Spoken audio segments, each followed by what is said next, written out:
Ah, friend. My expression wasn't much better than yours when I first saw this. Your eyes aren't deceiving you. It's her. The famous singer, Robin.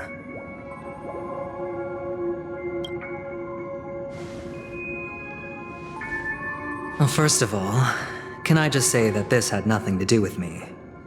I'm just an unlucky bystander here. The family can testify for me. If you don't believe me, just ask anyone in the Bloodhound family. They hate me and they hate the IPC, so they'd never lie. This is not where the crime happened. What I showed you was a memory. The most basic light cone manifesting tech, authorized by the Garden of Recollection and owned by the IPC. Did you really think the Galaxy Rangers were outsiders this whole time?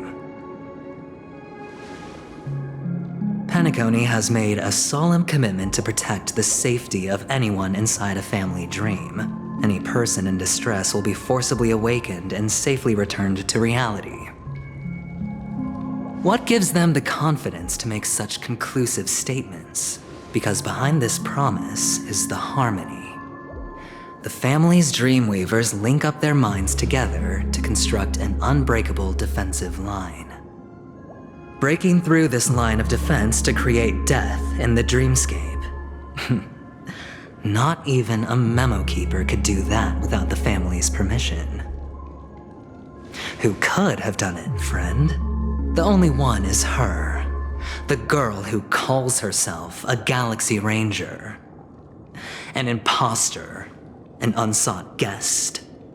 An emanator who hides her true identity. Ifrit's death was a foregone conclusion. And Robin? Her misfortune was staring right at her. Who will be the next to die?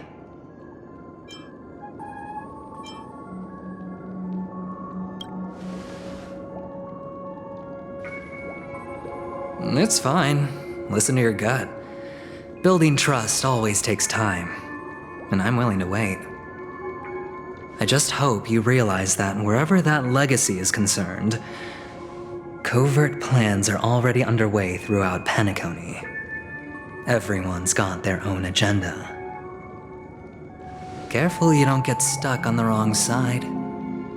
If I were you, I'd keep my distance from Acheron.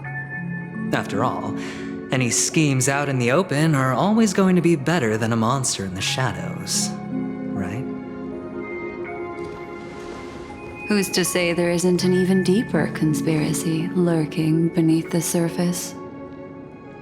Memo Keeper, I think our little deal is finished. Aventurine is telling the truth.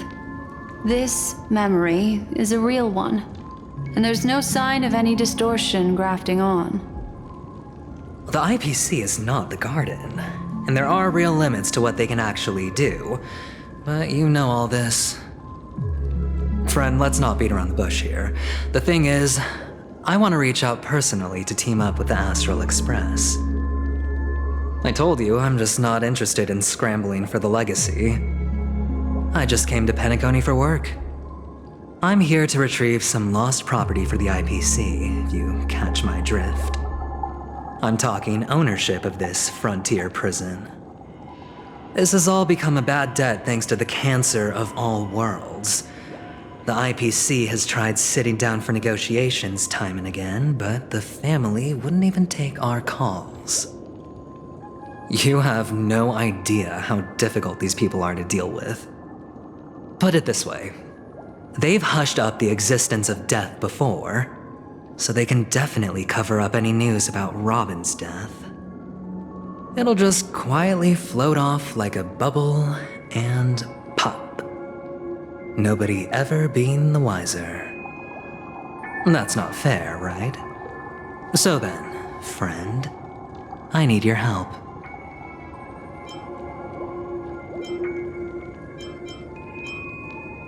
That's fine. I'm not forcing you.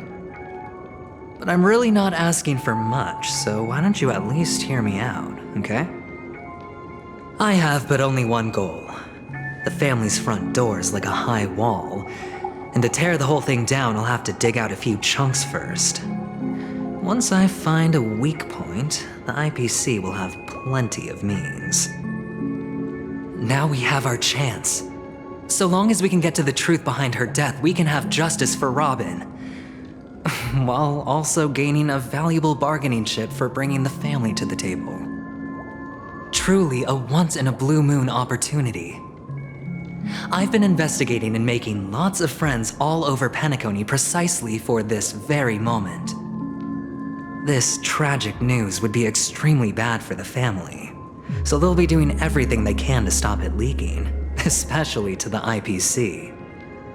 But I trust that there are still a few factions that remain exceptions, and that's why I need you all.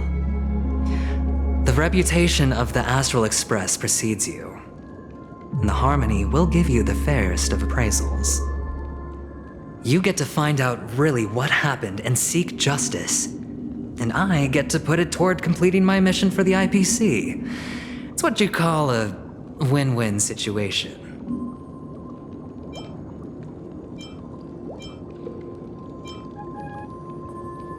Don't worry, just head back and talk things over with your companions. That navigator is really smart. She must understand the value of this deal.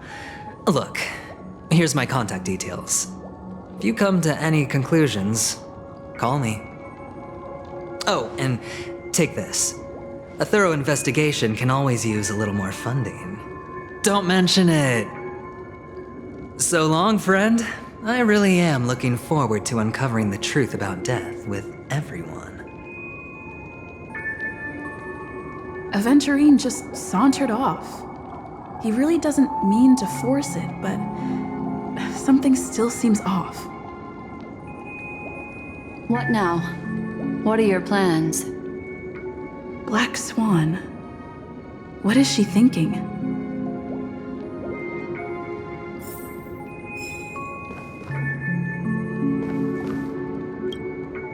On the surface, this doesn't look like a bad deal for you. But Aventurine is a shrewd merchant whose scheme won't just be as simple as it appears to be. He doesn't know about Miss Firefly yet, but judging by your reaction, he may have noticed something going on and deliberately shifted topics to the truth of death to try and pull you in line with his way of thinking. That's quick thinking and very sound logic. Aventurine is no fool, and working with him definitely has its dangers.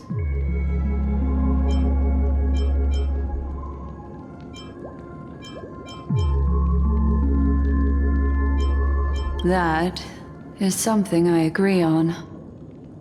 Anyway, be careful out there. There's more than one way to blaze a trail. In a dark forest beset by wolves, ensuring your own escape to safety should be your primary concern. As for the other questions, I'm not sure the two cases were committed by the same culprit, but that massive wound looked like its winged blade. We've all witnessed it in action before. Plus, it seems unlikely that there would be two lethal entities loose in the dreamscape. Sorry, I can't answer that question. That ranger is shrouded in mystery. I'm afraid no one is capable of providing an answer. But without a doubt, she is the most special guest at this banquet. It's like Aventurine said just then. It's best to keep your distance from her.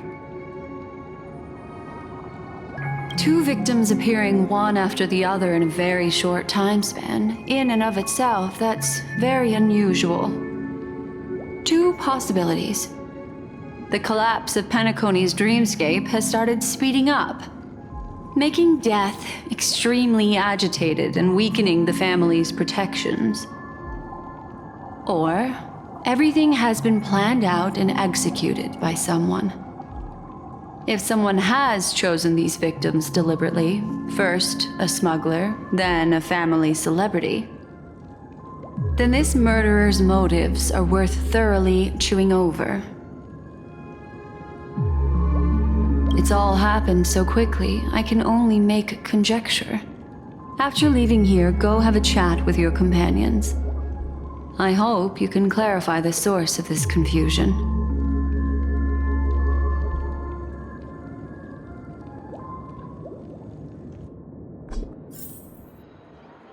Come, this way. It's a short walk. Don't get lost.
This way.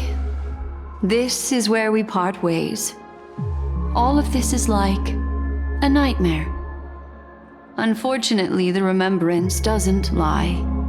What we just saw is the reality that happened, and it won't fade from our minds just because we wake up. But follow your heart and don't be afraid. We all walk through this world casting shadows of different lengths, and ultimately, all we leave behind are precious memories. Hold on just a sec.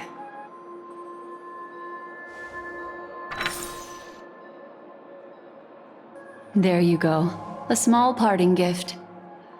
If one day you unfortunately fall into the deep waters of the memory zone and there's no memo keeper to join you, hopefully it can guide you on my behalf. I also pay great attention to the ways of the world. Just think of this as an apology from me for hiding something from you. Then, I've something private to take care of regarding that Galaxy Ranger. Let's leave things there, shall we? What fascinating memories will you bring for me next time we meet? I sincerely look forward to them.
family rep.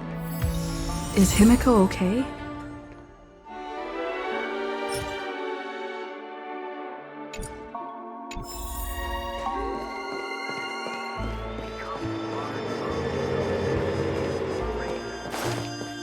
This is ridiculous!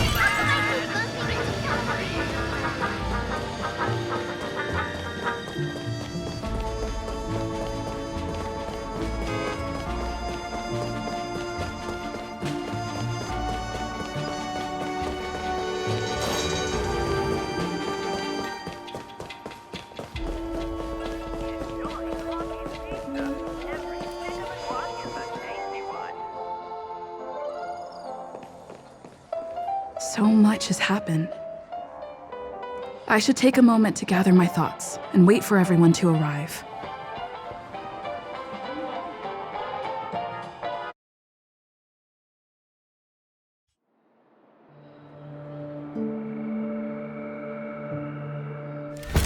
Better unsheath that blade now, Ranger. Do you still dream, Hunter? Of those slain by your hand?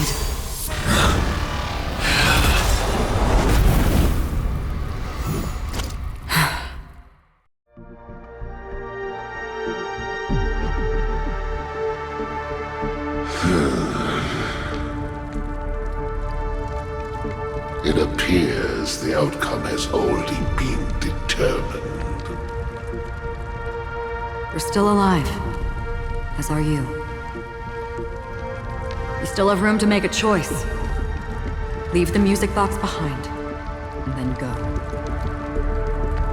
Choice. The bloody trail of the destruction leaves no room for hesitation. The Taurus Fire Demon. Even if you sacrifice your life for that Eon, you won't get special treatment.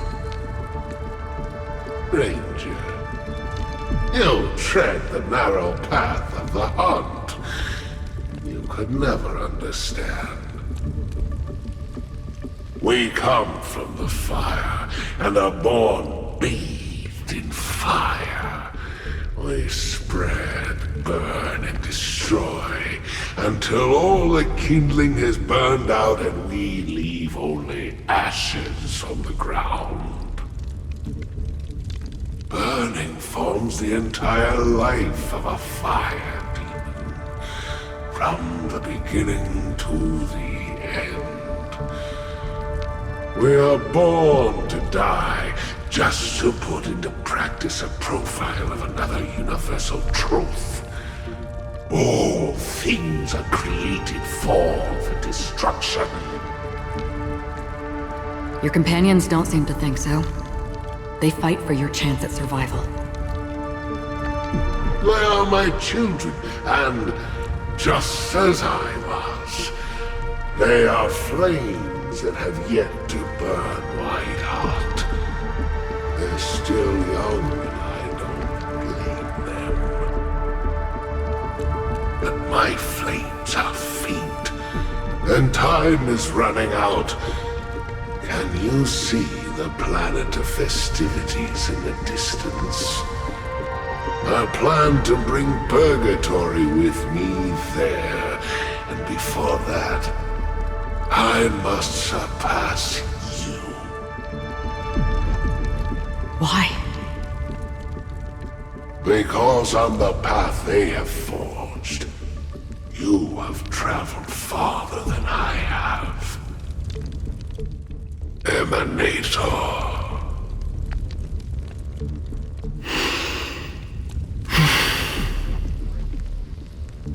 You cannot hide your true identity. Draw that sword, for we shall indeed remain here, bound to fight a decisive battle to the death, for I choose this. Destruction is intense, but brief. To cravenly cling to life is to endure an endlessly prolonged existence. Even if the answer turns out to be your own destruction.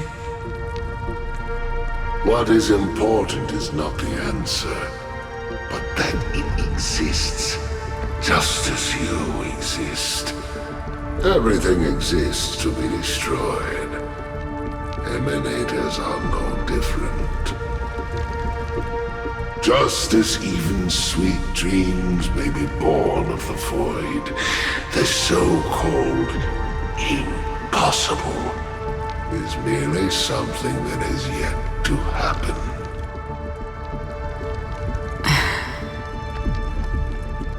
All right. I accept.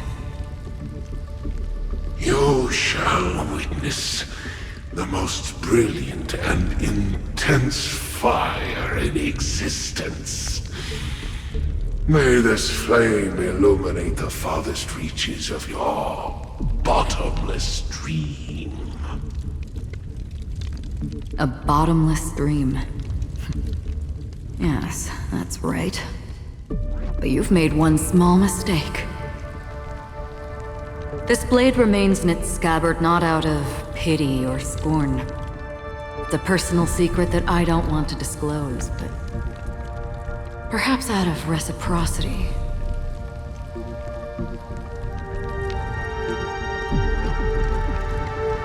I'll reveal the truth to you.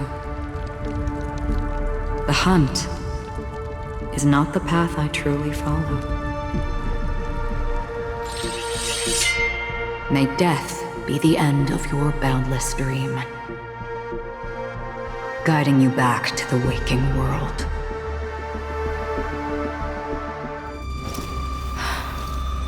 I still see them in my dreams. Hold it. Your time hasn't come yet. My time? I've seen many clever disguises that can conceal appearances, but they can never cover up who a person really is. And you're no different. You had no desire to kill the Trailblazer. You only did what you did to drive me and the Memo Keeper away, but why?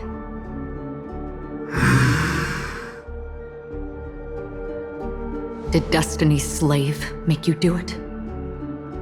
You know, Elio. I thought this is just the kind of thing that'd get written into your script. My script has always been brief. Other than that, anything beyond that is unnecessary. He knows my nature. There is but a single destiny from which no one can escape. And until then, I hold the privilege of choice. However, you appear to be ignorant of this. So it's time for me to inquire. Who exactly are you? Not your enemy, perhaps. That's not what I asked. I don't deserve your curiosity. Loners wandering the cosmos always have their secrets. Take me. I'm wanted by the IPC, so it's little wonder that I know something about the Stellaron hunters. That's all. Maybe I can help. What reason would you have for doing that? I tend to forget things.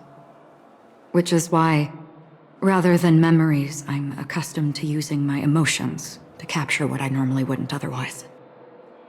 So, I know who is inside that cold armor. How about it? Ready to take off that armor and sit down for a talk? It's not yet time. I don't need help, but I can give you a suggestion that would make things better for you and me. If your goal is the Watchmaker's legacy, Then go look into the family. Not only are they covering up the existence of death, but they're burying the past and the truth about what happens inside the dreamscape. Already on it. And the Astral Express is no enemy of yours. I know that. I just never expected to hear you say it. What's next, then? The Trailblazer's been taken by Black Swan. Will you go look for her? No need for that. No harm in mentioning that Elio's only given me one instruction. Get all of the Astral Express to track down the Grand Legacy. I tried settling this in an easier and more direct way, but as you can see, here I am, confronting you. I failed. Can't ever go against the script.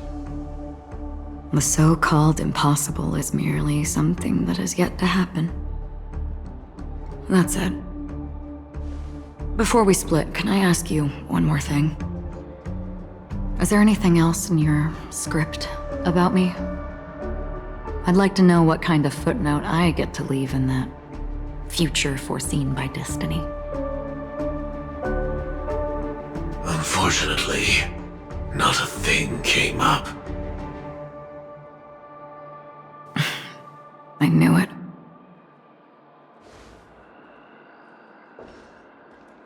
Hang on.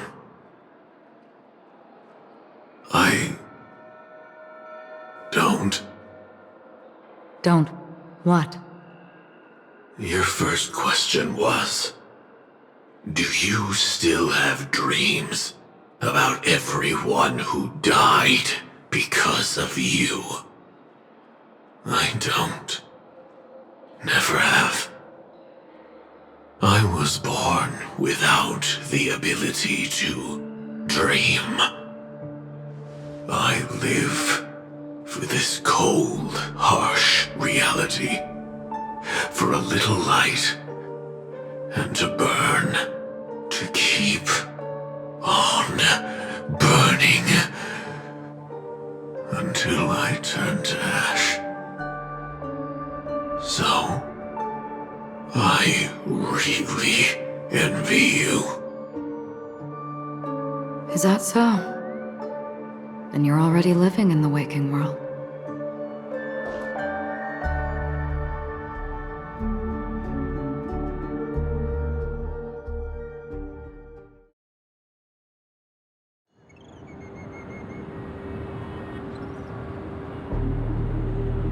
We heard about Miss Firefly from Black Swan, but we never expected Miss Robin to...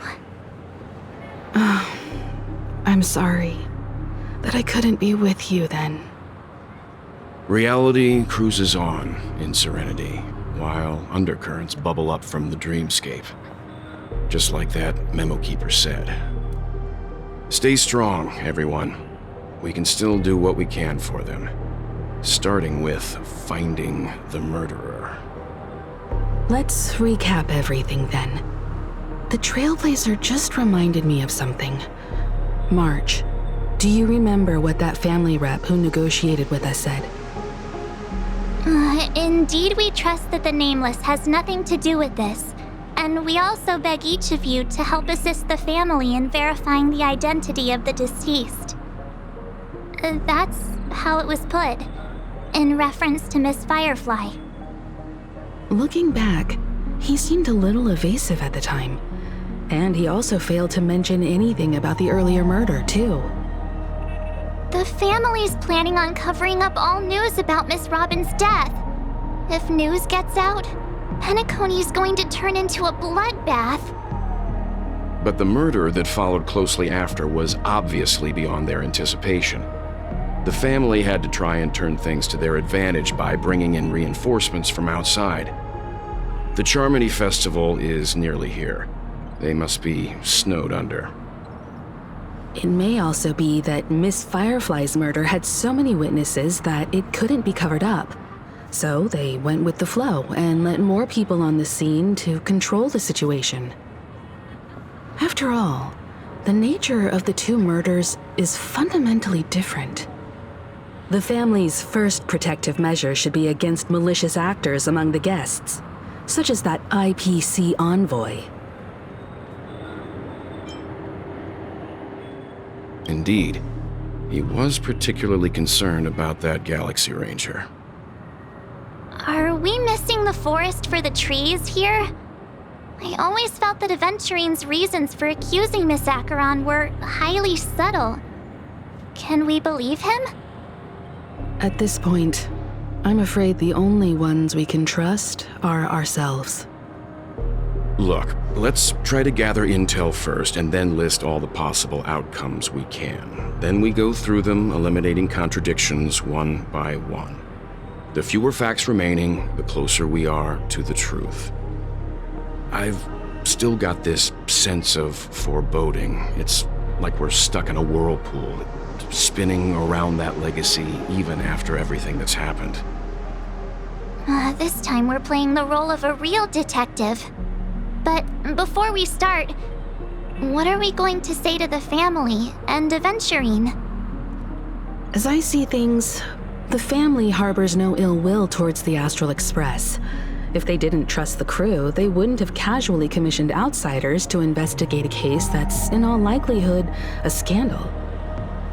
Plus, this is the family's turf. Teaming up with them should make things easier for us in the future. As for that Aventurine, well, I'd like to hear your thoughts. He's complex. He deliberately slow-played his hand during negotiations while running circles around us all the while. He appealed convincingly to both reason and emotion. It wasn't forced, but the intent was obvious. Still, it's good to have contacts among all this uncertainty. Aventurine showed his skills, and as far as our interests are aligned, he can become a reliable ally. We also need to keep a certain distance from the family. Never let them get too close. Teaming up with the IPC helps balance that out.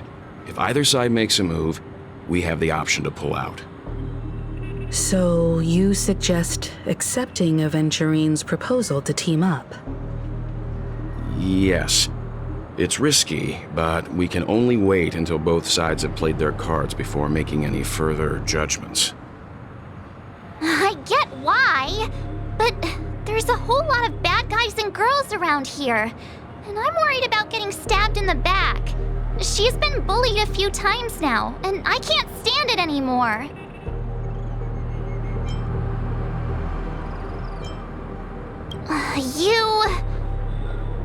No, I can't accept this. Forget about it.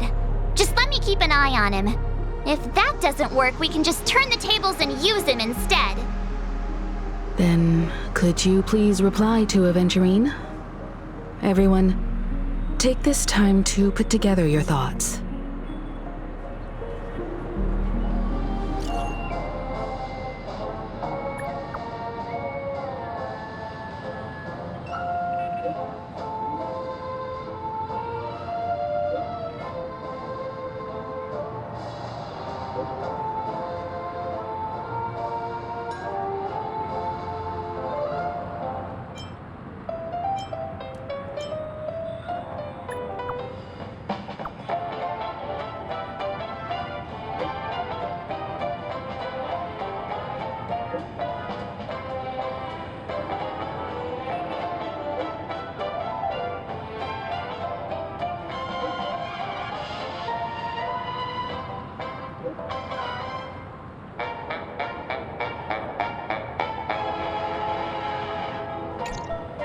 Looks like Aventurine is happy with this outcome. Let's tell everyone about it.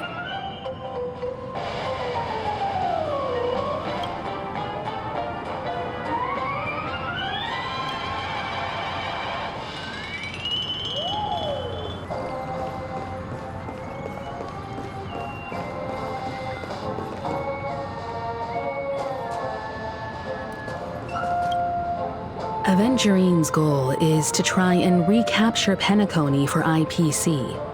To do this, he'll have to bring down the family in its entirety to create a big enough chance.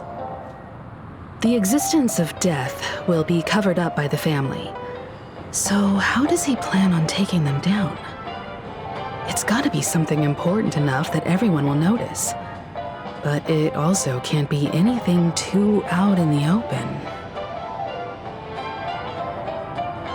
An attack on the hotel guests? Unlikely. Penacony's guests include quite a few bigwigs known throughout the whole cosmos. People who not even the IPC would dare take lightly.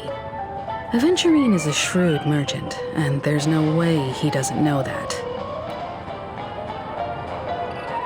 He's definitely going for the family, and it's just a matter of how. The harmony is strong in Penacony, and almost impossible to take on head-to-head. The fact that the IPC dispatched Aventurine shows that they do not intend to simply play by the book here. Aventurine has devoted considerable attention to her. But this Galaxy Ranger, we know hardly anything about her, and can't rush to any conclusions. I was also considering this possibility, especially because he respects you so much and has sought you out before a few times. Perhaps he's also unsure of your intentions and is probing you. I'm just speculating. In any case, we have to be careful when handling Aventurine. He's skilled at reading people and discerning the right moment to strike. Also, he's clearly a born gambler if he's willing to go all in to win.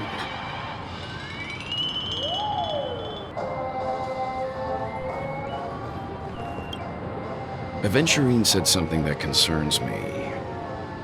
He accused that Galaxy Ranger of killing Robin without any evidence whatsoever, but said nothing about her connection to that memory zone meme or why he was stalking you. It was a groundless accusation, which only serves to make him seem more suspicious.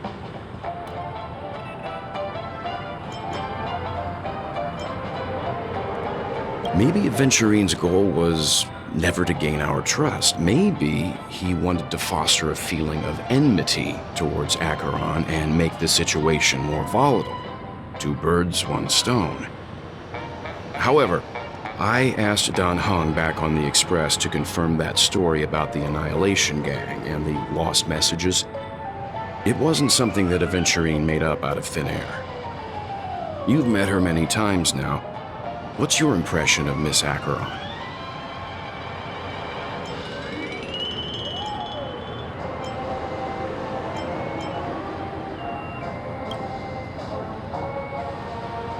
That fits the stereotype of a Galaxy Ranger to a T. They're eccentric, unpredictable, and fond of being alone. No wonder she's a suspect.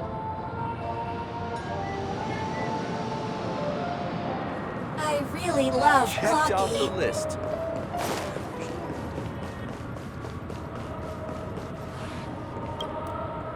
I hope it's not too soon to bring it up, but I feel like Miss Robin isn't actually dead, but that she's still alive and well. Somewhere. That everything's just some horrible prank. Because aren't we supposed to be inside a dream? How could someone die in a beautiful dreamscape like this? Shouldn't only good things happen here? Whenever I see the Grand Theater, I just can't stop all these thoughts from flooding my head.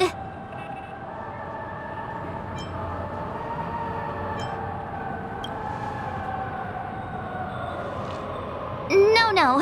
After all, they've brought everyone this sleepy dreamscape, which everyone loves. I just feel like I'm starting to understand them less and less. Everyone's still having a great time out there on the streets.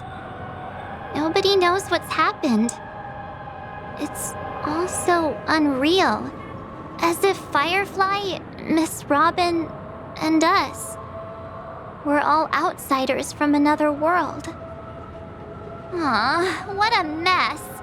I really want a nice cool drink of soda to help me calm down. But then I'd be just like everyone else out on the streets. Looks like Aventurine doesn't need anything else. Let's turn our attention to the family's assignment for now. Himiko, what do you think? Among our current clues, the 2 murders that she witnessed are the most directly connected. I suggest starting here. One thing I'm curious about is, if a person dies in a dream, what happens to them in real life? Seeing as we're at the family's behest, why not pop back out to reality and verify Miss Firefly's situation back at the hotel? Perhaps we could also make a few inquiries about her while out there. How about we split off into 2 groups? There are still some things worth focusing on inside the dreamscape. I'll investigate those, and we can link up again later. Worth focusing on? Oh. No problem. I'll leave it to you then. Huh? Aw, I thought I'd finally get to see Himiko and Mr. Yang go out on a mission together. Oh well. Take care then, Mr. Yang. I will. Keep in touch.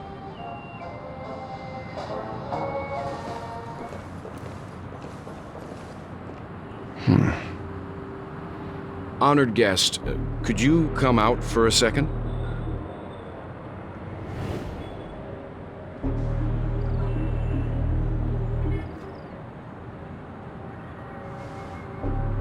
I'd be embarrassed too, getting stared at like that. Forgive me. My name is Welt Yang. I'm one of the crew members on the Astral Express.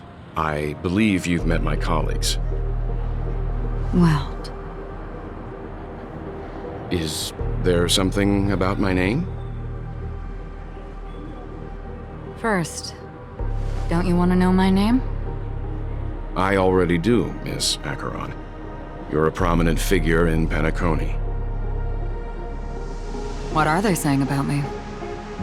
Some claim that you're the real culprit behind these murders, that the Annihilation Gang's tragic fate at the banquet was a result of your blade, and that you're now attempting to unleash another bloodbath on Penacony. The Annihilation Gang. Ifrit of Everflame Mansion. Tragic fate. That Duke turned his dying body to flames and sacrificed his life as a martyr. He was a determined and heroic pathstrider. Not even a villain should be disparaged like this. And what's more, there were plenty of suspects invited. Do they really think that a blade is more dangerous than that black hole you're wielding? Keen intuition. Not even the family managed to point out the truth behind this cane. So you must surely know, Miss Acheron, that peering into a black hole is not a wise move. As a potential threat, your knowledge of us has reached uncomfortable depths. Reveal your true identity and intentions. Otherwise, brace yourself for gravitational disintegration. That shouldn't be necessary. But if it makes the Nameless feel less defensive, I'll be happy to abide. Believe it or not, Galaxy Ranger, Acheron, those are the names I go by to this very day. My trip to Penacony is solely to fulfill an old, final request. I'm here for the Watchmaker's legacy. And that's it. I think I've been honest enough. Still unwilling to reveal your true identity? It's not that I don't want to. It's just that I can't. I've come so far, and I can't sum up all of that in just a few words. Everyone has their own unspeakable past. Secrets that they don't want to be revealed. And I won't be asking any more questions, such as why the Astral Express is roaming around the cosmos with a Stellaron on board. Is she okay? That memo keeper didn't do anything, right?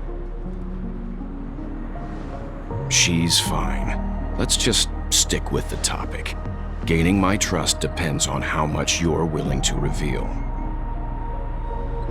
I've run around many different Penacony dreamscapes just to try and find that legacy. And during this period, I came into contact with quite a few guests. In the process, I gradually came to realize the secret of Penacony may be closely related to the Trailblaze.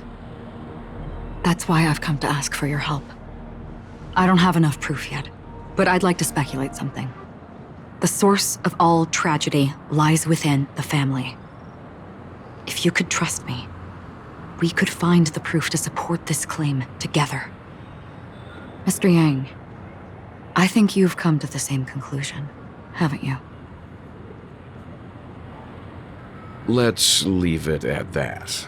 For now, I'll choose to believe that you bear no hostility. Share your findings with me and me alone. I don't want vague conjecture to interfere with other people's judgments before we find solid proof. By the way, would you like something to drink? Before we go, how about 2 cups of Wake the Heck Up? No, 4 cups. Because the conversation coming up will last forever.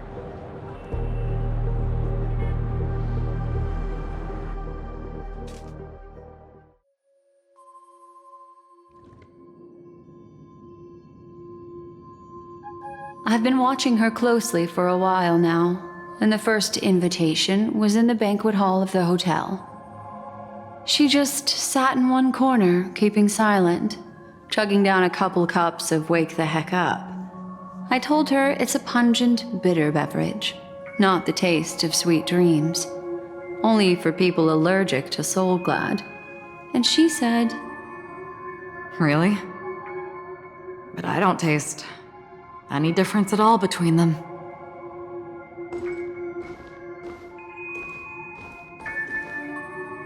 the guest rooms are charmingly minimalist.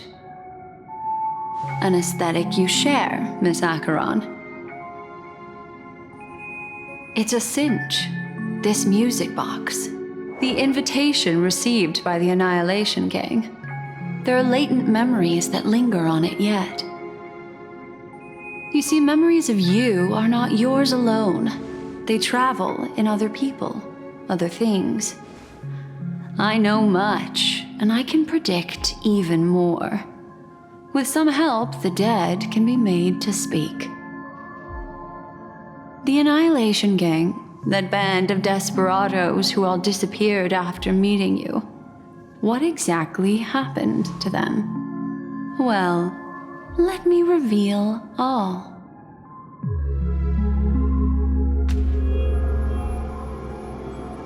Gradation 12. Dreamscape 12. Father, I dedicate this to you. Well done, Dubra. Wherever they go, shall be met by annihilation.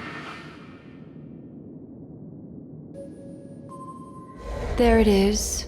It's hazy, but it's Ifrit's voice.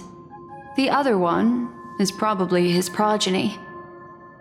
This is the residual memory from when the invitation was first delivered. They were abruptly interrupted. Then, what happened next is... They sought refuge in the land of sleep, merely wishing for undisturbed rest, away from the storms. Children of the Flame, this marks your rite of passage.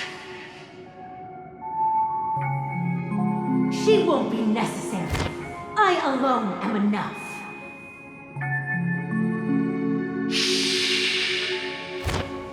When have those on the path of destruction feared death? The Everflame Mansion has set out on a journey. Those poor people, they have no idea what lies in wait ahead of them. Memory recovery is going well, but slowly. She'll be here soon, and time is short. There's nobody else here, so there's no need to be delicate. In fact, I think I'd better go all out.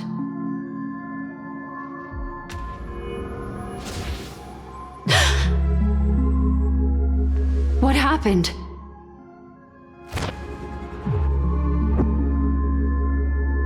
The memory after that is blank. How is that possible? This music box fell into Acheron's hands, and she brought it to Penacony. That's a fact, and that's how it should have gone. But along the way,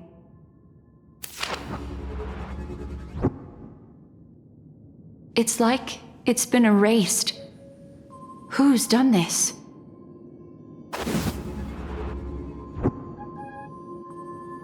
Who are you? Who are you? It's... No. Is this not a memory?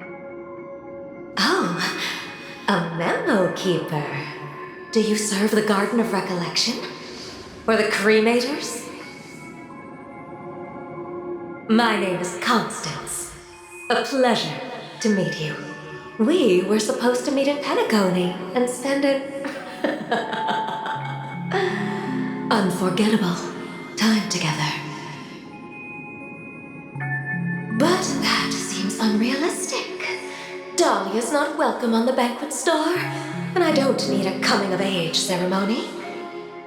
And you, I know what you're looking for. Want her secret? I can give it to you, and then you can enjoy the banquet for me. I wish you unforgettable memories.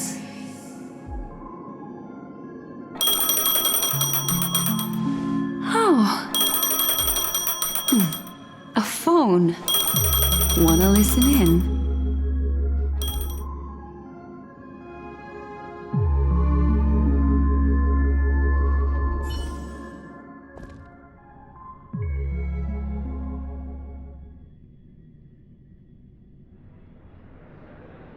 A few days ago, the IPC made an announcement. Under the watchful guidance of the Marketing Development Department, and in accordance with the Interstellar Peace Charter, the independent Sigonian sovereignty has hereby been established, and shall take a legislative seat at the Interstellar Congress. The formation of the Sigonian sovereignty is of great historical significance to the Sigonia system. This move puts an end to the planet's long and bloody history, turning the sensational Kataka-Avgin extinction event into a distant memory. Sigonia 4 is located in an unclaimed zone at the intersection of the Denise, Prothean, and Dorneau star clusters. The planet's surface environment is known for being extremely harsh, constantly faced with the threat of impact from small-scale celestial objects.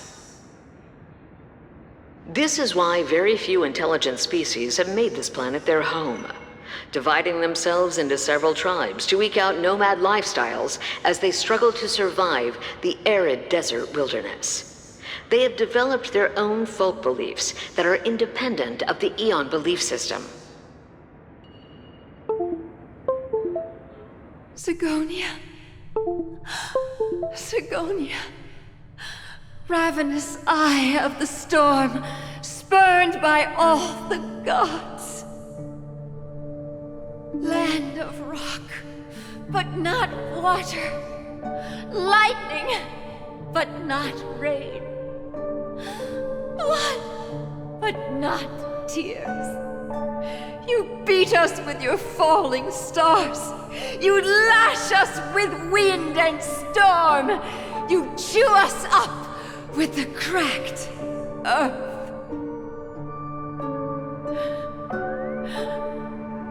You promised us a land of honey, yet yoked us beneath a sword of bitterness. Oh, Gaiathra Triclops, if thou can hear me, please open up thy 3 eyes and gaze upon this child. When you took his father, my child was still sleeping in my belly. And where my husband went, I too soon must go. I don't ask for a peaceful death, just for you to tell me, does the baby swaddled sweetly asleep? Does he dream of his mother's heartbeat and the sound of falling rain? Please tell me whether this life is all just a fleeting dream. Otherwise, why would this child be born to face impending death? Mommy! Mommy! Mommy! The rain! It's raining! Raining?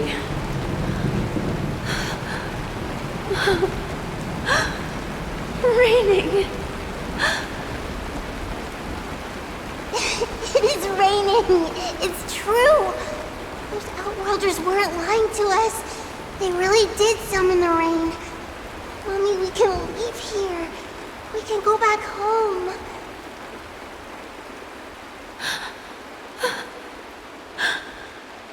Back home. Gaiathra Triclops. You came. Do you hear that? Thank you. Thank you.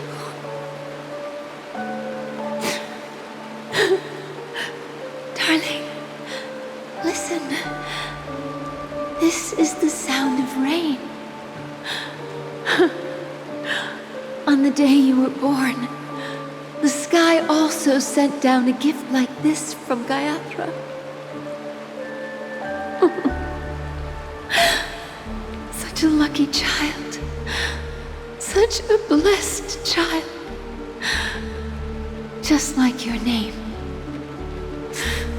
A gift from them to Avjen. My boy.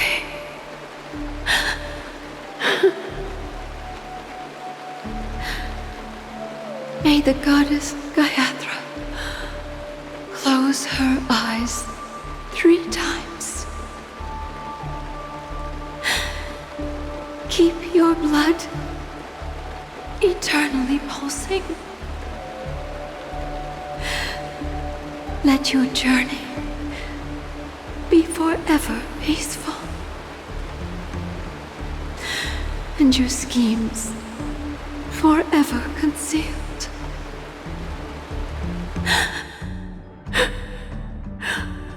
Welcome to this sad world, Kakavasha.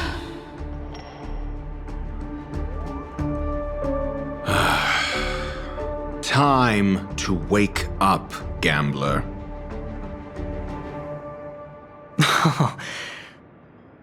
Oh, heavens. I must have drunk too much Soul Glad. Didn't expect you to be back so soon. How is it? Find anything? Just as you guessed. Nobody outside knows about Robin's death. There aren't even baseless conspiracy theories. They're still streaming the rehearsal for her ceremony, using a stand-in, I guess. They must be dreaming. Of course. Who could imagine that death would actually descend upon the idyllic dream created by the family? Let alone that the victim would be the female lead of the Charmony Festival. To be honest with you, I didn't believe it. I even tested it a few times myself, until I discovered that I couldn't actually die. Whenever there's any danger, I'm forced awake by the dream pool, and it's all as if everything were just a nightmare. That's why I'm convinced that there are a few big secrets lurking behind the scenes. Then you must have heard about the Memory Zone meme. When I graciously deigned to establish connections with the Oak family on your behalf, they were quite in a pitiful state of disarray. Besides Robin, there was another body. I don't know the exact details, just that it was a stowaway. 2 murder cases? I told you something seemed off about the Nameless. Oh, she must have come across the other one. This murderer is a psycho. But I have to admit, the case should be easy to crack. We can leverage the family's malfeasance and let the IPC use this as a reason to intervene. It's just that their trickery runs deeper than I thought. Robin's stand-in was all ready to go.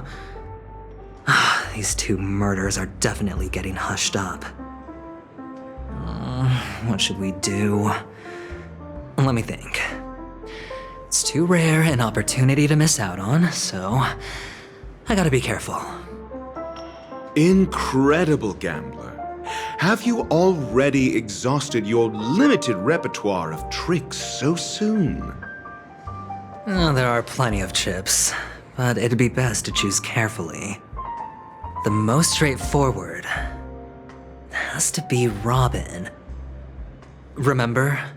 That masked fool once told me to find a mute as a friend. Robin is what she calls the mute. She has lost her voice, and while most people can't pick up on it, you and I cannot mistake that sound. Not produced by any voice box, but rather by the resonance of the harmony. If that girl hadn't gone hoarse from singing practice, there'd only be one possibility. Something was up with the family. Or Robin herself. To get to the bottom of this, I tried every way I could to meet her. But she died.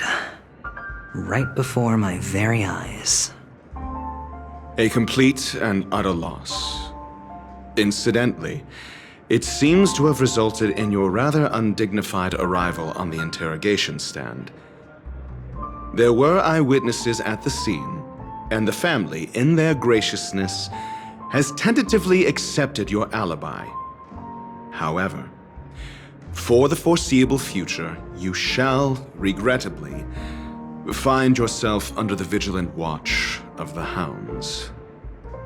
Well, things aren't looking too optimistic, Doctor. I'm starting to break out in a cold sweat. Do you reckon there's still any chance of a comeback, given how things are? A probability? Yes, it exists, but it verges on the infinitesimal. To phrase it in a manner more befitting the vernacular of Penacony, you're dreaming. But if you simply can't control yourself and want to try your hand, then there just so happens to be a suitable candidate. That man wants to see you again. Who? Sunday. Is this a public hearing or a private trial? If it were the former, it would hardly befit my stature to stoop to the role of a mere messenger. Fine. Oh, that's great. It's all great. You see, the dead can't talk, but the living can.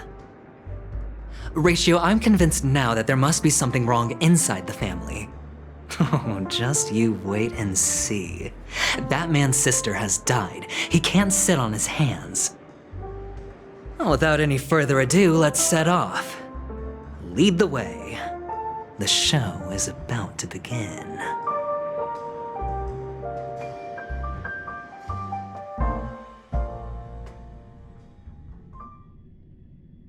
We're here. The Dewlight Pavilion is the Oak family's fortress and a place where heads of the families meet to discuss great plans for Penacony. Fortress? I like this metaphor. I dealt with the warlords of the Among Star system not long ago, and their synchronized orbital manor wasn't this heavily guarded. This mansion nominally belongs to Sunday, and is very befitting of its owner. Without his express invitation, the likes of ordinary guests would never grace these grounds in their lifetimes. Look around while you still have this moment of freedom. Hey, Doc, whose side are you on anyway? Who's to say I won't sell you out? We'll see. When we meet the authoritarian master of the Oak family, I'll pry an answer out of him. Follow me and I'll bring you to his parlor. Hold your tongue and let me deal with the members of the family.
You two, that's a place of business. No entry. I was requested by Mr. Sunday to bring him the suspect. My name is Ratio. He should have mentioned it to you. Oh, I remember you. Veritas Ratio. Your punch virtual particle clock is impressive. Excuse me? The one on your head. Of course, it's nothing compared to my full pocket dimensional annihilating power armor of the Mobile Knights. Right, and as I mentioned, that fantasy raiment of yours doesn't exist. That's because you can't see it. Like I say, only family can see the glory of the Mobile Knights. Enough. Get going. Don't keep Mr. Sunday waiting. It seems like the idiocy index here is no better than it is out there.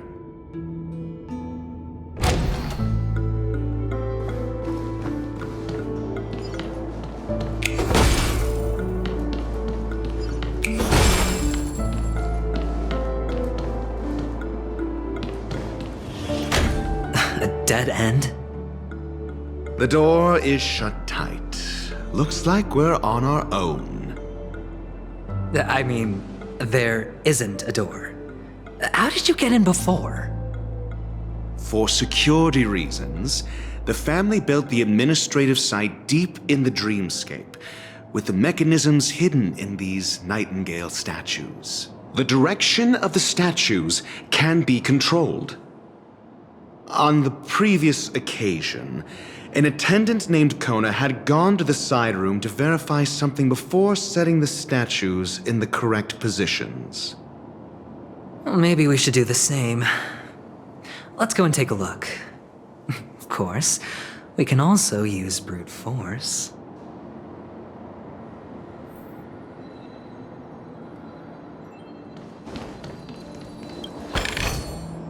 A reward with no risk? I'll take it.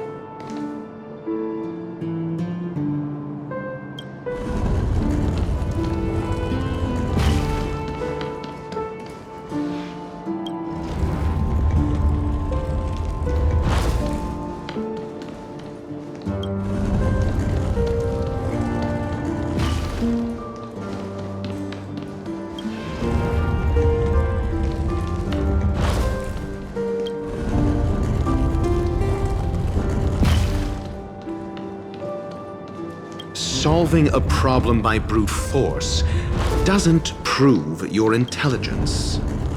The side room. Don't let me repeat myself.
Let's begin.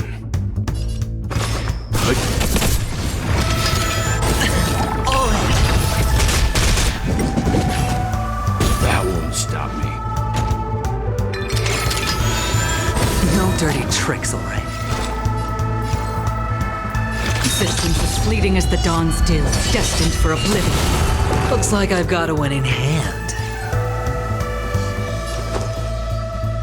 Going all in. Tabs on me.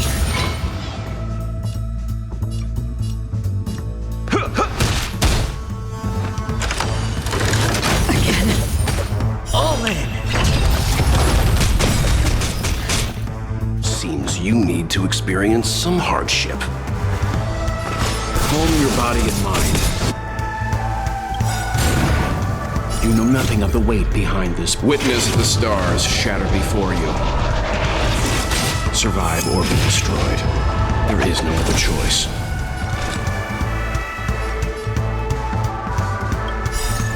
I weep for the departed.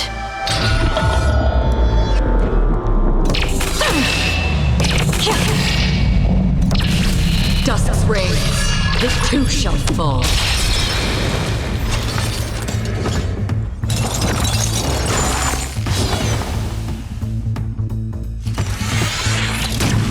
No dirty tricks. You've arrived, huh? Step up, let's see it. Let's kick things off with you! I won't go easy on you.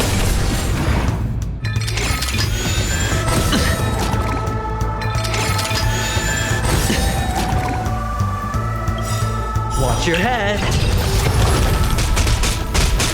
The dice have been cast. Bust.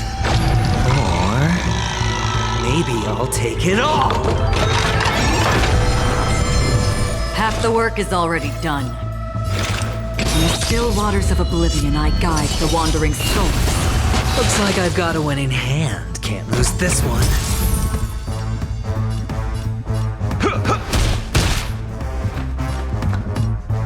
Calm your body and mind. Existence as fleeting as the dawn's dew, destined for oblivion.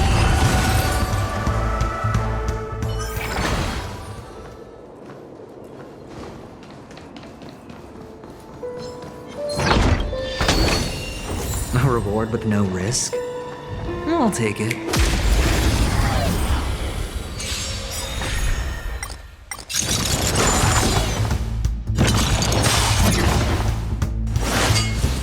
It's nothing. Destined for oblivion. I'm fine. Survive or be destroyed. There is no other choice. I weep for the departed. It too shall fall.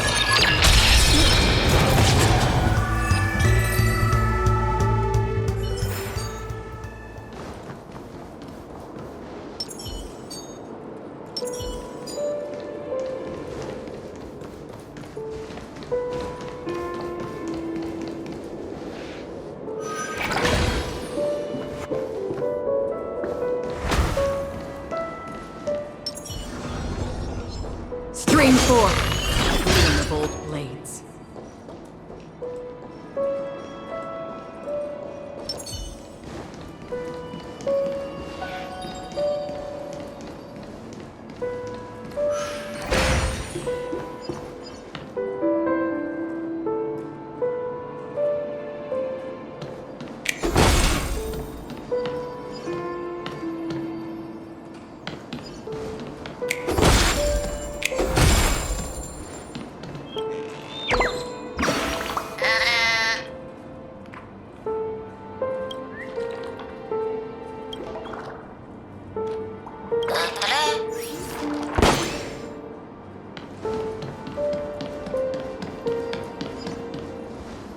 Six nightingales facing in different directions.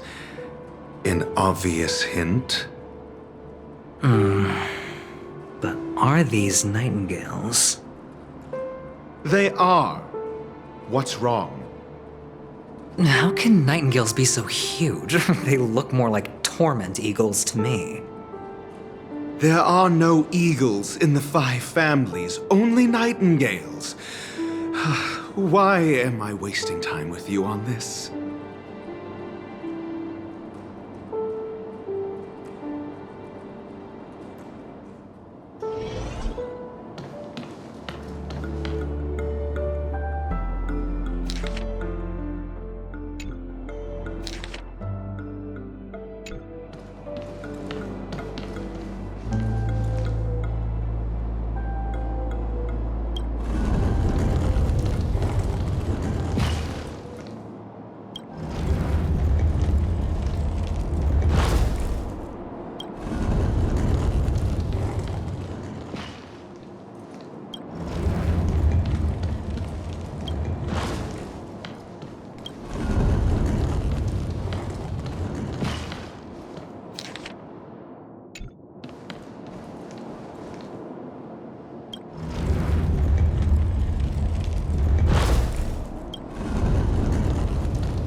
Just as I thought.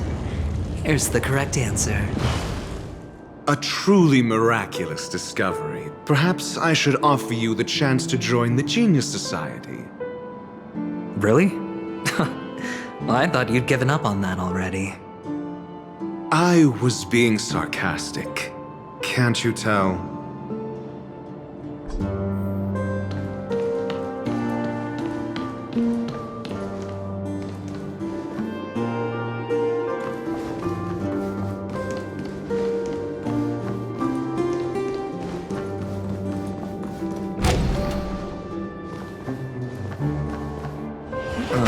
Impressive. So much for Mr. Sunday's reserved, virtuous image. Do you need me to remind you? We're in a dreamscape. No matter how grand the mansion looks, it'll not affect Penacony. Stop wasting your time nitpicking the family here. Yeah, you're right. The only way to destroy the family is death. Sunday must have thought the same. Let's head down.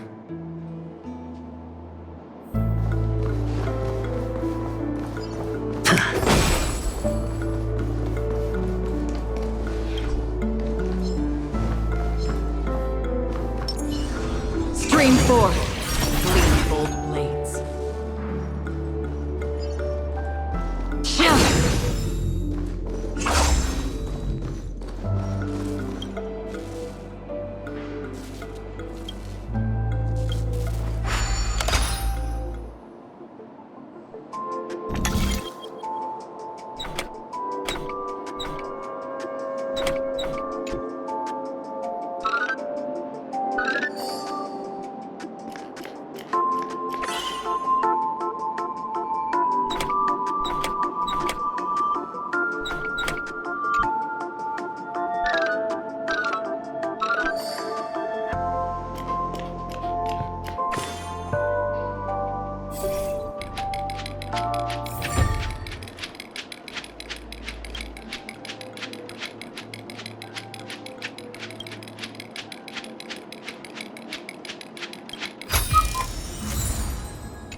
A reward with no risk?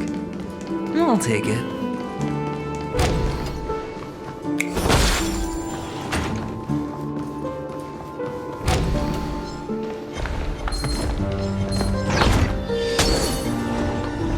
Stream 4.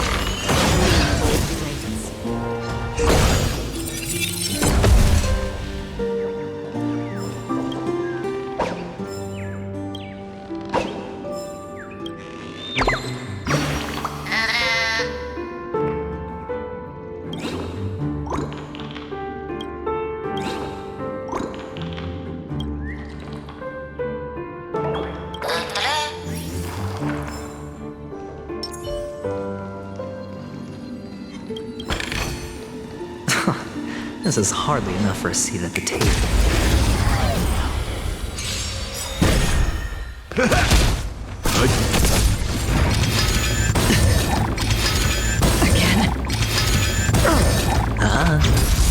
Still waters of oblivion. I weep for the departed. It too shall fall.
Scream forth. Gleam golden.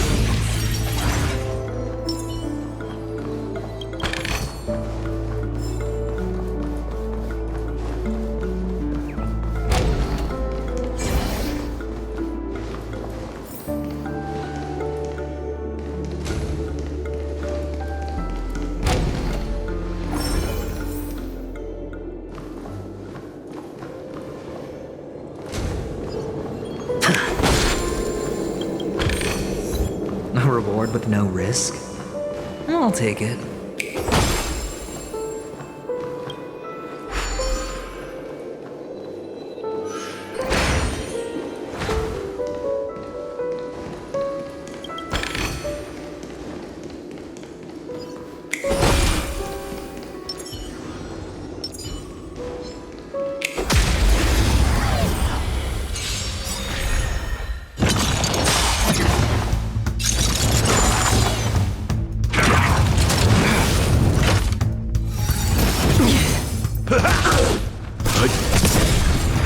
Survive or be destroyed. There is no other choice. It's on me. Bust. Or maybe I'll take it all. Destined for oblivion. I weep for the departed. It too shall fall.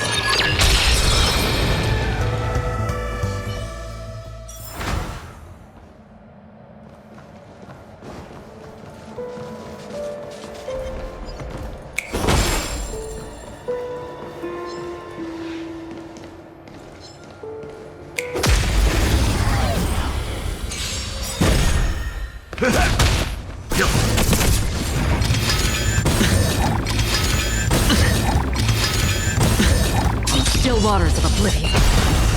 I weep for the departed. It too shall fall.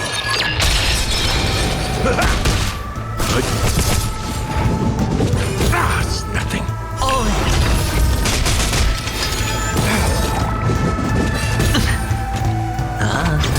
Destined for oblivion. Spend freely. Bust. Or maybe I'll take it all. Watch your head. Survive or be destroyed. There is no other choice. Still waters of oblivion.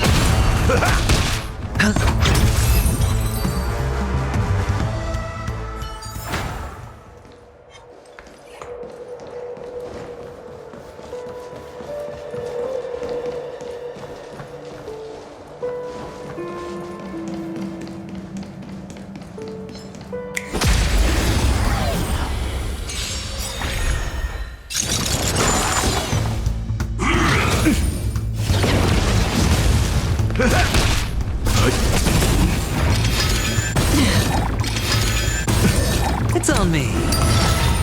Destined for oblivion. I weep for the departed. It too shall fall.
No surprising win.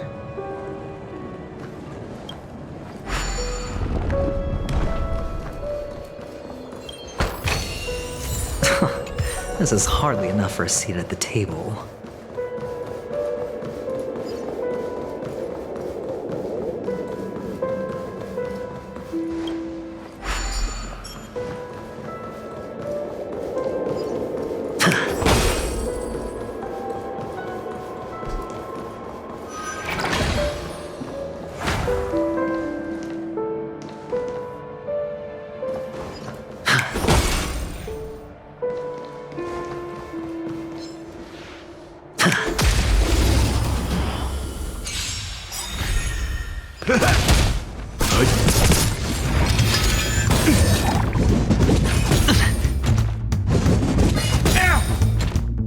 Survive or be destroyed. There is no other choice. Bust. Or maybe I'll take it all! Destined for oblivion. I weep for the departed. It too shall fall.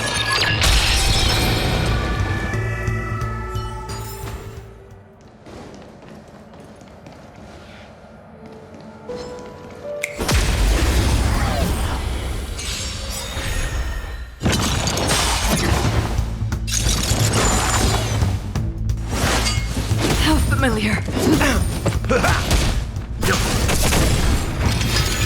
No dirty tricks. Still waters of oblivion.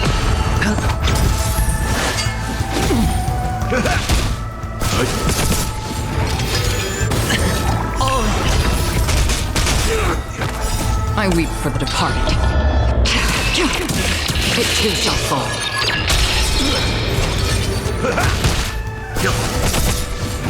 Survive or be destroyed. There is no other choice. Destined for oblivion.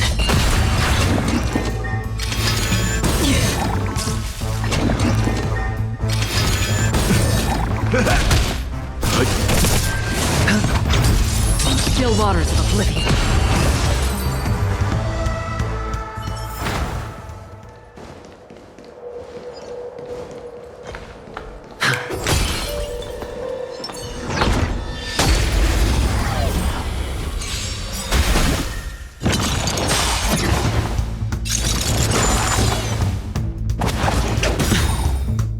Bust. Or maybe I'll take it all! No dirty tricks. Watch your head! I weep for the departed. It too shall fall. Destined for oblivion.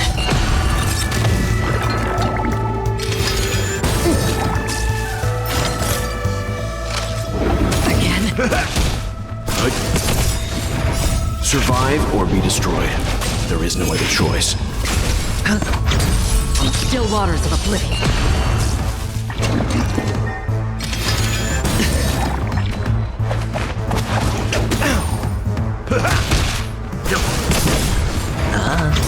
Destined for oblivion.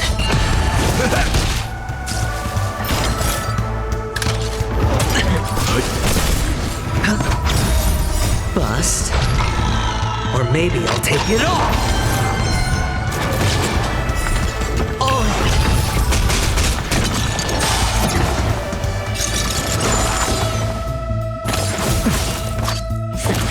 How familiar. Watch your head! How's this taste?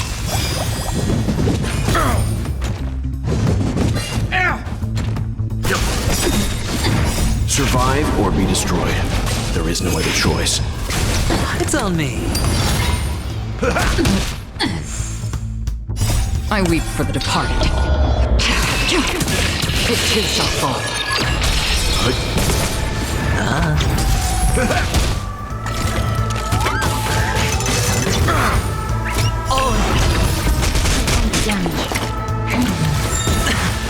We will come.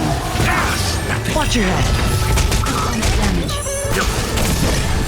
Still waters of oblivion. Damage. Bust. Or maybe I'll take it all! Mission ready.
Hold on.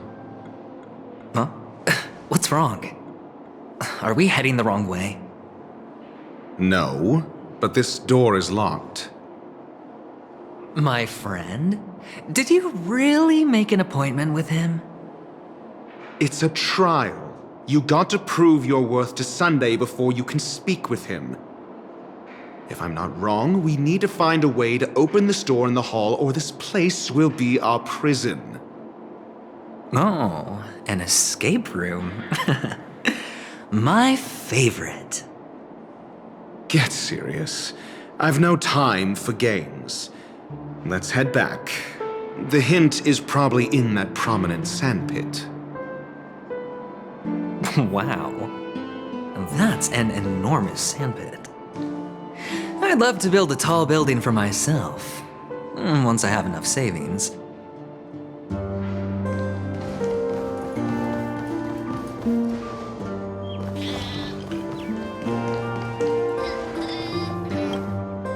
Oh, look. There's a noticeable gap in the model. I believe you're right. There wasn't a gap before. That man must have done it intentionally. Well, with your brilliant mind, you shouldn't have any trouble recalling what was here last time. Right, Doctor? Of course. Let's look around. When I see it, I will know it. Fine. Fine. Why do I feel that we're pursuing a degree in burglary now?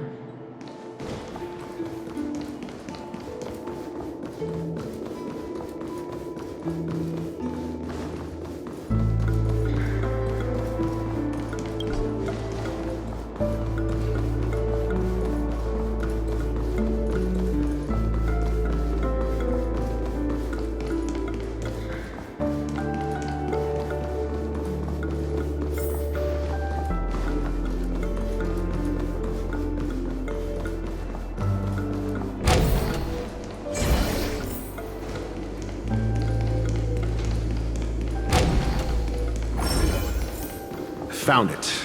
This is it.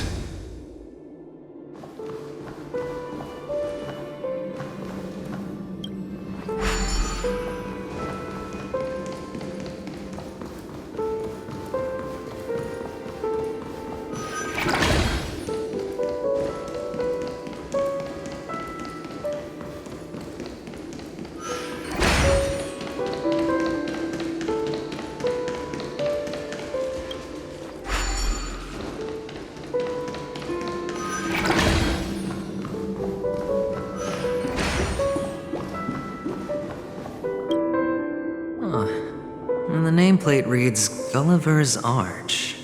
Well, I'm amazed you can remember something this tiny. You know, this reminds me of a tunnel I once saw that could shrink people who passed through it. If I were you, I would shut my mouth. It's wise to remain silent when you should.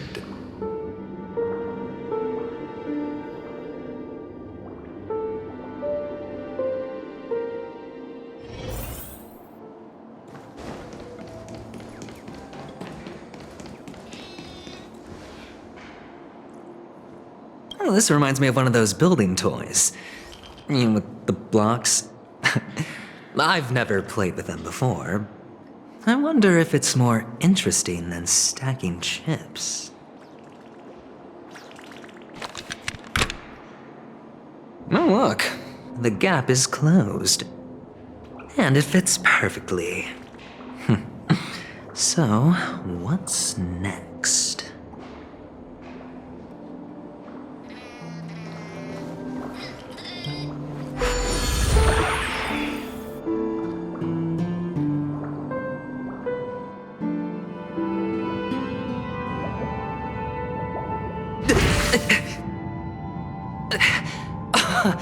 Oh, good heavens. Did I shrink? Am I still in a dream? Indeed. Oh, Doctor, you're huge. It's me! Down here! In the sand pit! Oh, actually, I think we could make this work for us. Just find a way to slip me into Sunday's collar, and I'll infiltrate the family just like that.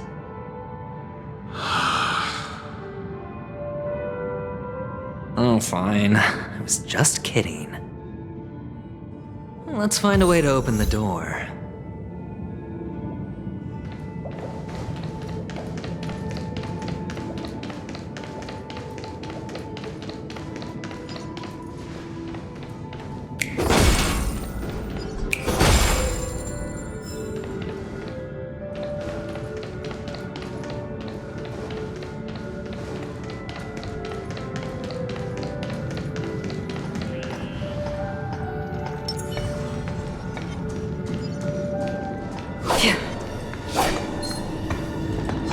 Stream 4. Bold blades.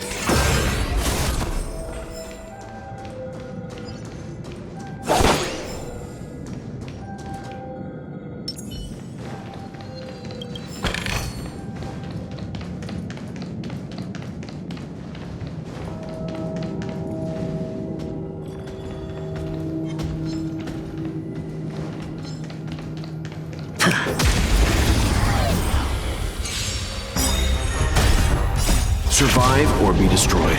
There is no other choice. Destined for oblivion. I weep for the departed. It too shall fall.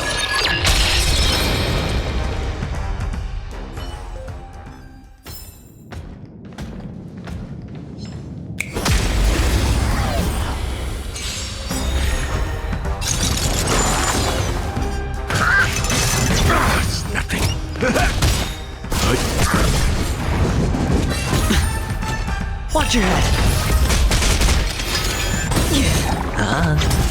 Still waters of oblivion. I weep for the departed. It too shall fall.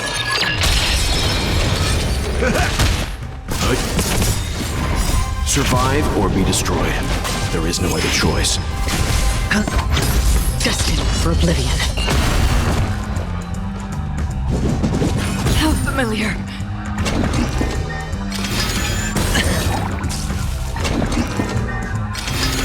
Again. It's on me. Still waters of oblivion.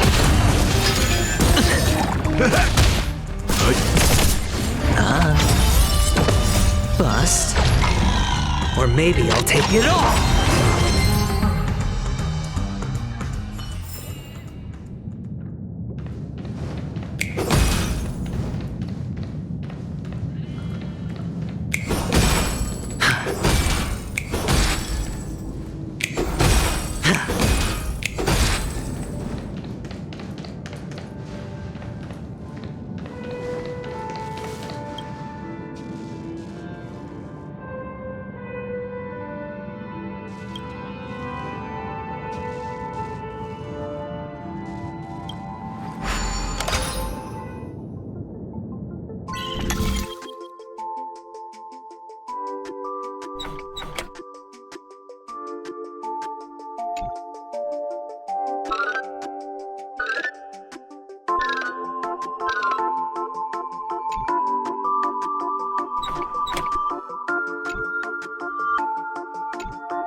4.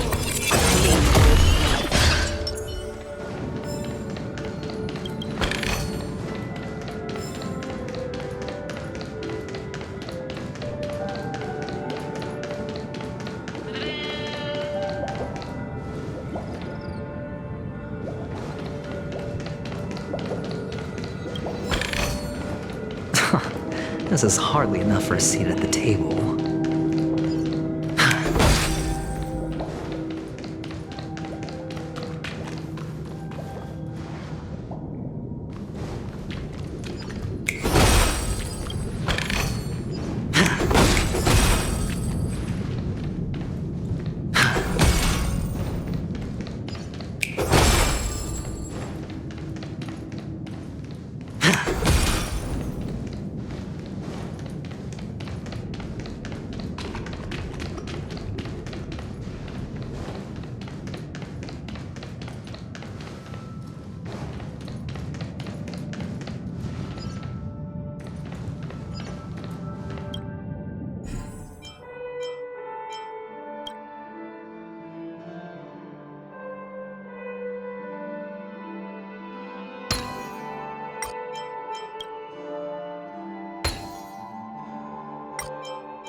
This is hardly enough for a seat at the table.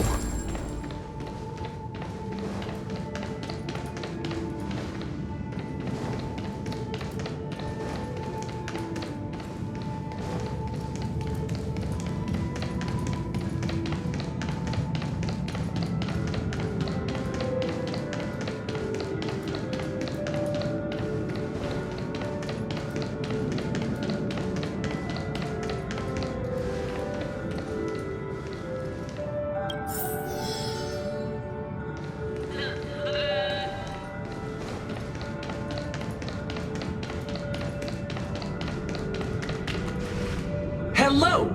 Welcome to the Golden Hour base model. I am an Oak Soldier. I will be here to guide you through the tour of the base model. Happy to be of service. And tell me about the tour. Hello! Welcome to the Golden Hour base model. I am an Oak Soldier. I will be here to guide you through the tour of the base model. Happy to be of service. Generating guide. Please wait patient.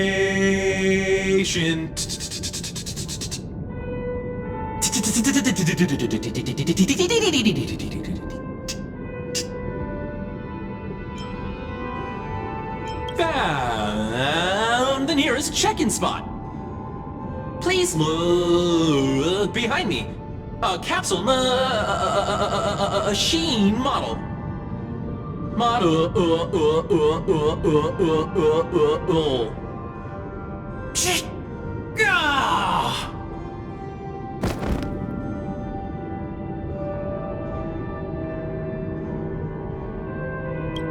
What's up with that?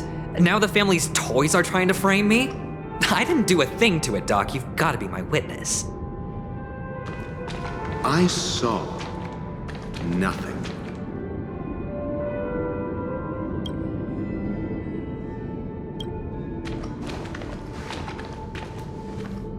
Oh, capsule machine. There's no mechanism on the floor. Could there be one at the top? Doctor, do me a favor.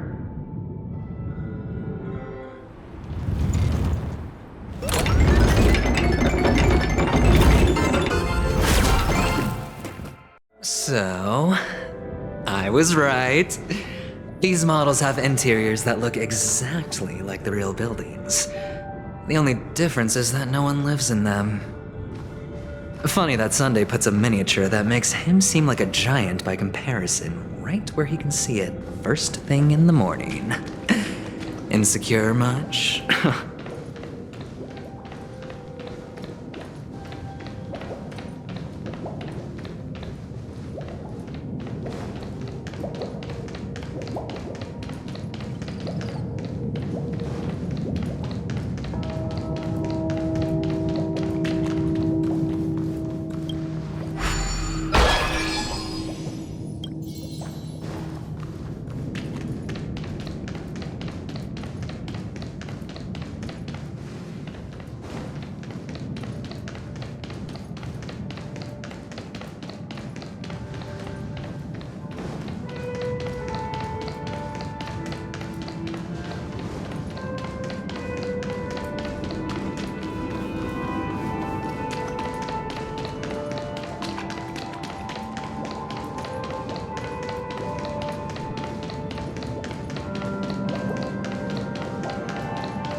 Oh, one of the fragments flew upstairs.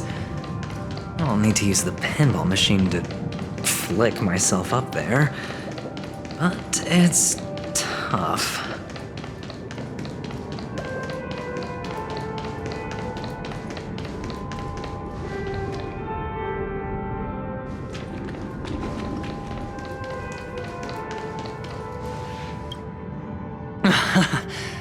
Oh, great. There's another pinball machine base here. And it's empty too. Doc! I'll need your brain power again. There's no need to yell, I can hear you. The pinball machine must be hidden somewhere in the hall. Like the arch.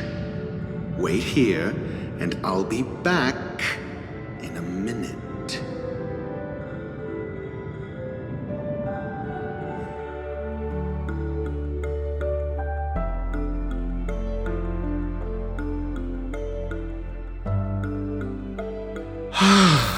Finally, a moment of peace.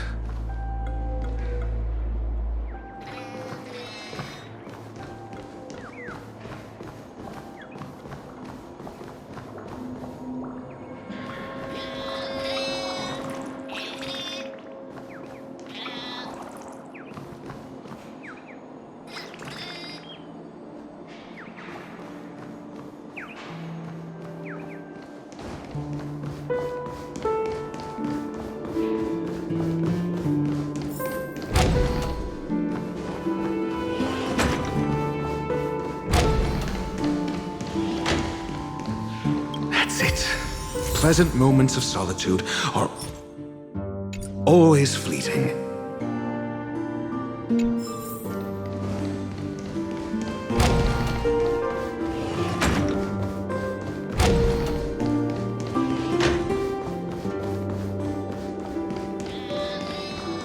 Oh, you're back.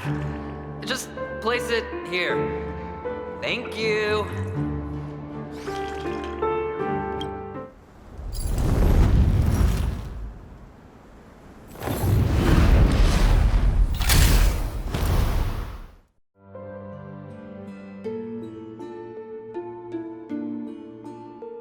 Thanks, Doc.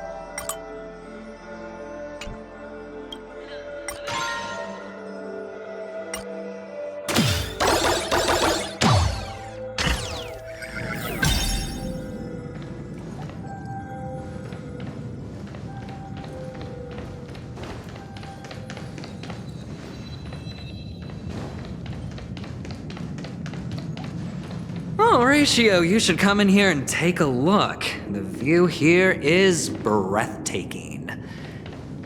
Honestly, you could easily squash me with just a pinch. If that is your wish, I will do so without a moment's hesitation.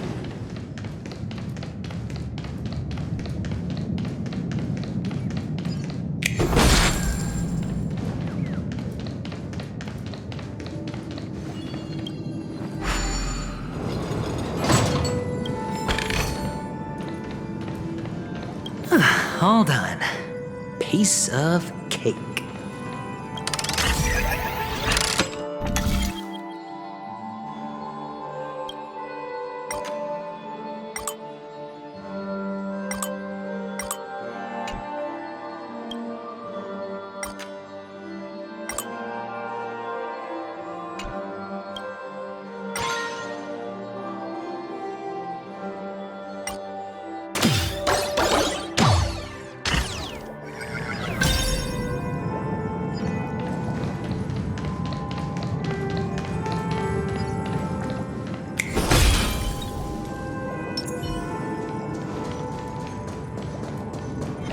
Stream forth, gleam of old blades.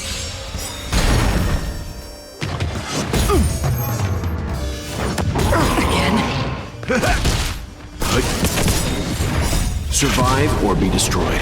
There is no other choice. It's on me.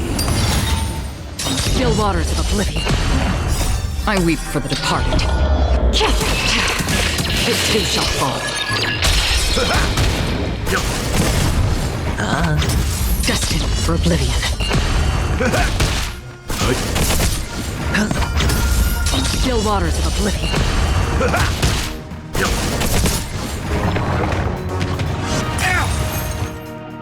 Survive or be destroyed. There is no other choice. Spend freely. Bust. Or maybe I'll take it all. Watch your head. Destined for oblivion. I weep for the departed. It too shall fall. On the still waters of oblivion.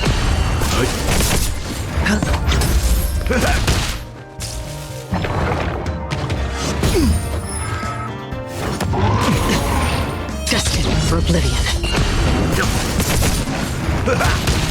It's on me.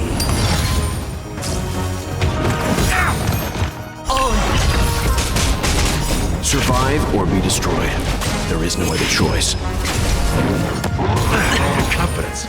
Bust. Or maybe I'll take it all. Watch your head. On the still waters of oblivion. Stand down.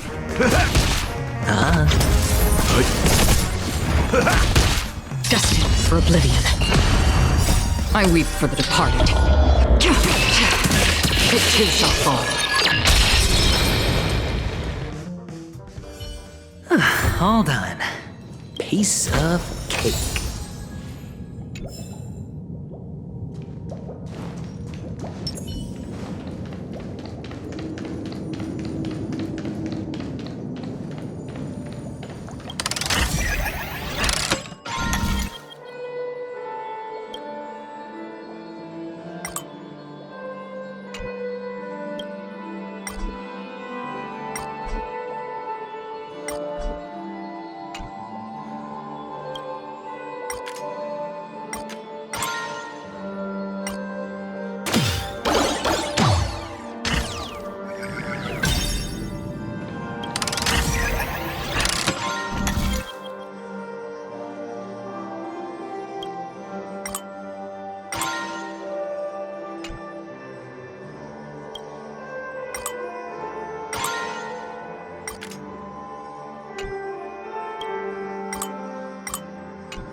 I weep for the departed.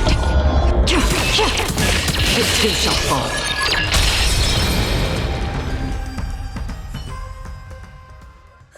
All done. Piece of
And the joyous tour of Toy City has come to an end. Makes me feel sad. Penacony isn't all bad, right? I'll use this interesting experience as a talking point at the poker table.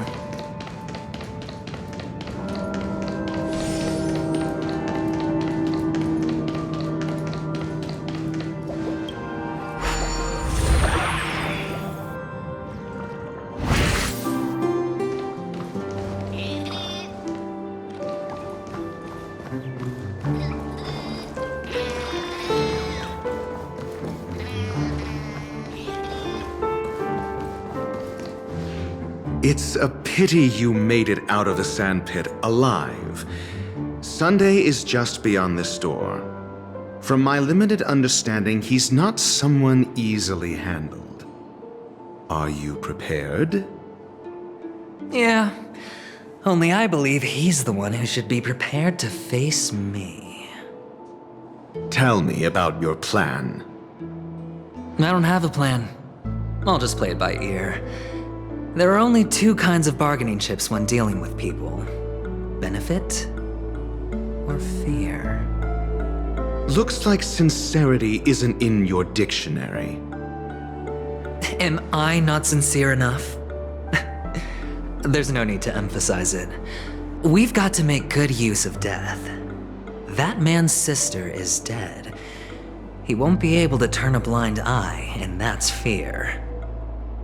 And I'll help him find the murderer. He can't do it due to his status and position, but I can. And that's benefit. On what basis do you believe he's incapable, necessitating the delegation to someone from a rival faction, the IPC? Simple. Because that murderer could very well be a traitor hiding inside the family. Do you mean the Galaxy Ranger whom you accused previously? That was just an excuse, good doctor. There's something wrong with that woman, and we need someone who can keep her in check. It's better to minimize the variables outside our control while we execute our plans. Moreover, I need to know her identity. If I'm lucky. She could be an important pawn, and it's good to have more helpful friends when dealing with this matter. But honestly, the murder case is likely unrelated to her. I believe my standpoint. There's a rat in the family. Otherwise, why would Mr. Sunday arrange a private meeting with us? This isn't an interrogation, but a secret negotiation. We'll see. Using Robin's death as a bargaining chip, I'll win back my freedom and power. In the end, I'll ruin this beautiful dream and create the grandest death. If the chance of winning is just beyond this door, even if that chance is close to zero, well, you can't win if you don't play, right? Ah, the charming audacity. To think that you, of all people, might emerge victorious, dear gambler. 3 chips are enough.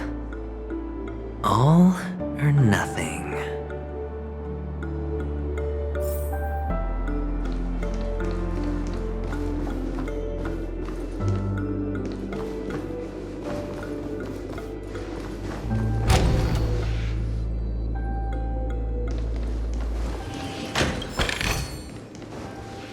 It seems my puzzles are too effortless for you, IPC Ambassador. I appreciate your words. And I see you put a lot of effort into welcoming me, Mr. Sunday. However, this is no way to greet a guest. Well, this isn't an invitation, but a summoning. Before we speak, I need to test your character. I imagine this knowledgeable doctor friend of yours has been of great help, yes? Certainly. You ought to know this better than I do. He's already faithfully fulfilled his duties, hasn't he? Yes, the doctor has assured me of your noble character. He considers you, like himself, a virtuous person who can be trusted by the family. I have come to know you very well as a person, Mr. Aventurine. You're diligent, generous, and willing to cooperate. The fact that you succeeded in overcoming many obstacles just to meet me gave me the reason to believe in your wisdom and courage. But there's one thing I must ask you. That is, you've used your wisdom at the wrong place to meet the wrong person and put yourself in a situation where you shouldn't be, witnessing a tragedy that shouldn't have happened. You don't look too well. Am I making you anxious? If not, then it means I'm on your side. If I wasn't mistaken, you'd just made a serious accusation against the family. No, you weren't mistaken. For depravity is creeping in around you. Well, there's no need for us to be evasive. Let's talk about your sister. Your sister's talent is unrivaled in the world of show business. As you know, her voice has been out of tune since she returned to Penacony. What's more disheartening, she can't sing anymore. Who could be responsible for this? Many suspect the culprit is among the outsiders, but I know you hold a different opinion. Now your noble status has become a shackle, preventing you from apprehending the murderer and avenging your sister's death. You're feeling anxious because you're out on a limb. But don't worry, I'm on your side. I'm immensely honored by your concern for me, Mr. Aventurine. Since you're so selfless and generous, I believe you wouldn't ask for anything in return, would you? Well, naturally, you wouldn't incur any loss from this. I just want to reclaim what is mine. My liberty and the personal items under the family's custody, the bag of gift money, and... the box in which the cornerstone is stored. That's right. Cornerstone. I've heard it's a treasured asset of the Strategic Investment Department. A sacred stone that seals the Preservation Emanator, granting significant power, and every liquidation specialist holds one. For an object so precious, it probably comes at an even higher price than other forms of recompense. Well, I'm sure you're aware of the high level of risk I'll be undertaking to bring the truth to light. Mr. Aventurine, when you're out and about, do you always make adjustments to your appearance? Your tie should be on the center line. Your shirt must not protrude from your vest. Your trouser creases should be perfectly straight, and always aligned with the tips of your shoes. Of course. But I don't, because it's not appropriate to do so in public. You should make sure everything is presentable and in order before leaving the house. I'm not the kind that takes risks. The cornerstone must be in the custody of the family. No room for negotiation? Please, don't let me turn you down twice. Sure. The gift money is good enough. I suppose you wouldn't mind that. After all, a merchant can't function without a bargaining chip. You compromised quicker than I thought. Unfortunately, it's a gambler that needs a bargaining chip, not a merchant. I can give you your gift money, but before that, I want you to tell me.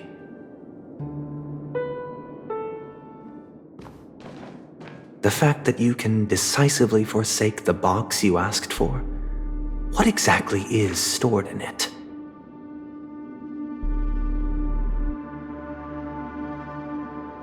Oh, triple-faced soul, please sear his tongue and palms with a hot iron, so that he will not be able to fabricate lies and make false vows. What have you done? Under the light of the harmony, all wickedness is revealed. I implore them to shed their light, and I'll ask you questions on their behalf. Next, you have 113 seconds to prove your innocence and gain my trust. And if I refuse to answer? You can try, and we'll see if the harmony rejects you. Question: do you own a cornerstone? Yes. What a simple answer. You, too, understand that idle chatter leads only to poverty. Did you hand over the cornerstone to the family when you entered Penacony? Yes. Does the cornerstone you handed over to the family belong to you? Yes. Is your cornerstone in this room right now? Yes. Is your memory free from any kind of tampering or deletion, encompassing but not restricted to the techniques of the Garden of Recollection? Yes. Are you an Avgin from Sigonia? Yes. You even know about that? Do the Avgins have any ability to read, tamper with, or manipulate one's own or another's mind? No. Does it matter? Do you love your family more than yourself? Yes. All the Avgins were killed in a massacre. Am I right? No. Are you your clan's sole survivor?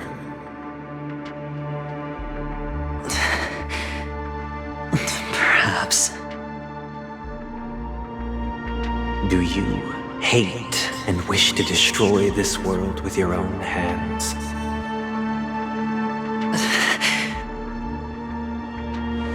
I don't know.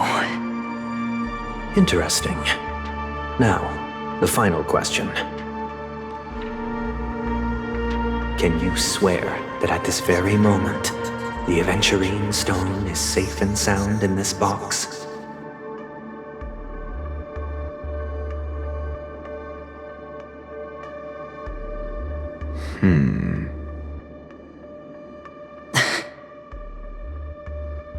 Of course.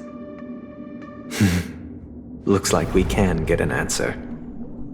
Open it, Mr. Aventurine. It's your last chance to defend your honor.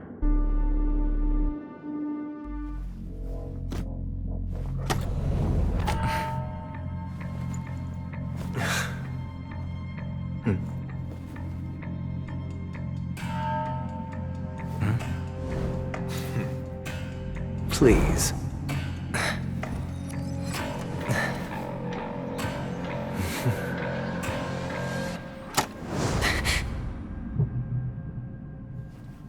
Are these what you're looking for?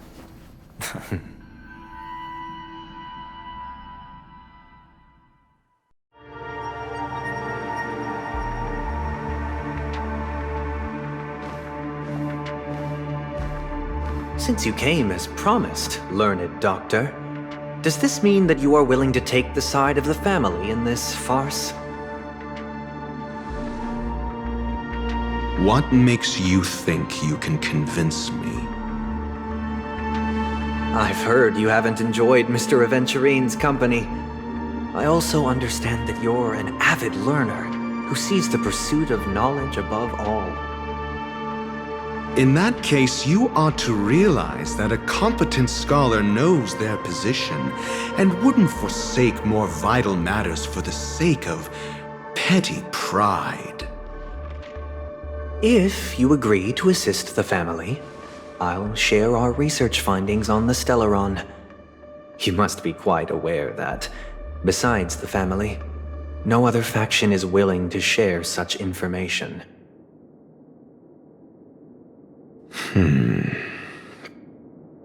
Cut to the chase. What do you need from me? I need Mr. Aventurine's comprehensive plan. Haven't you confiscated his cornerstone? You can't expect a featherless bird to take flight. But I've also heard the 10 elites in the Strategic Investment Department have united, progressing together in the interests of the IPC. You'll have to speak more clearly than that. The cornerstone, which Mr. Aventurine surrendered. Was it really his? You question whether he would entrust you with someone else's cornerstone. The 10 Stonehearts aren't as united as you think. Cornerstones are significantly more precious to them than their very own lives. But you know that he's a crazed gambler. The more vocal he is about it, the more cautious I must be. I never imagined someone would share his way of thinking. Honestly, you should see a shrink. Bring it. The box containing the cornerstone is unique, and only IPC senior staff and related members can access it. But I happen to be among them.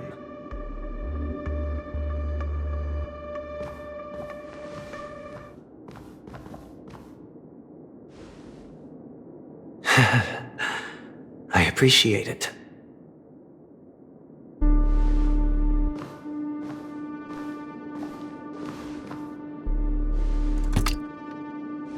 Unfortunately, your guess is correct.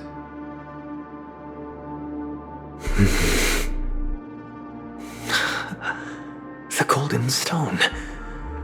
Its color and glow are similar to that of Klepoth's body. This is the very ruse he intends to use to fool you. He won't reveal to you that the 10 Stonehearts chisel their own will into the cornerstones, granting them an unparalleled radiance. And this golden statue is also known as Topaz, not Adventurine, and it belongs to Topaz. So, do you wish to confront him? Not at the moment. I'm more interested to know the location of his cornerstone. The safest place somewhere you'd never think of.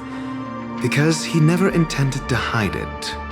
In fact, that cornerstone has been in your hands from the very beginning.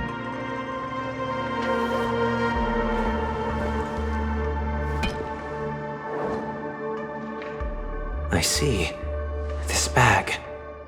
Mixing a cornerstone, more precious than life itself, with a bunch of worthless jewels, disguised as a gift of money waiting to be confiscated, is indeed in line with Mr. Aventurine's style.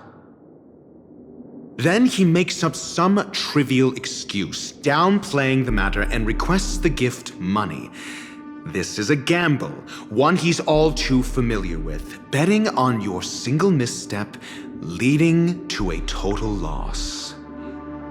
Learned doctor, I am grateful for your help.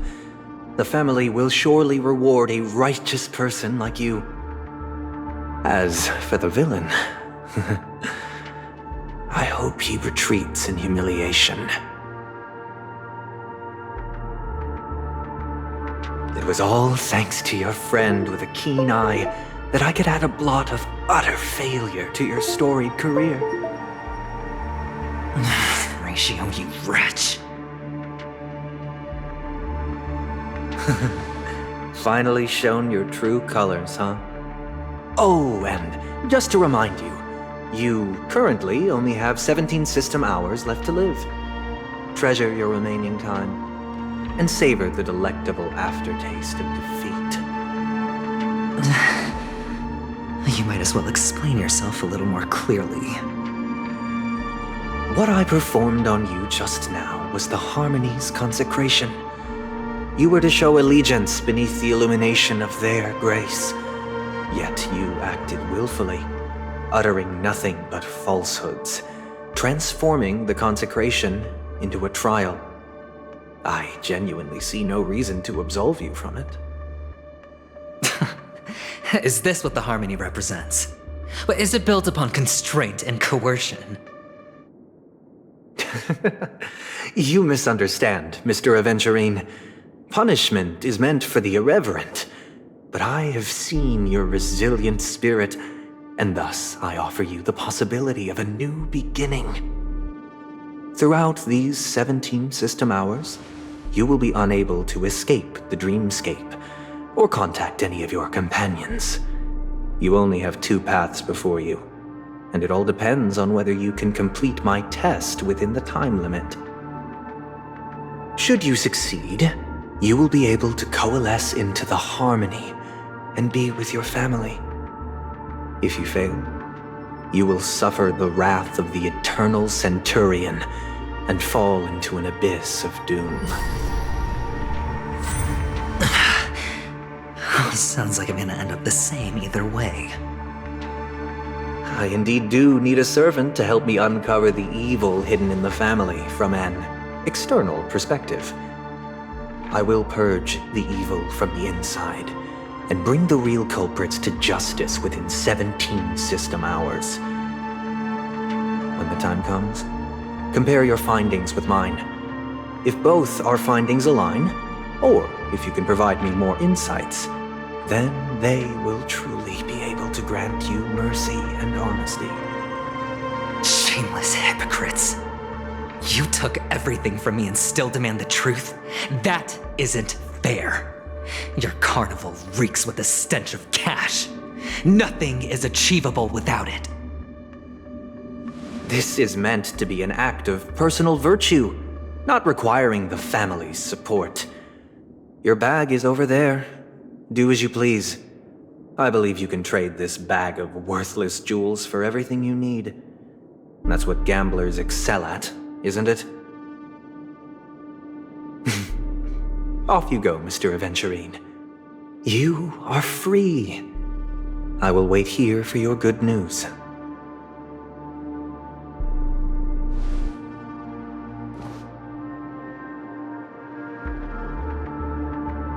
This meeting isn't an interrogation or a negotiation.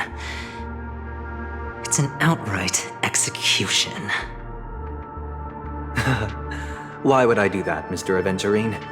I'm just wondering what a passerby who stumbled upon a scene of a murder could have found out. That's all. By the way, before you go, I have a personal question. What is it now? Do you truly wish to bring about the destruction of this world?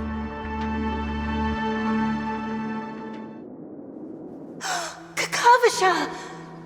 Where did you go? Oh, are you injured? I got it back, sister. You went to look for them? That's too dangerous. It's just a necklace. It's neither food nor water. We can survive without it. But I can't live without you, little brother. Promise me not to look for those catechins again, okay? Sister, don't be afraid. The catechins are fools, but I'm smart. I played a game with them, and I won. Won? What happened exactly? Tell me. I made a bet with them. The two birds in the desert and me. Who will die first? I won. They suspected me of cheating, but I didn't. I won fair and square. Of course you'd win. You've always been a lucky child. Gaiathra Triclops must be watching over you. But that's no reason to push your luck by going up against those bloodthirsty, cruel catechins. Have you forgotten how Mom and Dad...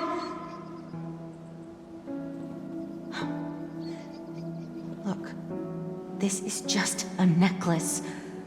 But Kakavasha, you are my only family.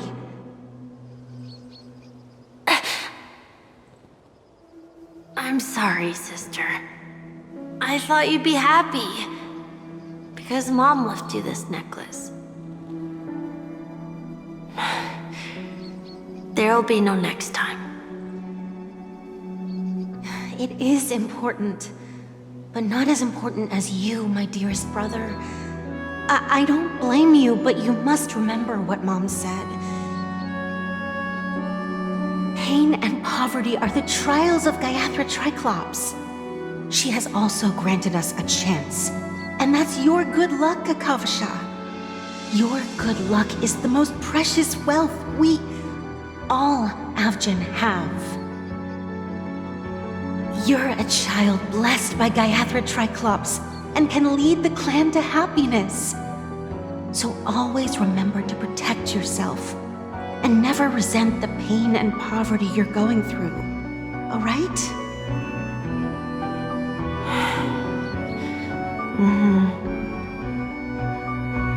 Listen to me and swear to Gaiathra Triclops.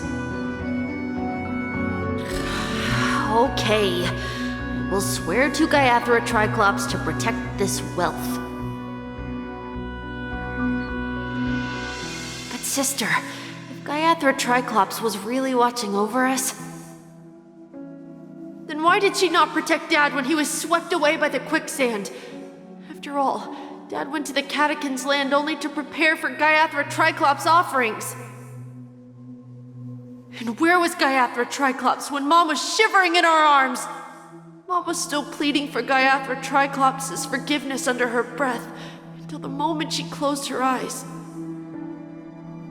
Sister, everyone praises me for being smart, but I don't get it.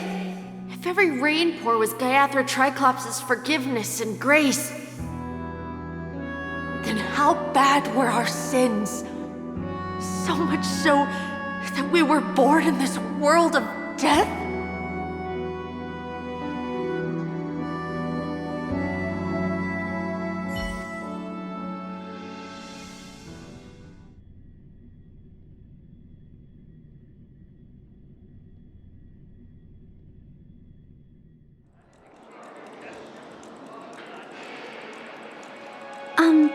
Excuse me. I can't seem to find any information on this artist in the Iris family archives. The photo you provided also doesn't show any matches. Just as I thought. I'd like to ask, what kind of traces do people leave when they enter a dream? Are you referring to the records when you enter the dream pool? The equipment will monitor physiological indicators such as heart rate, blood oxygen levels, and body temperature in real time. This data will be included in statistics and handed over to the family for the screening of any data anomalies. Immediate action will be taken once any illegal behavior is detected.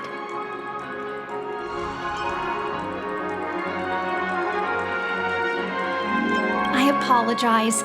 The hotel does not have access. This information is managed by the Bloodhound family. We can only gain access if there's a problem. Looks like nothing can be found here. At least we know who to look for next. We can ask the Bloodhound family for information. Thank you for your assistance, Miss Allie. By the way, is Miss Robin doing fine? We are looking forward to her performance. Fine? What does that mean? Is there something wrong with Miss Robin? The preparations for the Charmony Festival have been proceeding smoothly, so I guess things are pretty good. I believe she will be able to put on a spectacular show for all of you. I'm sure. Sure enough, no one knows about Miss Robin. I'm not surprised. But that Miss Firefly is truly mysterious. There's no information on her in the hotel system. Even if she's a stowaway, she should have a disguised identity after entering the planet. She's also in the running for the legacy. How is she going to sneak into the dreamscape unnoticed? Is there any other way to enter a dream? Besides the hotel room's dream pool?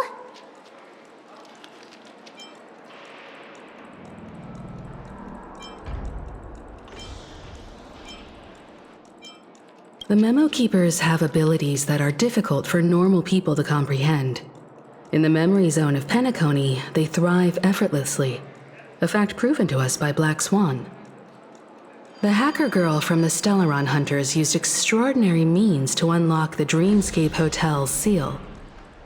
According to the scene witnessed by her, it is likely that they are behind Miss Firefly's case. The Garden of Recollection and the Stellaron Hunters. Both are possible, but what about the IPC? Since they want Penacony all for themselves, they're bound to have a plan. Who are you guys? The Bravo team has arrived at their designated position, ready to execute armed evacuation operation. Boss, get moving! Armed evacuation? Boss, are you drunk? What do you know? It's more efficient this way. Just don't let the director find out. Act first, report later. Understood? Help!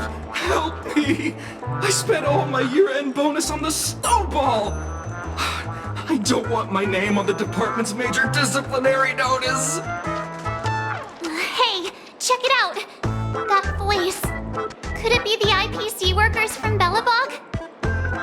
To all guests, the IPC will be conducting special operations within the hotel. Please follow the staff in charge of evacuation to the designated safe zones, or compulsory measures will be enforced. I'll request a beating for you lot! You've been told not to drink during work hours. Take him back to the hotel room. I'll organize a meeting later to properly go over how this incident report should be written. Miss Topaz? I never thought I'd run into you on Penacony. Long time no see, Astral Express crew. Aventurine has told me a lot about your happenings. Huh?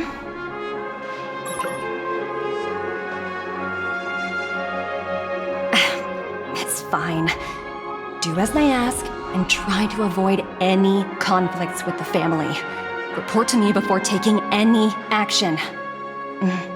Yes, all right. As you see, the IPC isn't very popular here on Penacony. Cordiality from the family is a mere facade. The former frontier prison has turned around and cuffed its shackles on the IPC staff now. Only Aventurine, who carries an invitation, is allowed to attend the banquet. An entourage like us, we can only sit around in the reality hotel, unauthorized to even enter dreams. No wonder Aventurine's scrambling to partner up with someone. The IPC can't back him up in the dreamscape. His situation isn't optimistic, I hear. You're all helping to investigate some dirt on the family, are you not? Let me know if you need anything outside the dreamscape. The IPC always treats its partners well. Thank you, Miss Topaz. We're on our way to the Hounds to verify some intel. Perhaps you've had dealings with them? Yep. They're tailing us right now. Why not go and talk to them? It'll take the spotlight off me. Being constantly stared at is really uncomfortable.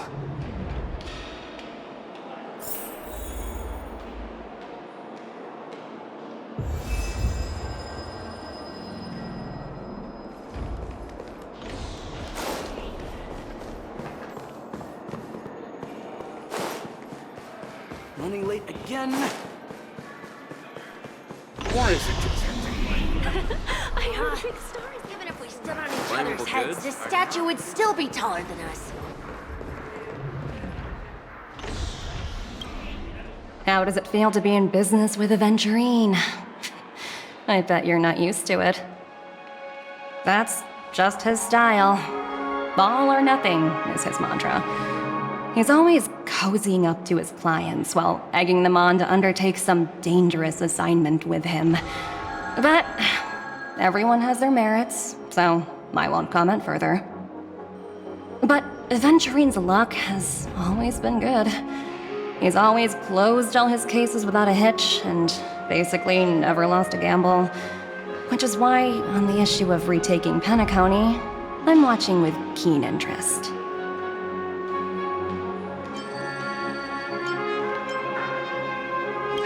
Of course. It's business after all. What's important is where you're seated at the table. As for the two cases, apologies, but I don't have much info on them either. All I can do is ask you to keep digging for more details.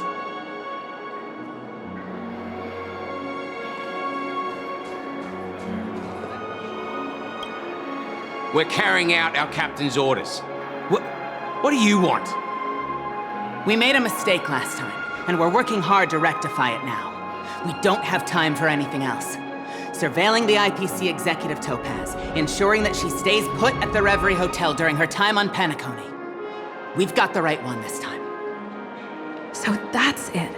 They were the pair who were after Firefly at the time.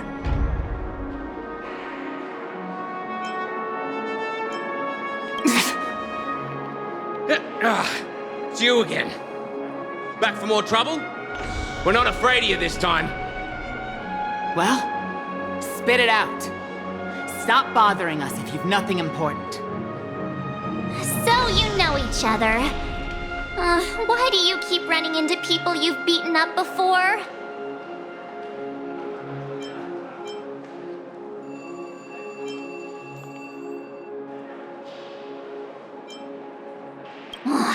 Sheesh, why do you keep asking me that? We're in the middle of investigating a murder case for the family. May we speak to your captain about it? Well... Hey!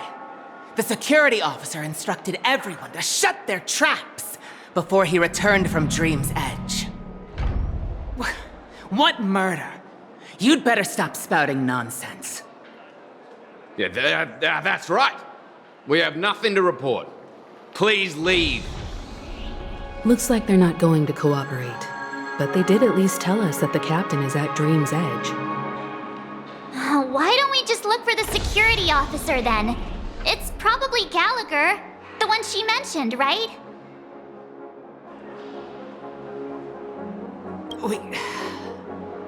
We have nothing to report. Please, leave.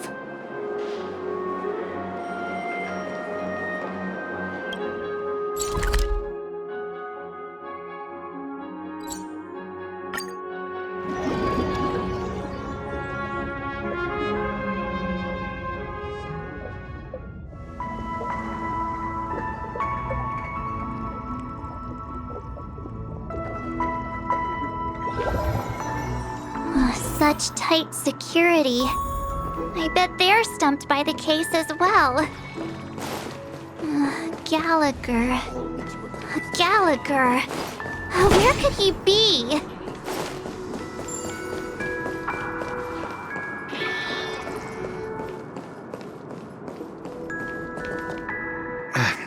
Apologies. The Bloodhound family is running an investigation up ahead.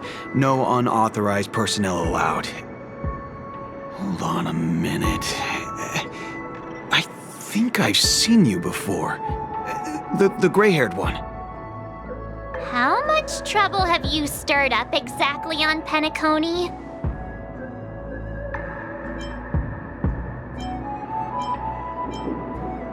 Not possible.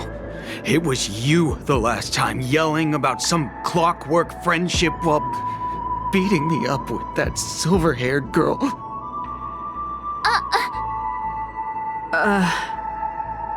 I'm not letting you get by this time. Please leave, or I'll have to get on my knees and beg you. Huh? What kind of heinous crime have you committed now? Hold on, sir. We have documents authorized by the family that would aid your investigation. If it wouldn't trouble you, could we see this Mr. Gallagher? Who exactly is this Gallagher you keep talking about? There's been a few people mentioning this name. Even the one with the gray hair. He didn't send you all here? It was the security officer who dispatched us. That's all I can divulge. He'll do. He's the one we've been looking for. Sorry, no can do. The boss said that since it's a matter of the family's reputation, no one's allowed through. Everyone, please leave. There's really no need for us to make things difficult for each other, right? We're really sorry for troubling you. Let's think of another way. Another way. That's it! Didn't they say something about that? What was it? Clockwork? That got this guy to change his mind. Can you perform it again? That, clocky magic.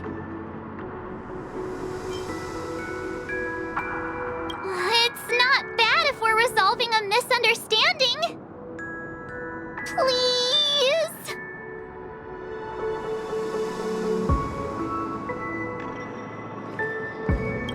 Sorry, no can do.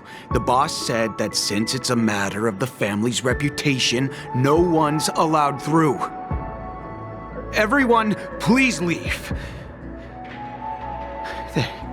There's really no need for us to make things difficult for each other, right?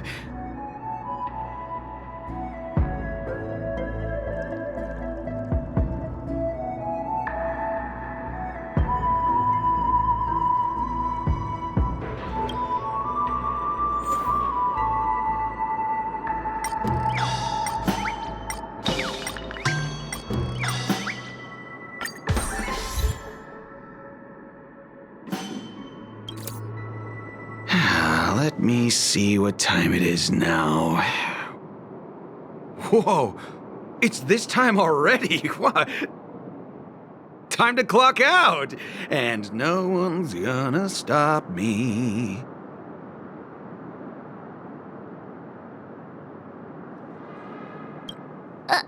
What? Huh? This clockwork trick of yours, it's kinda dangerous. At least he won't be getting in our way again. Let's go find that Gallagher and ask him the intricacies of the case. I was wondering what all the commotion was. Huh. Oh, it's you guys. Welcome. Since you made it here, what can I do for you? Hello, Mr. Gallagher, sir. Judging from your tone, it sounds like you were expecting us. Miss Himiko, you're too polite. There's no need to call me sir. Mr. Gallagher, you even know my name. Of course I do.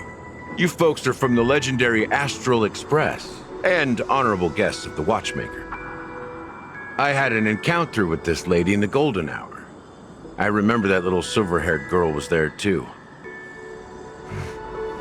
I'm sorry for what happened to that kid.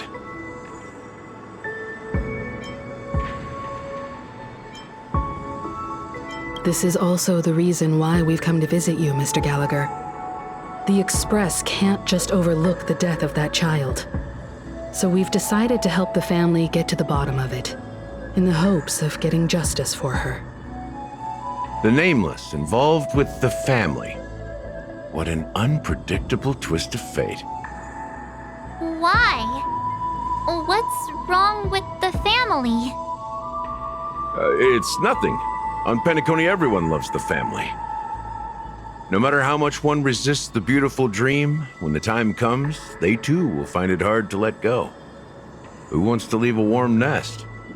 Just idiots, little kids, and inebriated fools.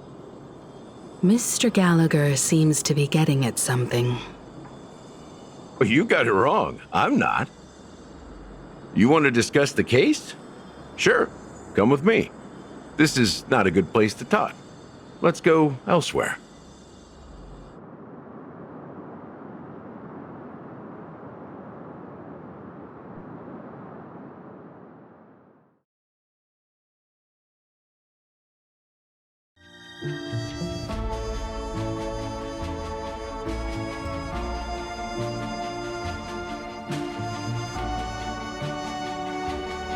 Even after that chilling tragedy, this dream is still running effortlessly. Other than the family of the Harmony, it's hard to imagine any other power in the universe that could sustain a building of such magnitude. The family itself is a huge, perfect building, like a living idol. Each member of the family sees themselves as a piece of the divine puzzle, revolving around a singular core and a shared ideal. Under their command, they loyally fulfill their roles, offering themselves while also receiving sustenance in return. Interesting analogy. Perhaps that's why Penacony's beautiful dream has persisted for so long. But the human body has its limits, and so does the divine's. That doesn't sound like the kind of comment a Galaxy Ranger would make. Just pointing out the facts. Mr. Yang will definitely have a better sense of what's going on than I do. Why do you say that, Miss Acheron? The beautiful dream is crumbling. But not because of a particular eon, a particular faction, or a particular visitor. Its collapse stems from a certain inevitability of human nature. The family refuses to acknowledge this, and it has ultimately backfired and become a catalyst. As people immerse their souls in the dreamscape, where consequences and pain cease to exist, and only ease and pleasure prevail, they draw closer and closer to necrosis. Regardless of the perceived bliss, death looms as the inevitable conclusion. Also, this necrosis will diffuse and spread, One piece of the puzzle's mutation will eventually cause the entire building to shake, break, and crumble. In the end, the dreams that people built in the name of freedom became the cage that imprisoned them. I'm sure you've gained a lot from this trip, Miss Acheron. Are you willing to share your findings with me? Of course. That's if I remember.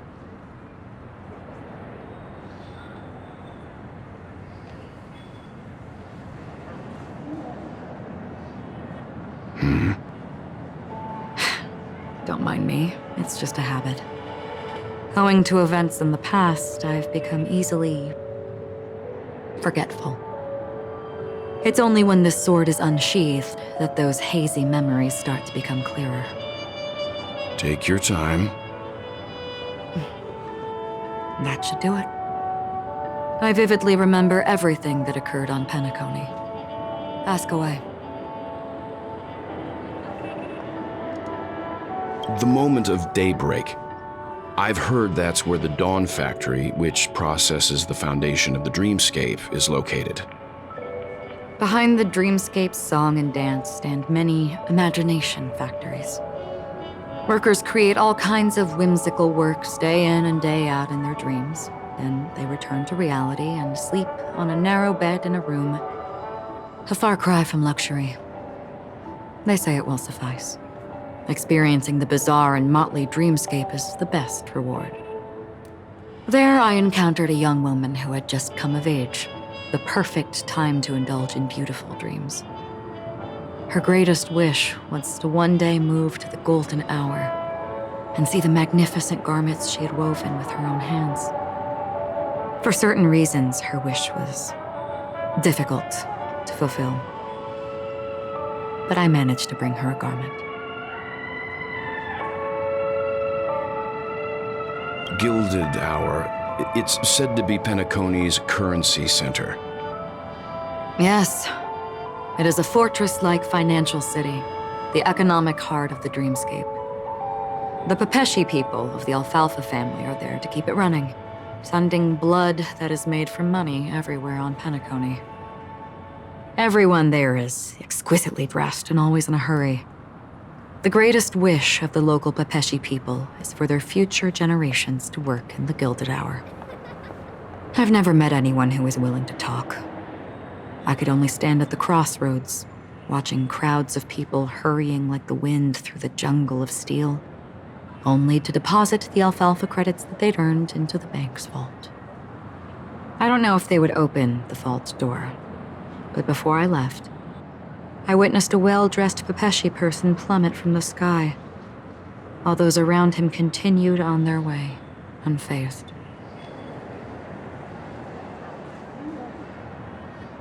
I hear the Blue Hour is very romantic. Do you have any tales to share? Perhaps Mr. Yang has heard. There is a large boat called the Eventide anchored along the Sea of Dreams, where soft music and dancing persist endlessly every night. I ran into a wizened lady there. She was at the dock, waiting for her long-departed lover to return, waiting for countless hours within time that stood still. In the humid sea breeze, she spoke of her own youth. Like many who desired wealth and love, they came to Penacony to pursue their dreams. Alas, her lover's consciousness was lost in the dark depths of the Sea of Dreams. Finally, she suggested we continue our conversation on a boat in the shallows. I agreed and boarded the boat with her. But she never said anything. Her eyes absent-mindedly gazing at the horizon for what seemed like forever. Finally, we retreated to the beach. The dreamscape of chic, luxury, and consumerism, the moment of dusk. My companions have been there too. Then you all must have seen those who are attempting to realize their dreams.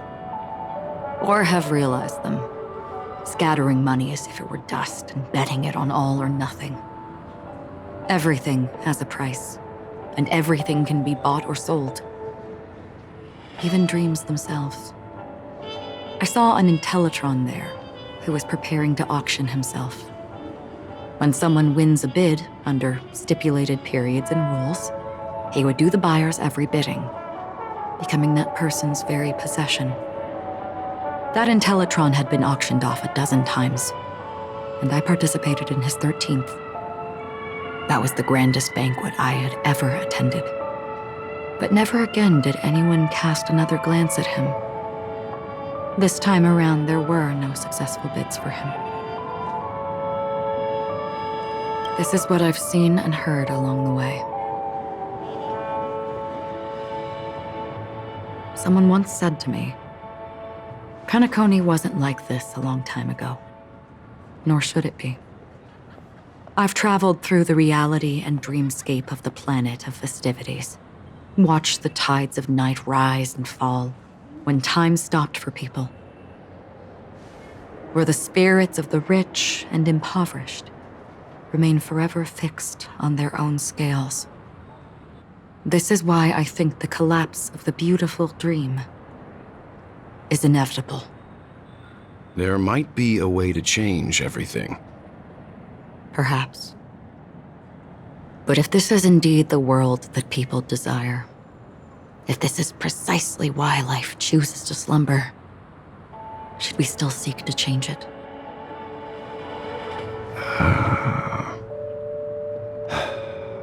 Miss Acheron, now it's my turn to share a story with you.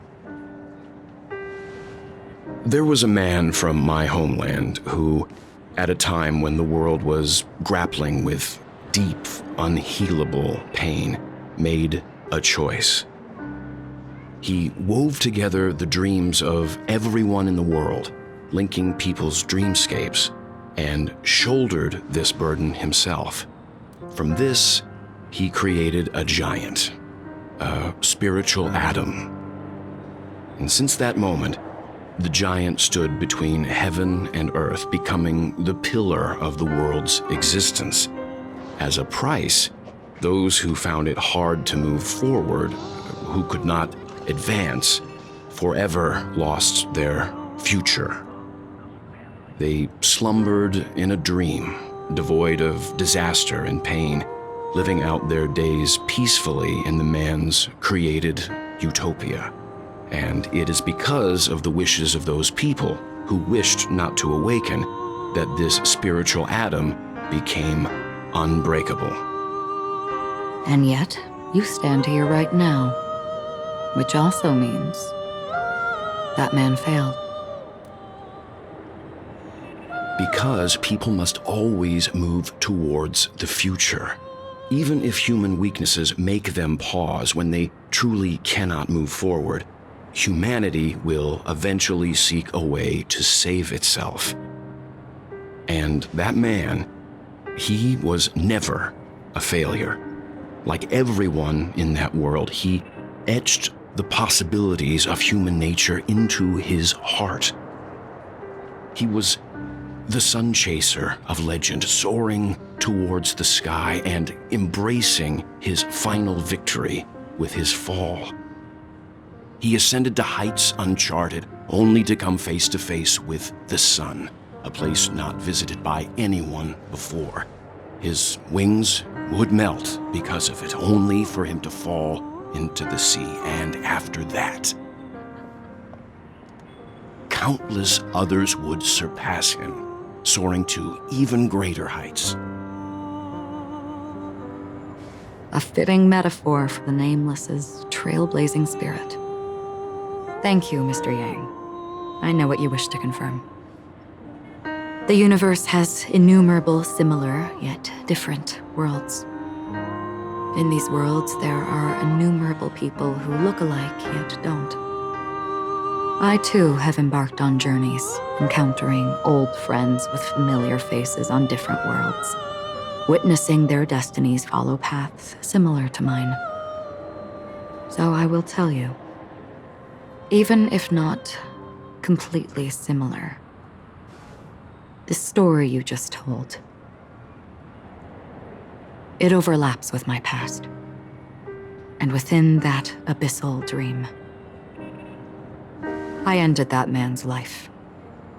Alone.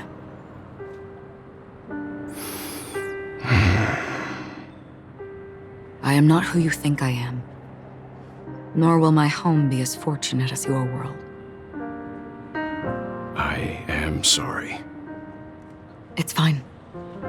I don't mind, so long as I can alleviate your suspicions. There's something I still wish to know, Miss Acheron. Under that representation of the hunt, exactly what sort of power is it that has motivated your solitary journey thus far? Mr. Yang, before answering that question, I wish to continue the previous topic. I like your analogy very much. Indeed, birds are born to fly. But in a distant past, their ancestors could only gaze at the sky in envy. They saw that faraway ray of light from above the heavens, piercing through the clouds and blanketing the earth.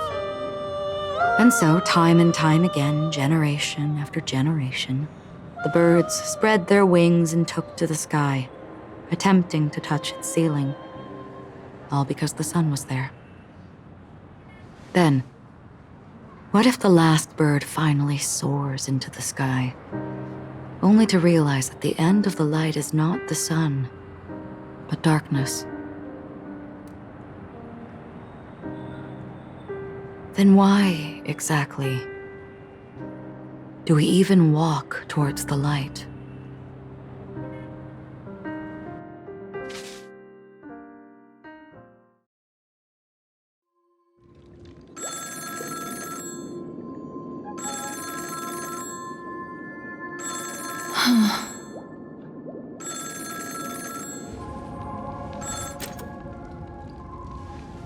Long time no see. Having fun on Penacony? Acheron? This voice, it's not Constance. Could it be her companion? Though I don't know exactly what you are, or what you're up to, my bullets will find you. Until then, you best find a casket store on Penacony and ask the owner to reserve a good quality casket for you, imposter. Imposter? I see. She gave my whereabouts to someone who's tracking Acheron too. Who are you? Huh? Did I make a mistake? Who the heck are you? I'm the Garden of Recollection's memo keeper. Not bad. This is the kind of tough challenge I like. You that imposter's bodyguard? Never mind. It's fine. I'll leave a round for you. So get that forehead clean and wait for me. I don't know what you're talking about, but you know Acheron, the Galaxy Ranger, yes? I have something to ask you. Are you asking me to write your will? Sure. Go ahead. Not quite. I only want to ask, how exactly did she become a Galaxy Ranger? She's clearly not a pathstrider of the hunt, but you are, aren't you? Tell me, what's Acheron's deal? Sure. Heck, never thought I'd come across an ally. What a stroke of luck. Well, I'll be on Penacony soon. Memo Keeper, go buy a bottle of Hasdana's White Oak and warm it up, and I'll raise a glass to you. That lady's passed.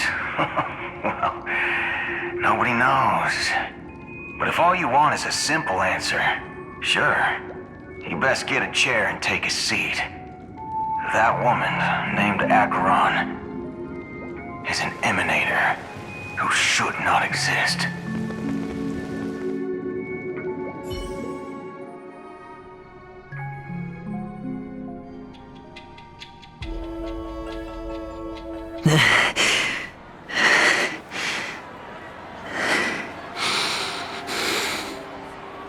You look pale.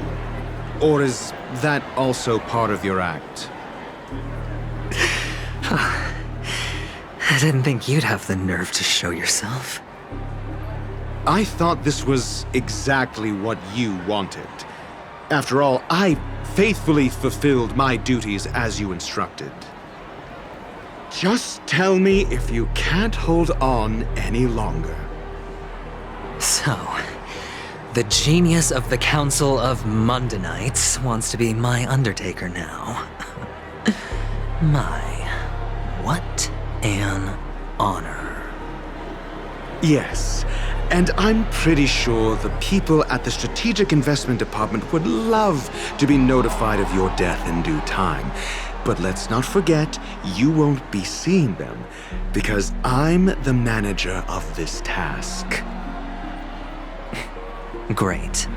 Then tell your people that Aventurine is ready to go in 17 system hours. Oh, you've got a lot of nerve. How exactly do you plan on completing your task while your hands are tied by the Harmony? Well, my conversation with Sunday convinced me that there's a traitor in the family. That they hold the secrets of Penacony. So, I took the opportunity to set everything in motion. I even managed to recover the gift money. Things haven't gone this smoothly since I walked through the doors of the Reverie. Now I'm only one step away from victory. Let's just wait and see. Sounds like a very elaborate way of saying that you failed. That's all I can say. Have you forgotten, Doctor? You betrayed me. Go. Do what you must. I look forward to the sight of the IPC fleet surrounding Penacony. You've achieved what you desired, haven't you? That's true, but what's your plan? Did you conceal an orbital support beacon in that gift money bag? Well, who knows? Maybe that's why I'm handing out cash even when I'm about to bite the dust. You are indeed a gambler. An insane one at that. Maybe I am. Who knows? Fine. Here, take this. Open it when you're on your last legs. You'll thank me. What's this? Medical advice?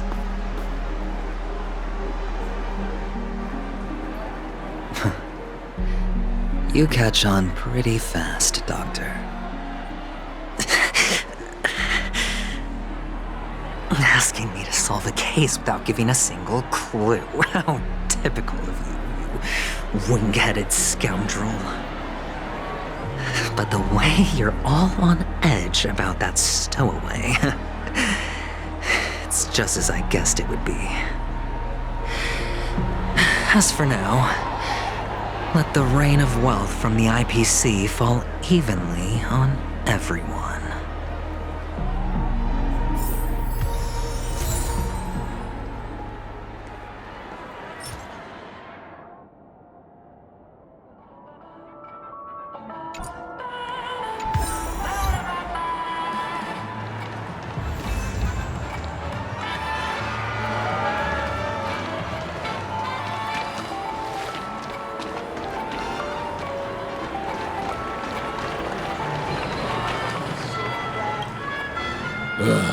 The world has truly lost its way.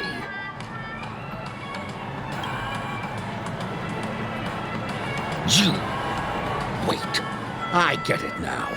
This is some sort of prank show, right?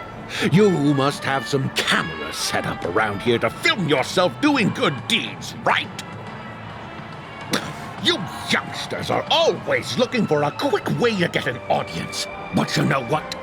A truly great show never comes easy. A great show will start soon, old man. But before that, I need to ask you something. Do you know where I can find death in this dream? Ah, I see. Another fearless youngster looking for death, huh?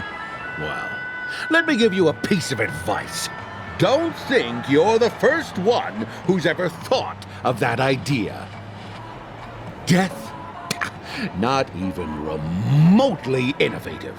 I bought it from Dr. Edward. He claimed it was some exclusive fancy schmancy stuff. Ah, but what a disappointment. The effects were awful. First, some monster covered in eyes stabs you in the gut, and then all you see are blurry glimpses of buildings and lights. The sky was spinning so fast it almost made me puke. Is that all? Yeah, what else can you expect? Don't put too much stock in the Penacony movie industry. They even call this junk groundbreaking art. Can you believe it? What a joke. Well, I'll leave you be then. I hope you have a wonderful day. A monster covered in eyes. That sounds like the Memory Zone meme. But buildings and lights... I don't think those have anything to do with death. Well, that whole dream bubble was probably created using rumors and gossip.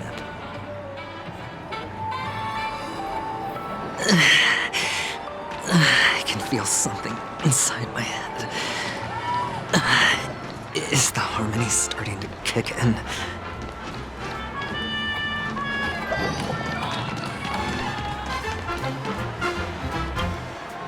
Would you be willing to support my performance? And keep the Song of Beauty alive in the cosmos? Wow, how fabulous! But why would you give such a wonderful gift to a random stranger like me? Well, you see, I can't bear to see anyone in this sweet dream suffering from poverty. That's incredibly kind of you. Thank you so much, sir.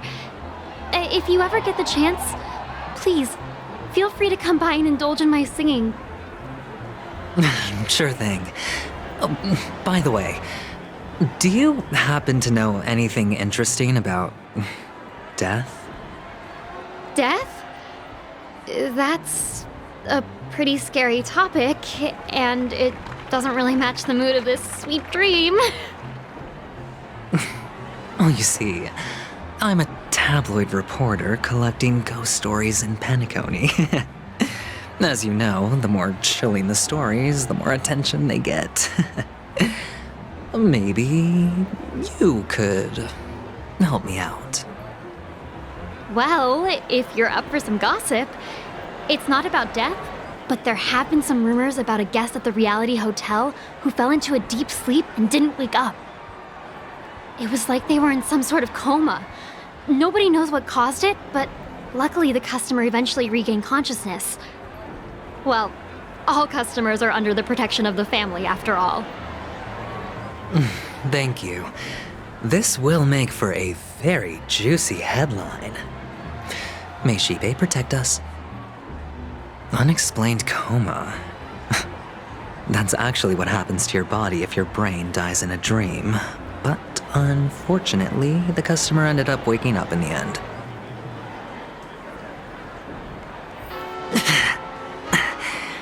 The disturbing voice in my head. It's getting closer.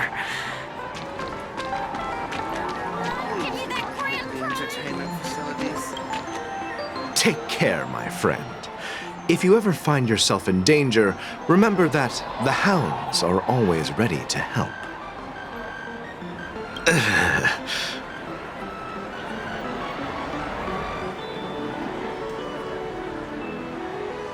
You don't look good, my friend. If you need assistance, I can contact the hotel and have them wake you up forcefully. That won't be necessary. I have some business to attend to. But thank you all the same. All right, then. If you ever need help, don't hesitate to reach out to us hounds. Well, actually, I do need a favor. As the most outstanding hound in Penacony, have you come across any stowaways recently? Stowaways? How could there be stowaways in Penacony? We've never had anything like that before. All right. Good luck with your work then. What was I even thinking? Family would never share intel with the IPC.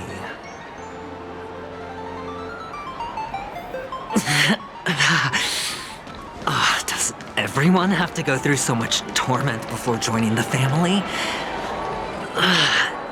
Darn it. Now I just want to dig out my brain and use it as evidence.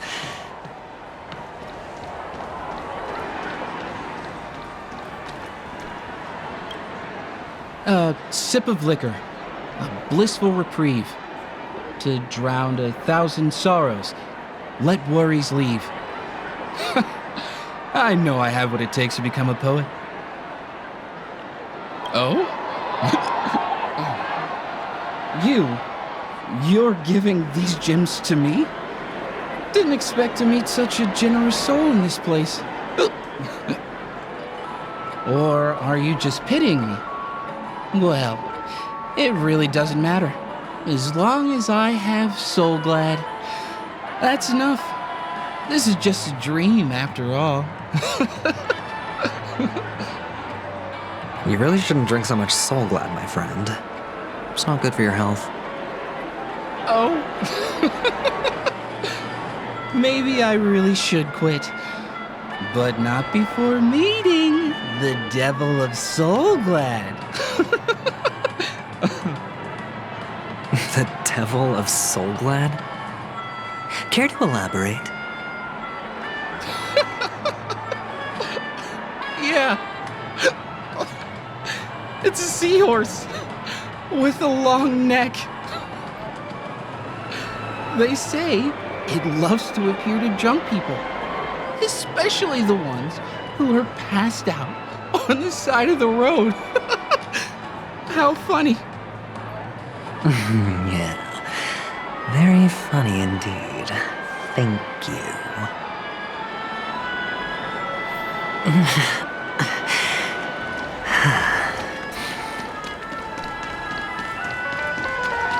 Not enough credits left? Where do I recharge? You want to talk to me? Sure, but nothing too sensitive, okay? Huh. Wealthy people have fancy ways to enjoy this dream. But to be honest, I've never seen anyone who gives out money to others like you. So, are you trying to be the prince from the tale, handing out his gold leaf garment and melting his lead heart in the fire? I'm flattered. I'm no prince, and I just thought these gems would help you speak. So, as an investigative reporter, maybe you've heard something about death? Another curious soul. I see. Well, that was actually the topic I was most into when I entered the industry. But my boss shut it down. How did your boss talk you out of it? Well, she simply said, covering baseless urban legends like that would make us look like some third-rate tabloid. I thought about it, and she had a point. Reporting on stuff like blowing out birthday candles and getting spooked by nightmare ghosts isn't exactly professional material. Guess she's got a point. Thank you for sharing.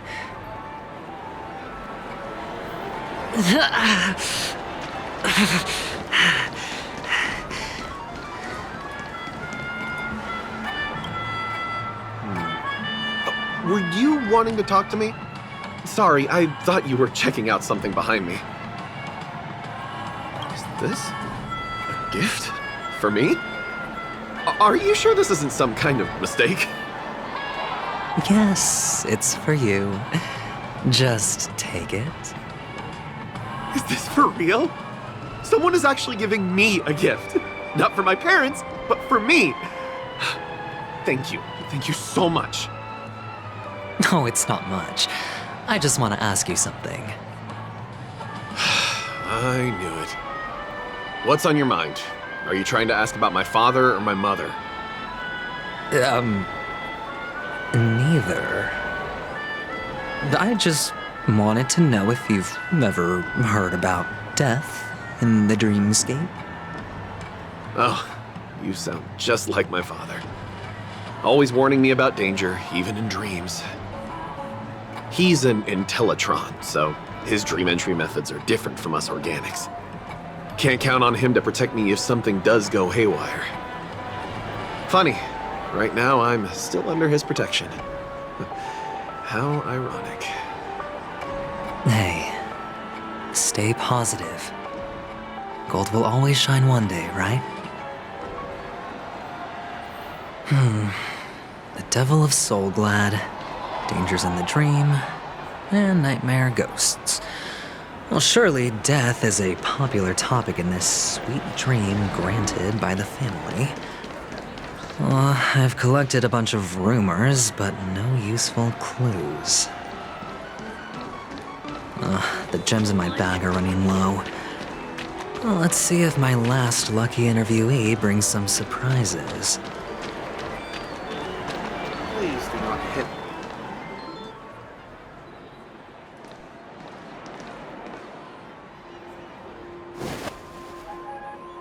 Remember what I said. You Sigonians are better off hiding in the sewers. Look at you, snooping around and sticking your nose everywhere. Is the smell of death so enticing, my fine fellow? Oh, it's you, masked fool. I should have guessed it. You're the imposter who appeared on TV after Robin's death, right? I heard you got caught by the family. I gave you a clear clue. Befriend a mute. Simple and straightforward, you know? And what did you do? You messed it up and ended up as their prisoner. I told you to make friends with a mute, not become one yourself. You really let me down. What do you mean? You know better than I do. Who watched the little songbird that couldn't sing perish right before their eyes? You did, Blondie. No, I mean... What did you mean by becoming one myself? Well, it means you'll soon end up like her, unable to speak ever again.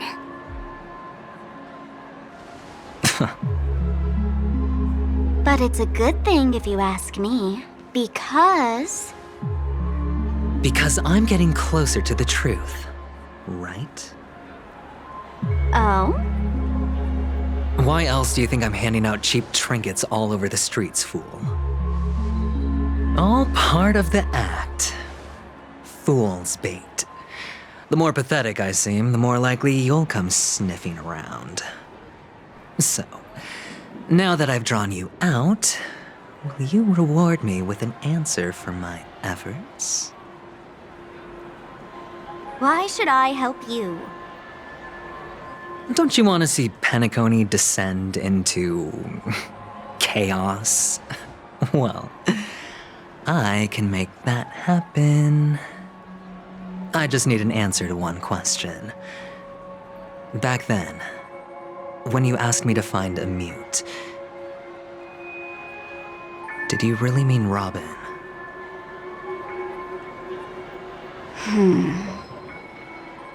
And what if I say no?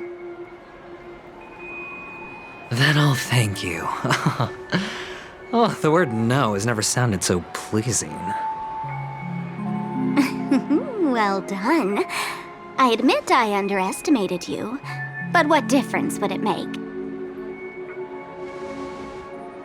Let me tell you something. There were 2 mutes, but one is dead now, and the other, though he's still in Penacony, I'm afraid you'll never find him again.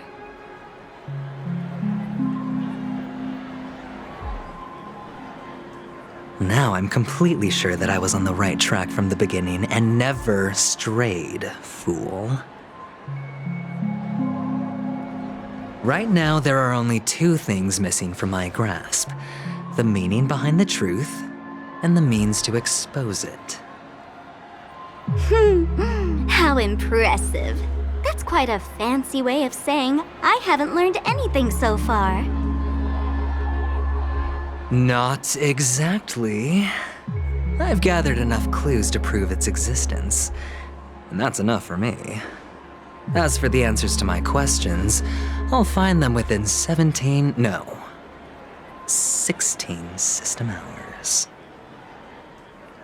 Oh, really? Only 16 system hours? Well, let me lend you a hand. Here you go. This is my precious, mutually assured destruction button, and I have one just like it.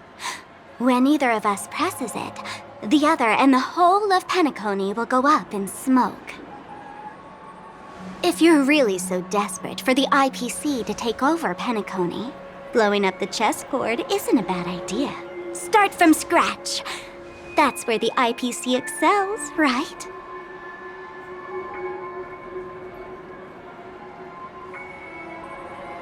Just press the button when you're at your wit's end.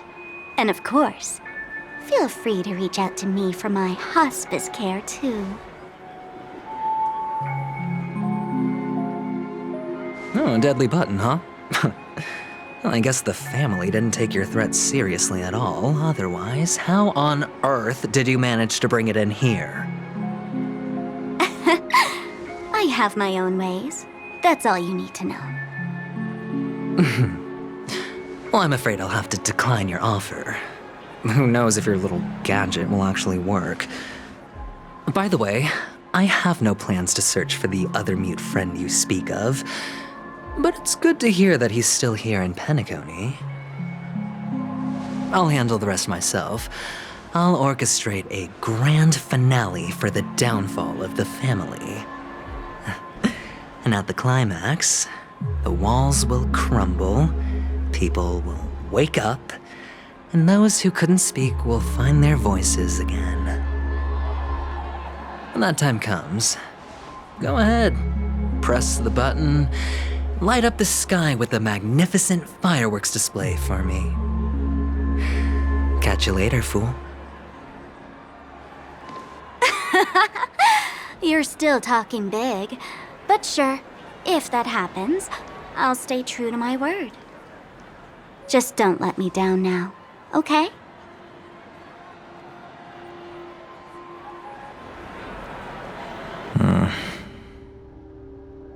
So, number 35. You're back. Like your new lucky charm? Can a commodity code really be considered a lucky charm? Silence! I didn't give you permission to speak, you Sigonian hound.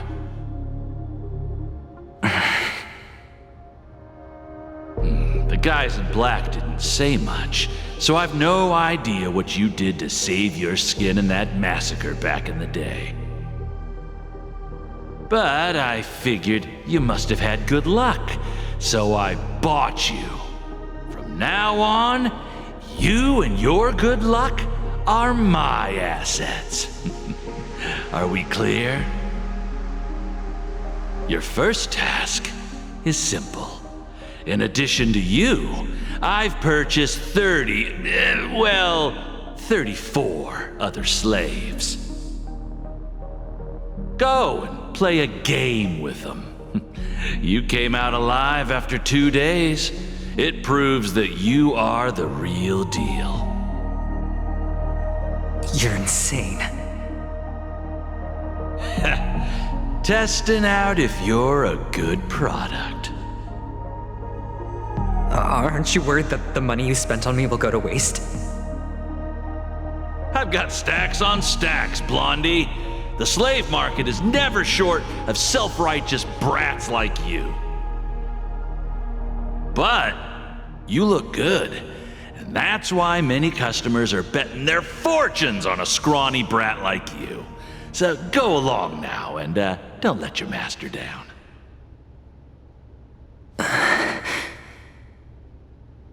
How much did you spend?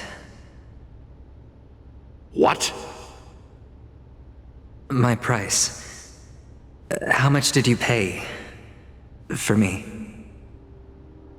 Huh. You really want to know? Well, it was 60 tanba.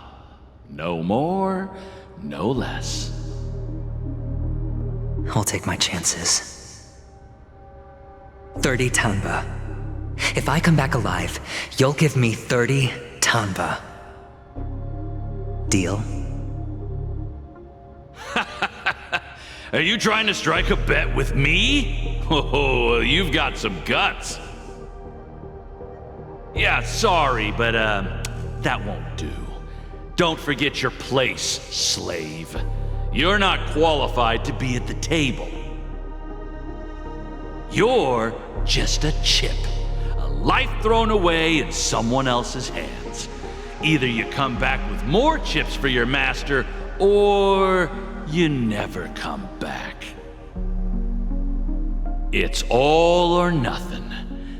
Don't embarrass me, my lucky hound.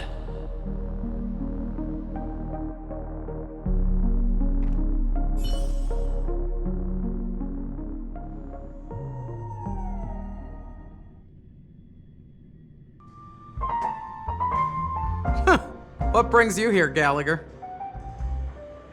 Some friends from the old days. Do you have a moment to spare, Siobhan? Oh, I have the whole day to spare. Ladies and gentlemen, welcome to Dream Jolt Hostelry. This bar offers a wide variety of drinks, but we draw the line at Soul Glad. Why settle for ordinary when you can experience extraordinary? We're dedicated to serving up nothing but pure joy and laughter. What would you like to drink?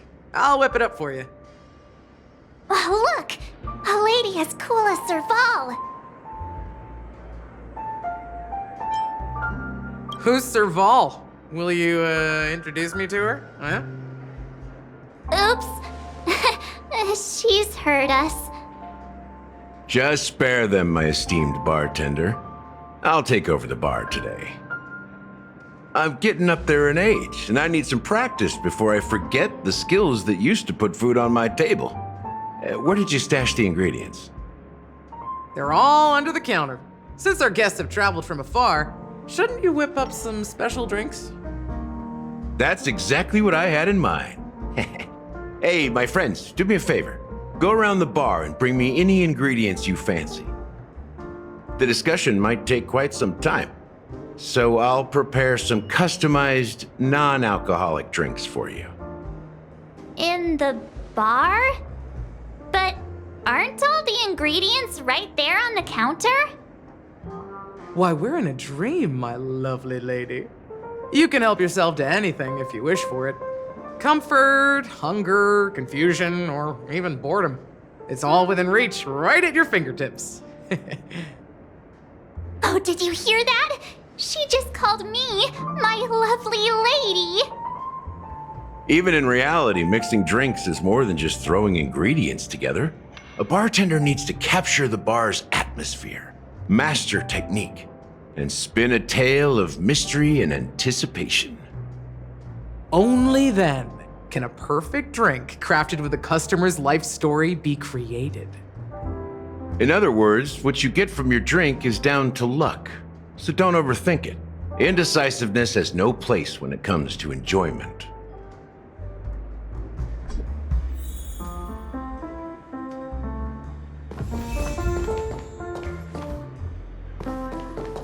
And let me tell you, don't underestimate the bartenders of Penacony, especially not Gallagher.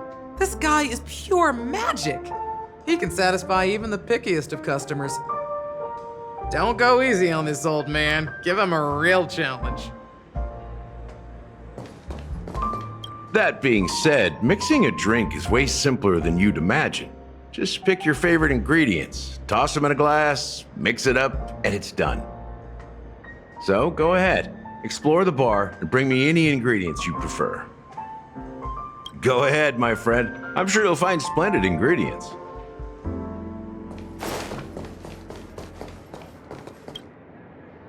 Check out this bottle! The liquid inside looks beautiful. And the label reads, Dream Syrup, thick. I don't see an expiration date, but the production date is half an amber era ago. Ugh, drinking this stuff can't lead to anything good. That's for sure.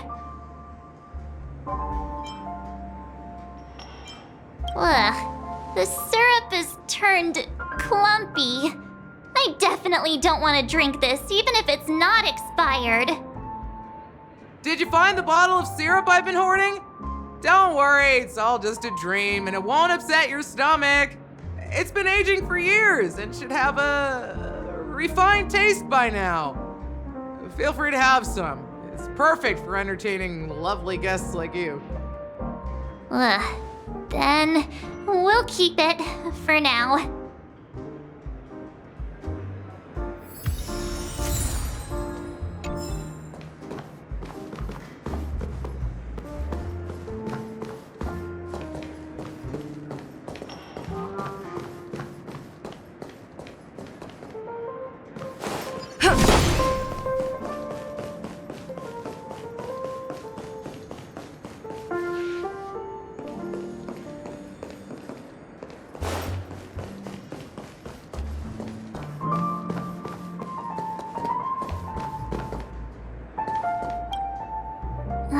Can this be used for mixing drinks? Oh, and there's a note underneath. Exchange with your precious things. Oh, what should we exchange for it? And who should we give our stuff to?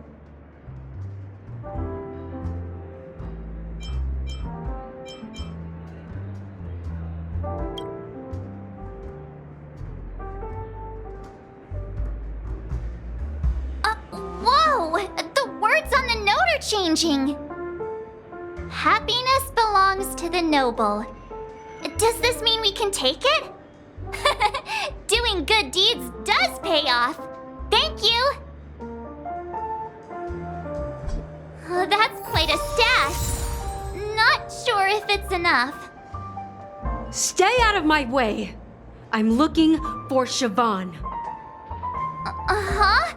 What's all the commotion about?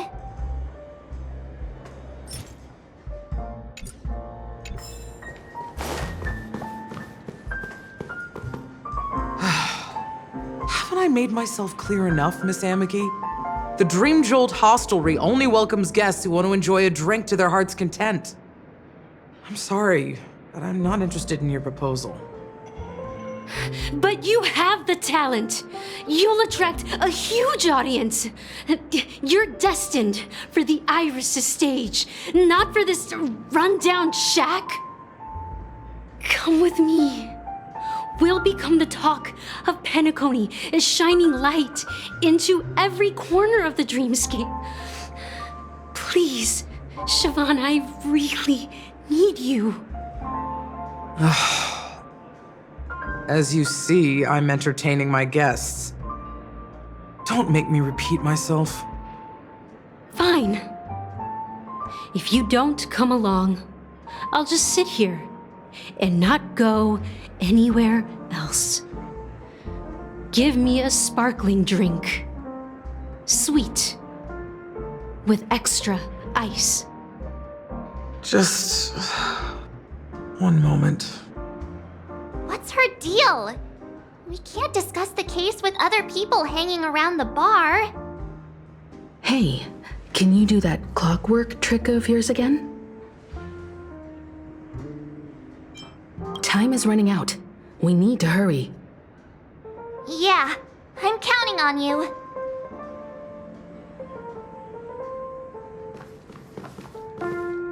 You're one of Siobhan's guests, right? What can I do for you? If you're here to convince me to leave, please stop it. I'll never leave until she accepts my proposal. I just don't get why she won't leave this place. This rundown shack with no customers whatsoever.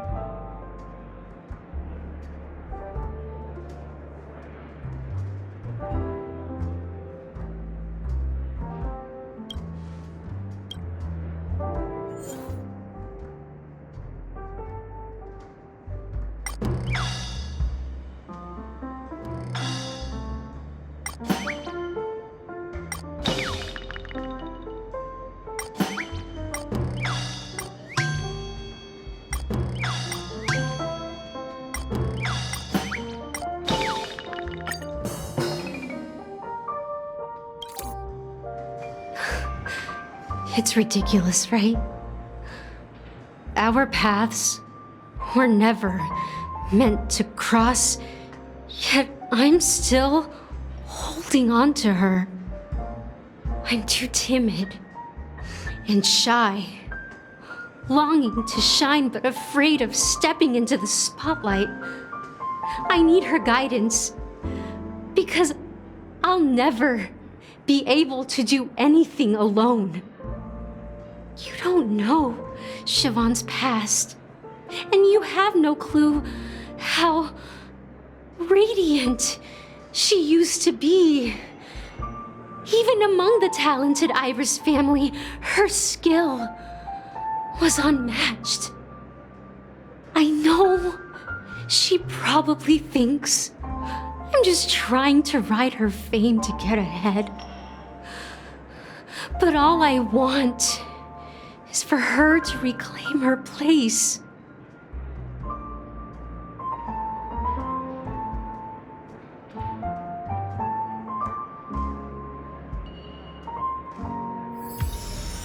She's still not leaving. Maybe I'll have to try again.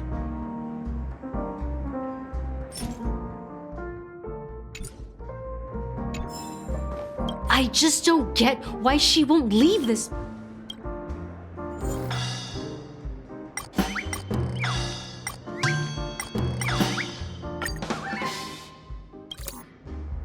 I've seen it.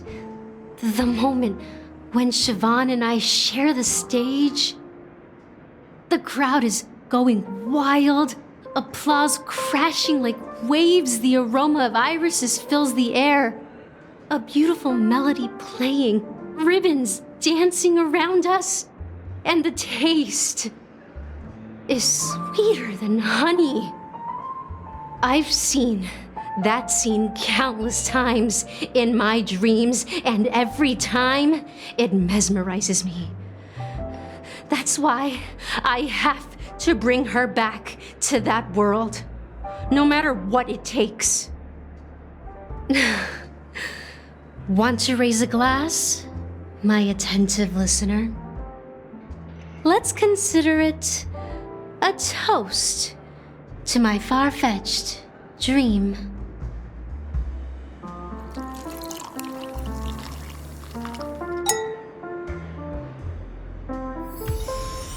She's still not leaving. Maybe I'll have to try again. I just don't get why she...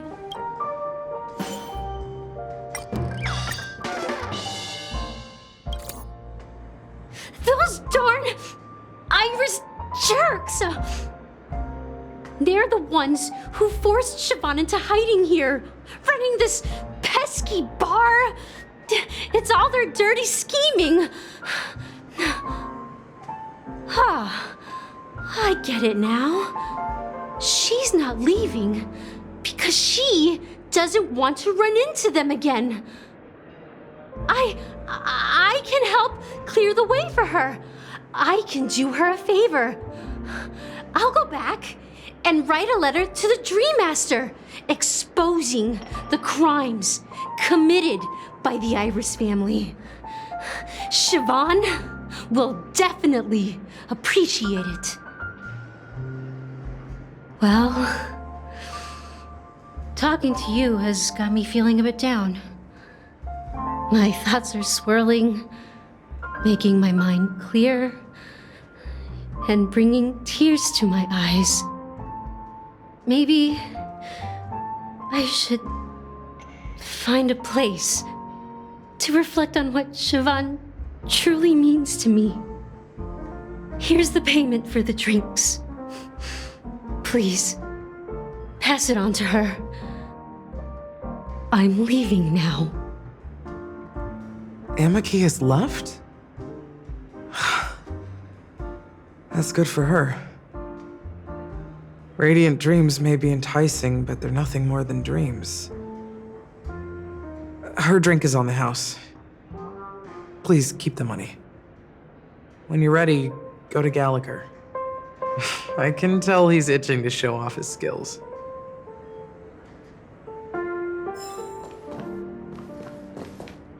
That being said, mixing a drink is way simpler than you'd imagine. Just pick your favorite ingredients, toss them in a glass, mix it up, and it's done. So go ahead, explore the bar, and bring me any ingredients you prefer. Nice work. Let me take a look. You found some interesting ingredients there. Now take your pick. Each drink has its own unique flavor, and the base ingredient sets the tone for the initial taste and the lingering aftertaste. So, which one would you like to use as the base?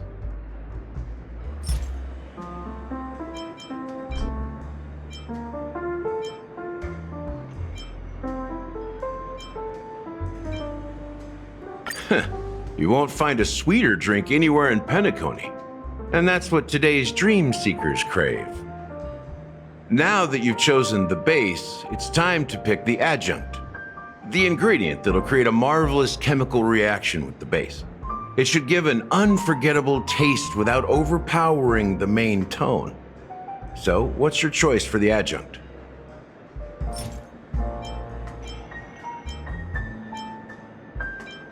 Bright future. A taste that's been a long time coming. I'll never forget the flavor that danced on my tongue as Mikhail whisked me through the dreamscape wilderness. Those were haunting times. Too beautiful to be real. Mikhail. Almost there. Let's pick a decoration. Which style do you prefer? Anything you need, I've got it.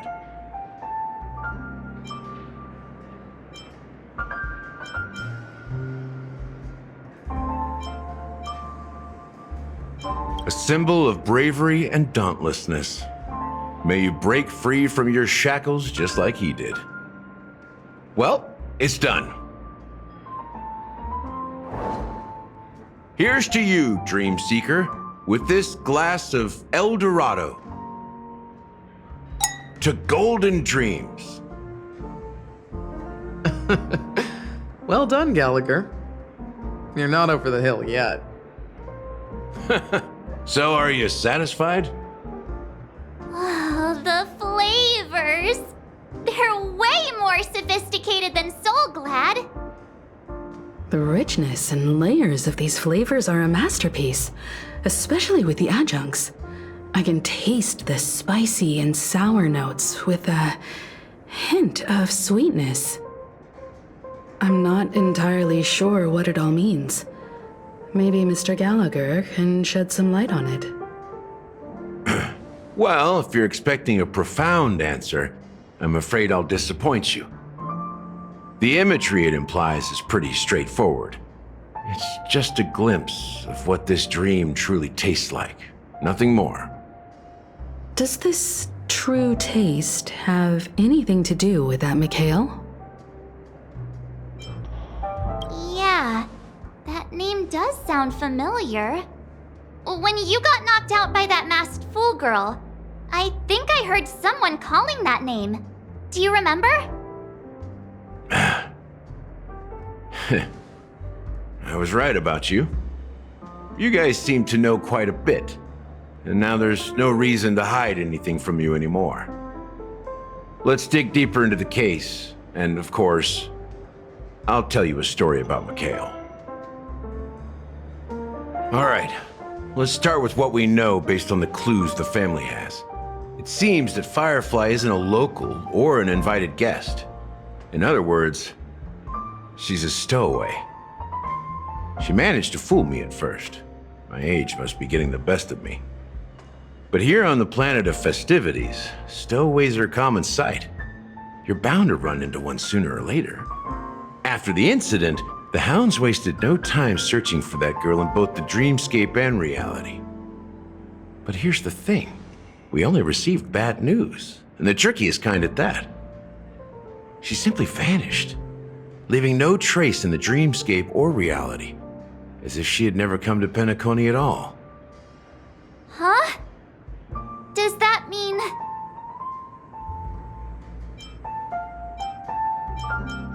That's impossible. The problem now is not that she's dead, but that it's as if she had never existed in the first place. Let me be frank. This case, actually, is unlike anything the Bloodhound family has dealt with before. Dealt with before? So, death does happen in Penacony, if I understand correctly. You've witnessed it, so there's no need to hide. Even the shiniest city has its dark side. We're all adults here. Surely I don't need to explain too much to you. Confronting the family based on that alone would be naive. Death may occur in sweet dreams. So what? Such events are highly unlikely and only affect a tiny number of people. If you really want to delve deeper into this case, you need to understand the true problem with the family. I guess it's time to tell the story of that Mikhail. You're very perceptive. The Astral Express has received that music box too, right? Do you know the secrets it holds? There's a message. Witness the impossible in the realm of dreams. Find the legacy of the Watchmaker, father of Penacony, and thus the answer to the question, why does life slumber? That's the exact wording. Hey, why are you laughing? Wait, did you write it? It's quite poetic. No, but I'm the officer in charge of this case, so how could I not know? I'm sure you must have noticed that this message didn't come from the family. You might have even guessed that the relationship between the family and the Watchmaker isn't as close as it seems. That's just our speculation. Actually, it's hard to believe that the father of Penacony and its actual managers are at odds. Now I can assure you that your speculation is absolutely correct. The family has considered the Watchmaker an enemy for a long time, but the hounds haven't been able to track him down, as he seems to be living only in the characters and stories he created. Let me ask you a question. Have you ever wondered why the family allowed the Watchmaker to send out such a ridiculous message to the outside world, inviting you here and causing chaos? So, you want to seize this opportunity to expose the Watchmaker? Well, now you understand why the Oak family authorized the Nameless to assist in the investigation, but kept you in the dark, right? Because the Watchmaker is not the legend of the land of the dreams at all. He's the most shameful stain in the history of Penacony, and he's the root cause of all the anomalies in the dreamscape. You don't get it? Well, I mean, Mikhail, the betrayer of the family, he's the Watchmaker.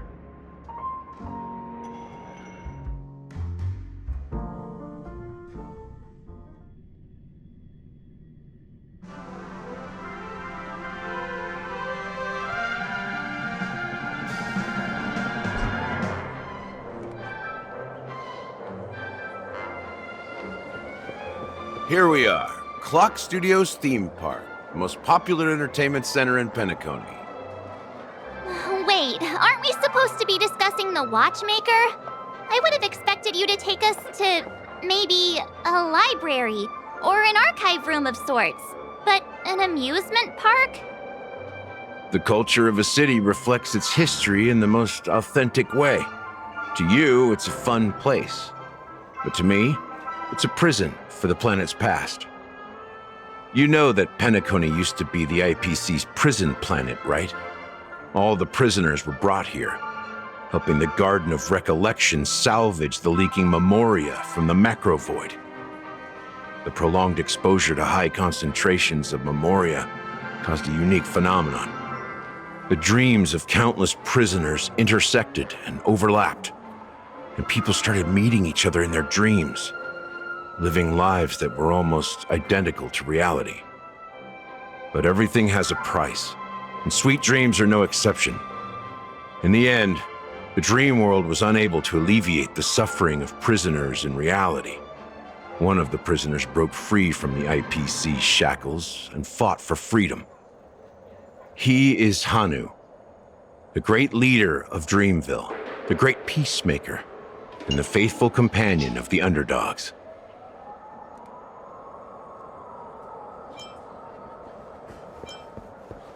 History is always written by the winners.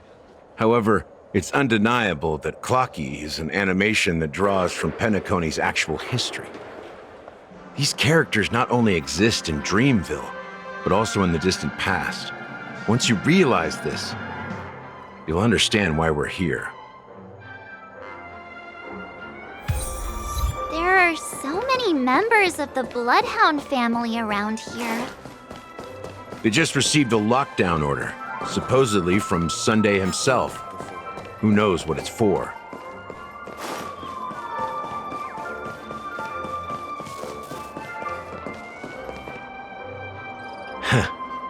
So many of them. I've never seen anything like this, even when they're tracking down suspects. We don't need to go in. We don't want to draw any unwanted attention inside. We can just talk here. Let's find a quiet spot and continue our conversation. View here is great, right? We can see everything from here, including Clocky. If all the characters in the animation are based on characters in reality, then Clocky's counterpart is definitely the Watchmaker. In the animation, he's Hanu's partner and one of the founders of Dreamville. Does that mean the Watchmaker was personally involved in that war and sided with Asdana? It was a monumental war for freedom. Hanunu fought alongside a motley crew of masked fools, nameless, history fictionologists, mourning actors, omen vanguards, even visitors from beyond the sky. In the end, they emerged victorious. Among them was the person who would eventually be known as the Watchmaker. But if you do the math, doesn't that mean the Watchmaker was around for several centuries? I'm not sure, but Mikhail was already the Watchmaker when I met him, so maybe he inherited the title. How old are you now, Mr. Officer? I'm 13. No way. Not even close. Hanunu freed the frontier prison, but peace still eluded him. With limited resources, threats from the outside world, and internal conflicts between major prison districts, the future of Asdana was uncertain. It wasn't until the Watchmaker approached the family with the idea of turning the prison into the planet of festivities that Penacony finally gained its name and glory. Thus, he became known as the Father of Penacony. But didn't you say the Watchmaker betrayed the family? And you said you were his companion, so that means you... No, I'm not his companion, but rather one of his many children. But I am indeed a traitor. Not to the family, but to Mikhail. What did you do? I did nothing. And that's the worst betrayal of all. Just like you, I had close companions. We dedicated ourselves to Penacony. But the Oak family, they set us up. Mikhail was too old to protect his children anymore. So we left the family to find our own path. We were branded traitors of the Harmony, even though the true traitors were someone else. While they continue to praise the Watchmaker's name in the world, behind closed doors, they condemn him on a pillar of shame. Nevertheless, we wanted to clear his name. We intended to find the real traitor, the one responsible for all this, and restore Harmony to Penacony. But we failed. Too much time had passed, and the land of the dreams had become deeply corrupted. After countless fruitless pursuits, I gave up. Like a lost dog. The family accepted me and made me an officer, supposedly as a form of forgiveness. But it was actually a punishment. Since then, I've been completely cut off from my partners and my past. As for Mikhail, I heard he died in obscurity, in a place where no one could find him. That's when I realized that the Penacony I once knew would never return. We're truly sorry for what happened. But this is not the end of the story, right? Apparently, someone has inherited the title of the Watchmaker and has been secretly working against the family all this time. Unfortunately, after all these years, I have no idea who that person is, or if they're even real. Or just Mikhail's lost soul haunting the dreams. So, do you understand why I'm spilling all this info? Because I believe the girl's death must be connected to the Watchmaker's legacy. And at the end of all these mysteries, we will find the answers we are seeking. If it really is Mikhail's ghost, I want to meet him. If only for the last time. For those who despise me could form a line from here all the way to the entrance of the hotel. But those willing to look me in the eye and hear me out? Let's just say, there won't be many. I've told you all I know is a sign of gratitude. Thank you for listening to this old dog. Bark and all. Something just happened at the theme park. Now if you'll excuse me, good luck to all of you. How ironic. What's so different between the stowaways rejected by Penacony today and the dream seekers once hailed as pioneers several amber eras ago? Gallagher does have a troubled past, it seems. While Firefly's whereabouts remain a mystery, his stories shed light on our suspicions about the true identity of the Watchmaker, his connection to the family, and the power struggles hidden behind sweet dreams and death. Exactly. Gallagher suggests that the real traitor is someone else, probably within the Oak family. That lines up with what we've gathered so far. Firefly got involved in this mess because of the legacy, and now we're sure that Aventurine's accusations against Acheron are baseless. You're really into Clocky, huh? He's just a fictional character, not a real person. Speaking of which, that Clocky who only reveals himself to you is quite intriguing. It's a shame we've never met him since then. Now that we've confirmed a lot of our suspicions, let's take a moment to think about the clues we have. Send a message to Welt and see how things are going on his end.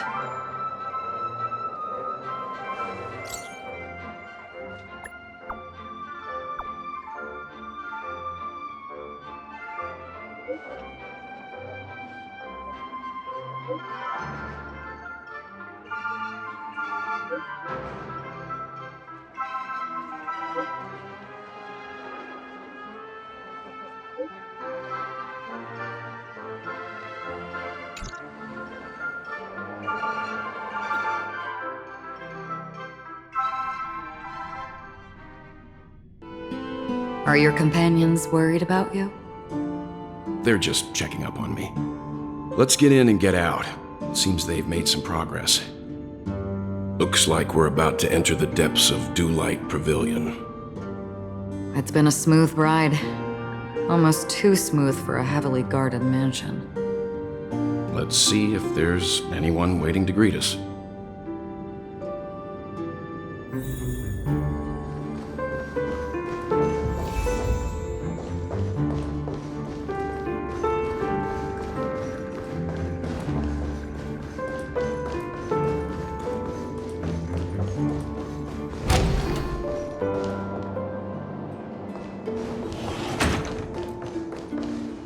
Something feels off.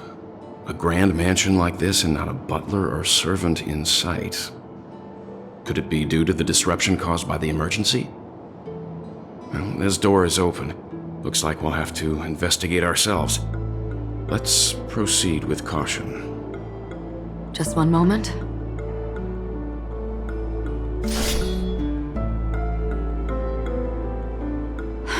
Light. I've made myself less noticeable. The crew can explain their presence as authorized by the family, but I can't come up with any excuses for being here. I see. What an interesting technique.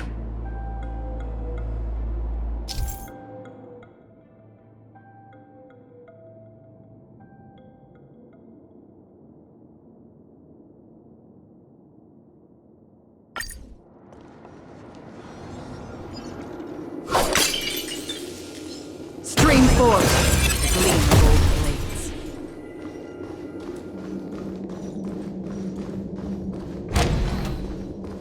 The model in the sand pit. It's the golden hour, isn't it? Maybe the heads of the family used that model for discussing important matters. And the footprints here are different from the rest. There are two sets of them. Looks like outsiders might have passed through here not long ago.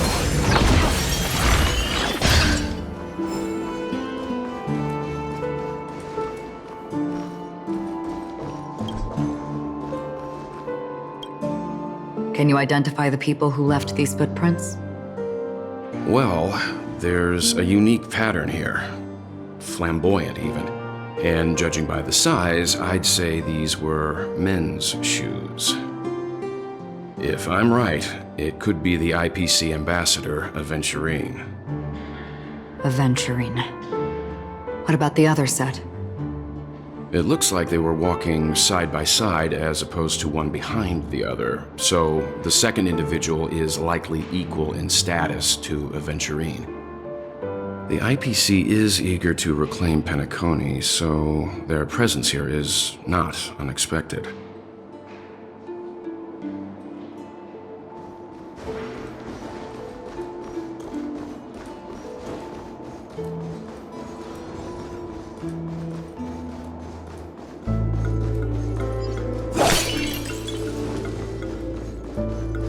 Stream forth, the gleam of gold blades.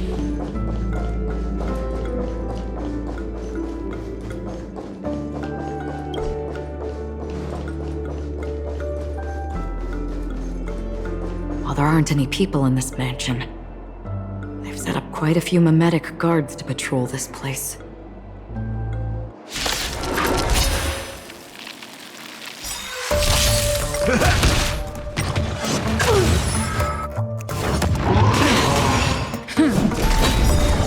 I weep for the departed. It too shall fall. Survive or be destroyed. There is no other choice. Still waters of oblivion.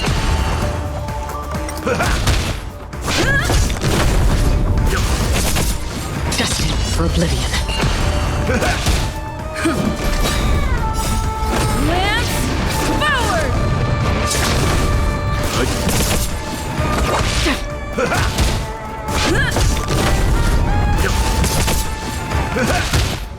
Still waters of oblivion.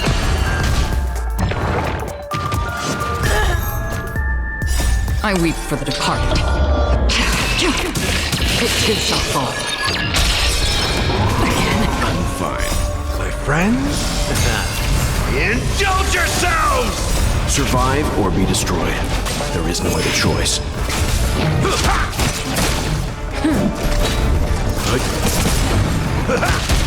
Destined for oblivion. Lance forward! Still waters of oblivion.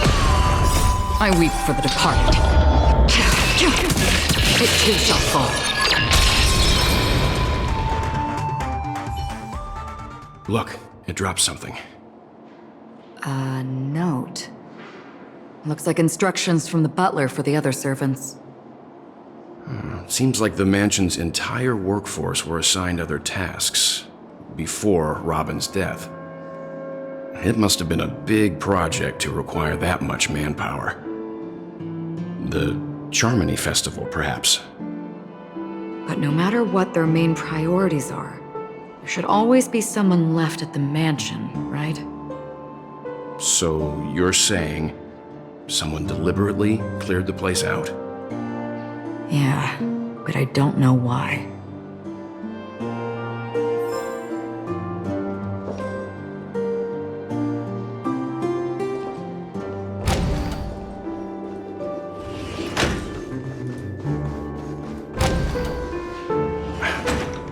No one here either. Since no one's around to entertain us, let's make ourselves at home. Stay close to me so that my white can cover you too.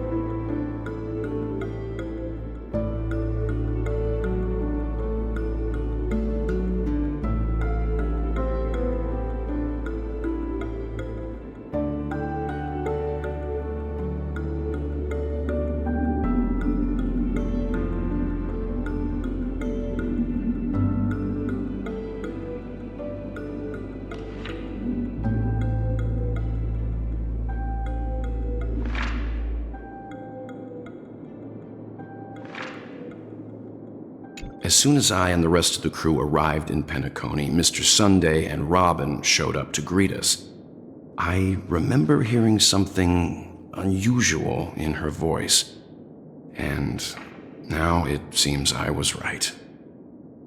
Robin believed it was because the harmony had been tampered with somehow. But as far as I know, there aren't many entities capable of interfering with the power of paths. Meaning?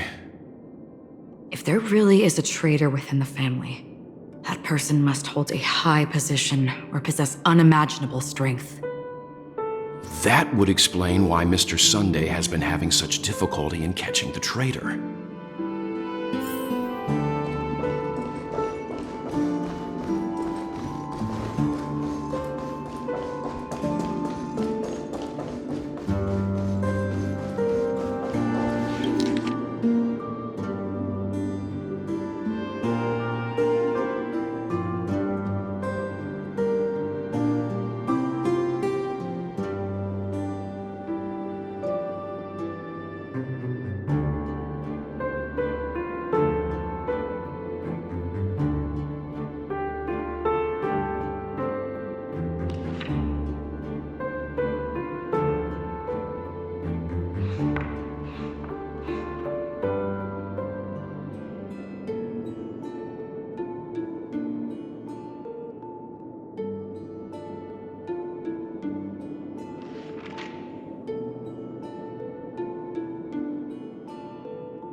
The information about Robin, Firefly, and the other victims.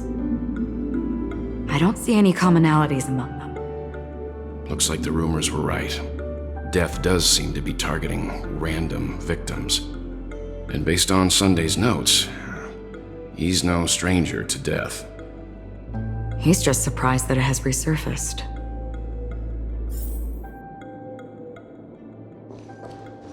This light cone is securely guarded.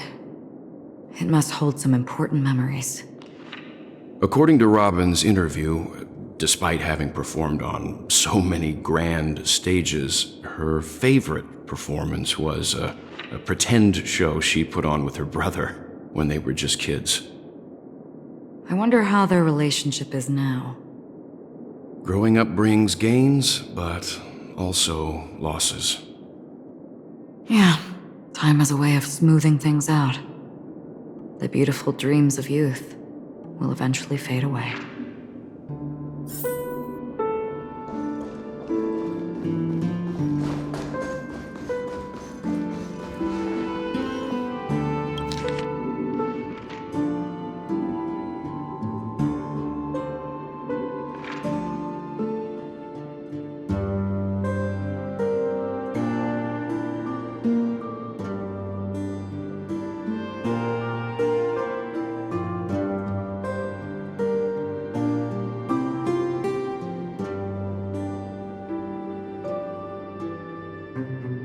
It seems neither the Dream Master of Penacony nor this old Odie is happy with Sunday's recent performance.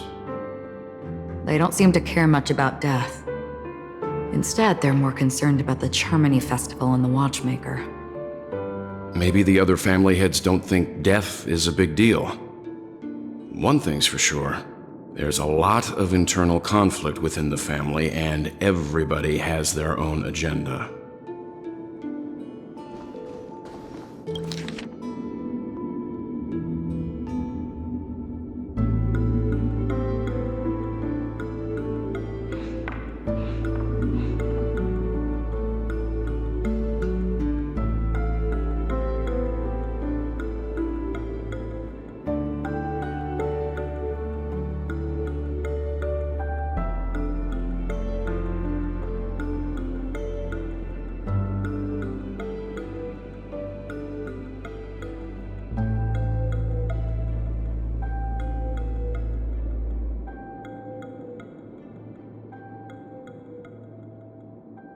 Mr. Sunday has done some serious research on his suspects. This traitor must have been causing trouble for the family for a long time. They all seem to be insiders, but I haven't met any of them. Huh? Wait, these characteristics. What is it? No, nothing. Maybe I'm just overthinking things. However, if this traitor really exists, could they be responsible for Firefly and Robin's deaths? Perhaps that's why Sunday is taking this matter so seriously. That's all for now. Nothing more noteworthy. Before coming here, I had all sorts of scenarios in my head about dealing with the family. I did not expect an empty mansion. Watch out. Someone's approaching. I don't think trespassing on forbidden areas is the way to be a guest, Mr. Yang.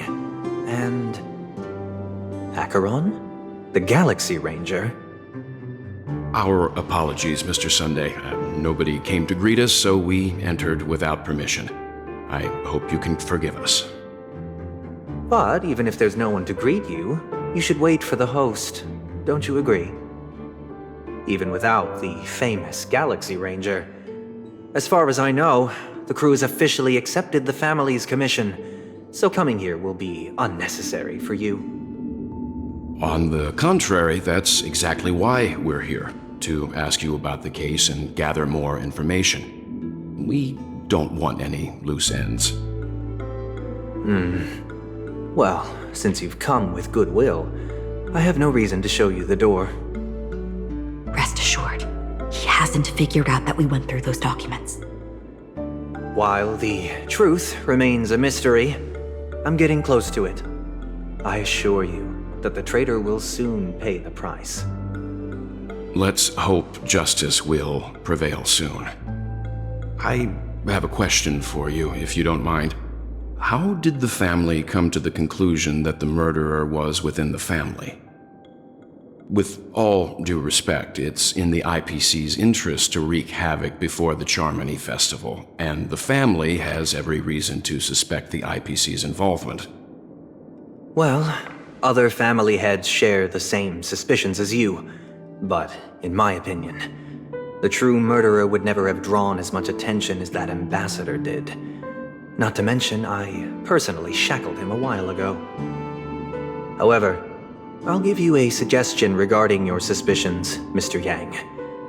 You should be more cautious of Aventurine. While the wicked can't break through high walls, they can plunge their evil dagger into the heart of the righteous. He's a businessman, not some philanthropist. But right now, he's out there handing out his wealth on the streets. And he went to the Clock Studios theme park all by himself. Who knows what kind of scheme he's cooking up? While the family is dedicated to keeping our guests safe, it might be wise for you to stay alert. You never know what unexpected troubles could arise.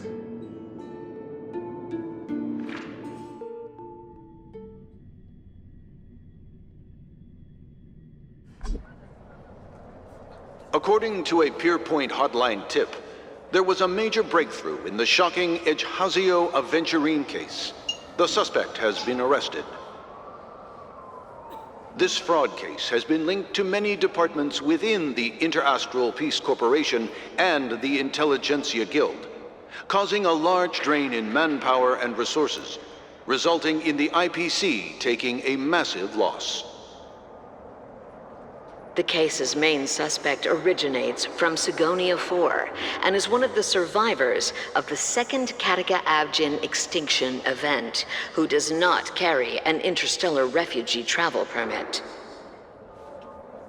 As per Strategic Investment Department Head Diamond's sentiments, the IPC has appropriately relocated the suspect in the spirit of the Charter and will continue to conduct further investigations as to the motive of the suspect.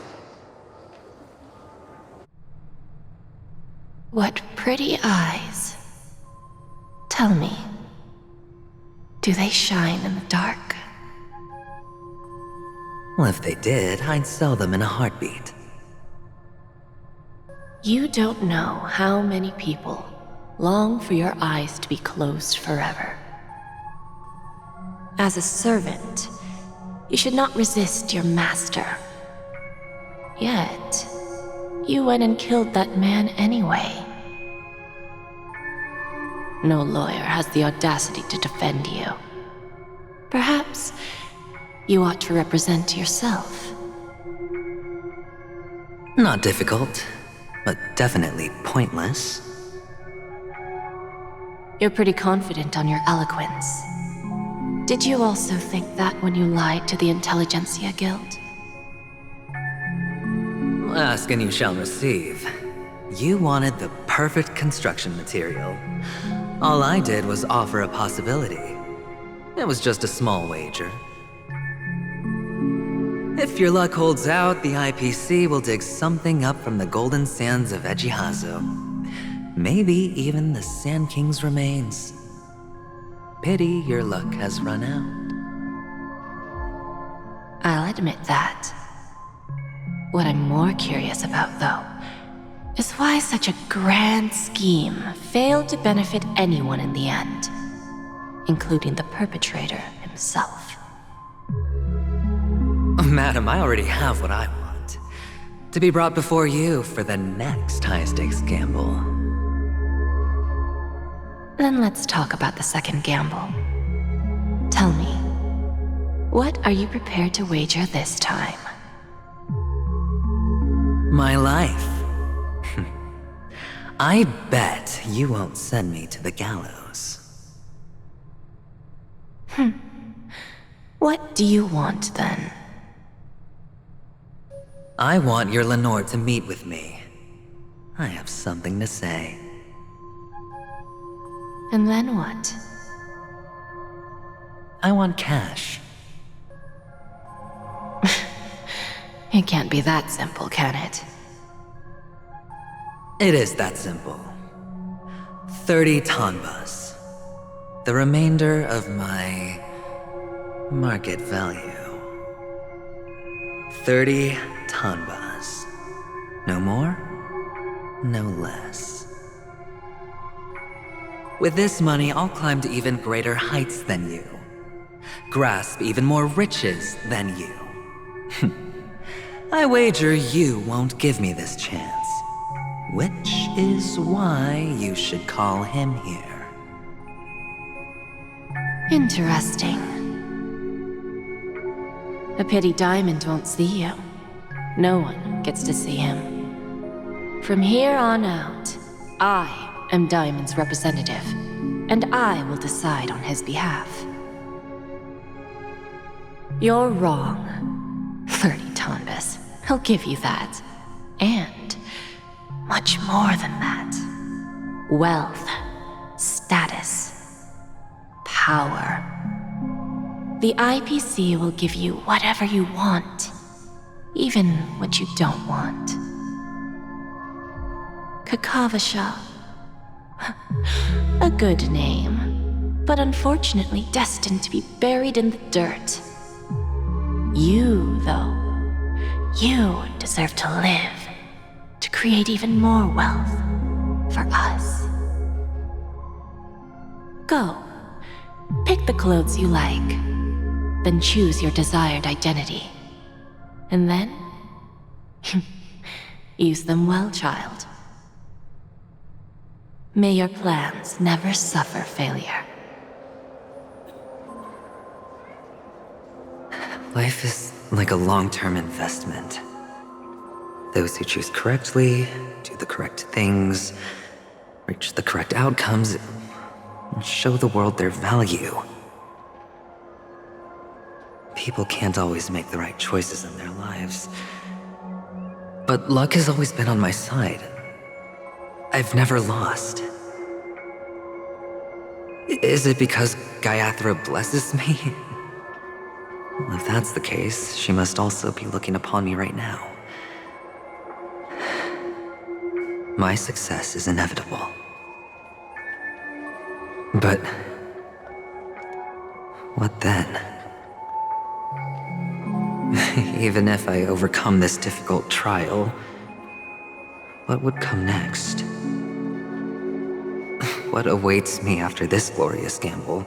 An even more glorious one? Will I return triumphant with unending riches after countless successes, or will I encounter failure, never to return?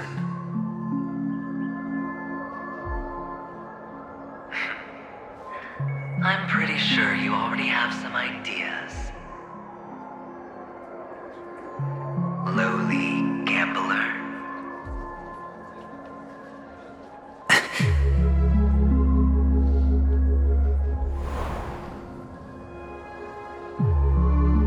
What? What?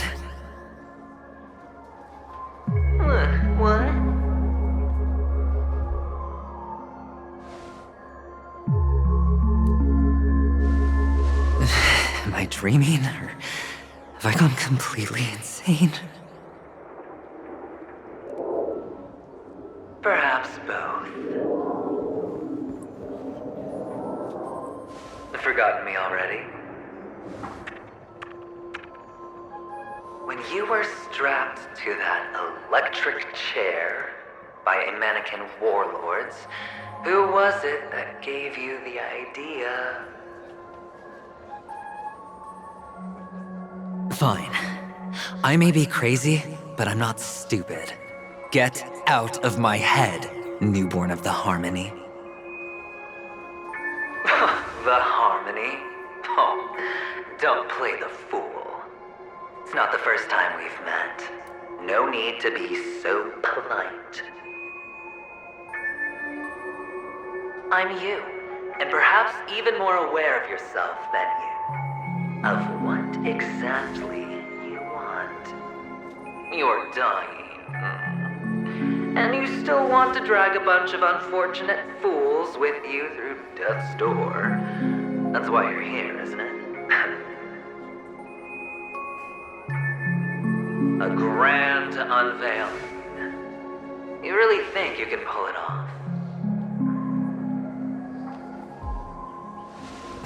Why not? Well, you may have fooled everyone, but you can't fool yourself. I can show you.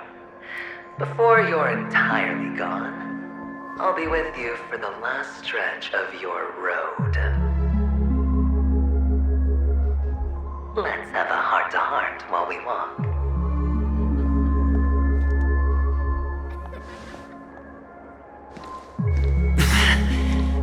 What exactly are you? Most people in this world spend their entire lives just to reach one outcome. And I am that outcome. Kakavasha, I am your future. First I'm hearing things, and now I'm seeing them. Great. I'm going to be elevated into the Harmony's Emanator next. Why are there no guests here? What's that featherhead doing?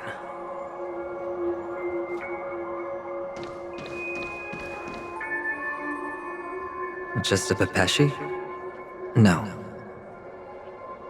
A child.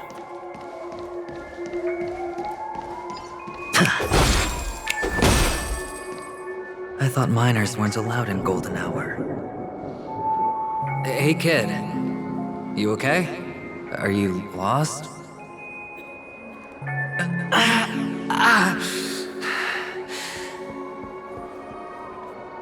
What's wrong, mister? You don't look well.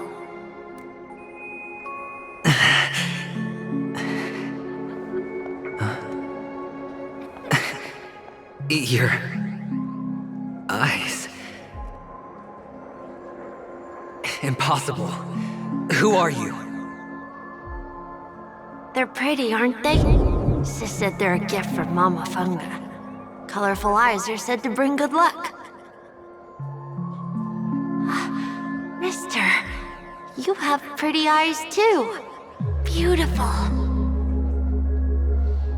Are you alone? Where are your parents? They're in that amusement park.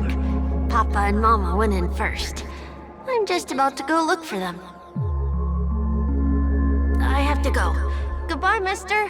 Hope you have a good time, too. Those eyes. And Mama Funga. No, it can't. There aren't any Abjins left.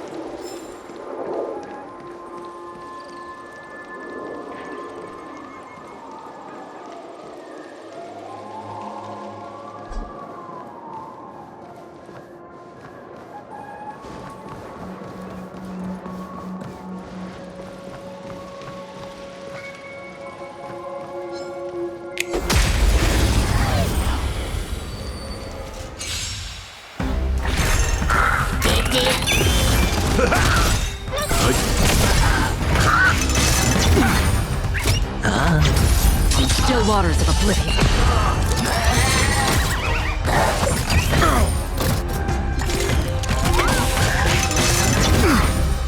Watch your head.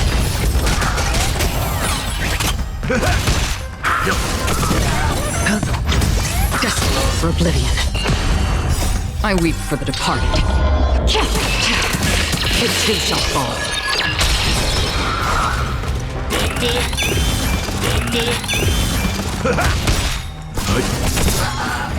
Survive or be destroyed. There is no other choice.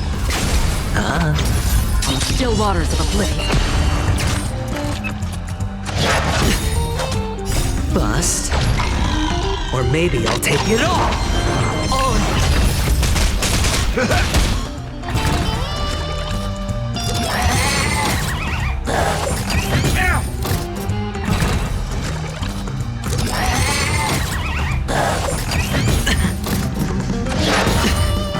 Watch your head.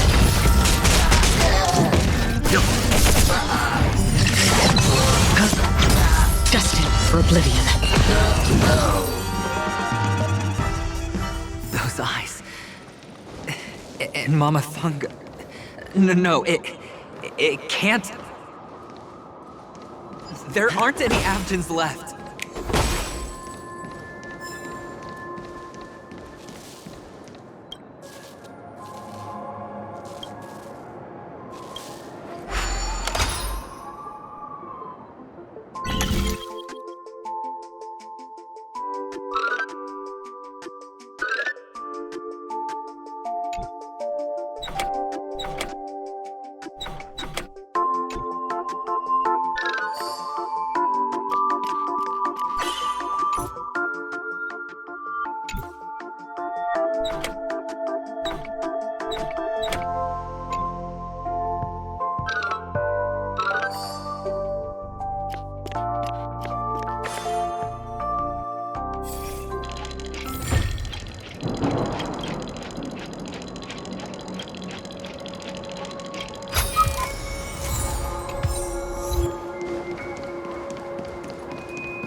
Only on Paniconi, am I right?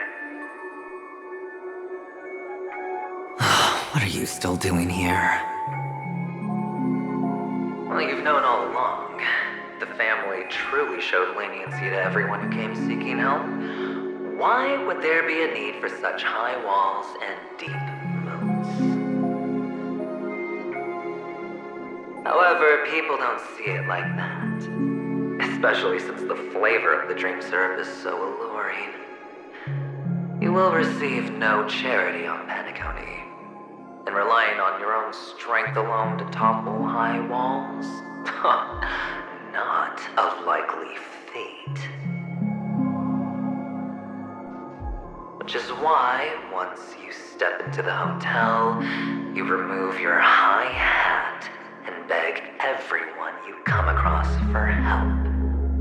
Like a hyena scavenging for scraps in the desert. Because you know that opportunities are fleeting. Well, when you put it like that, even Ratio's a teeny peacock analogy sounds pleasant. Well, you know how rare it is for me to give you the straight dope, so listen while you can. It's good timing that you mentioned the doctor. I'm especially fond of what you and he have in common. The conspiracies, calculations. Especially the part about the finale, a magnificent act of betrayal.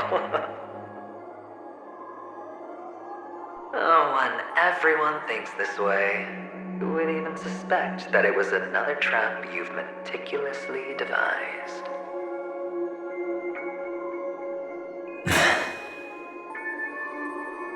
Go on. Tell me I'm right. You know who you really are, Mr. Cavalier Gambler. Uptight, sober, cautious, massive inferiority complex. You've won so much, and you're still so afraid of losing. They only see your big bets, your bravado, the full house, the straight flush. They don't know the other hand is below the table, clutching your chips for dear life. It's a heck of an act. No wonder the tavern sent you an invite. You're a natural kid. You don't stop at fooling the audience, you fool yourself too. Well, the best way to prevent others from seeing your true colors is first being able to fool yourself. Of course. I know you all too well. But it's strange. Why did you decline that invitation? You had the chance to embrace elation. Was that not what you most wanted? But you chose the IPC instead. For the preservation? I doubt it. Do you even have anything in common with the preservation? Oh, I thought you knew. Didn't you say you had me pegged? We're done. Either stop talking or disappear from my sight. That's fine. But who exactly is about to disappear here? Well, it's not going to be me, anyway.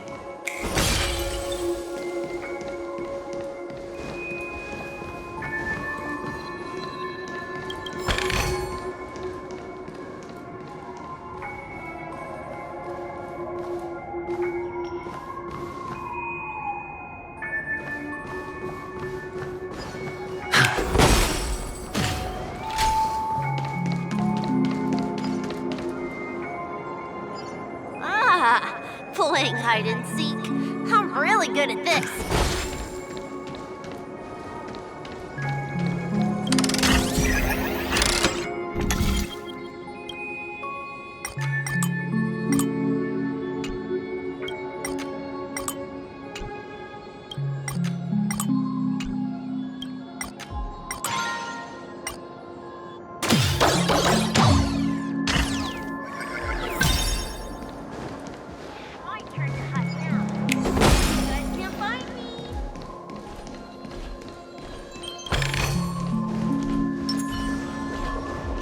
Scream forth the gleam of old flames.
And seek.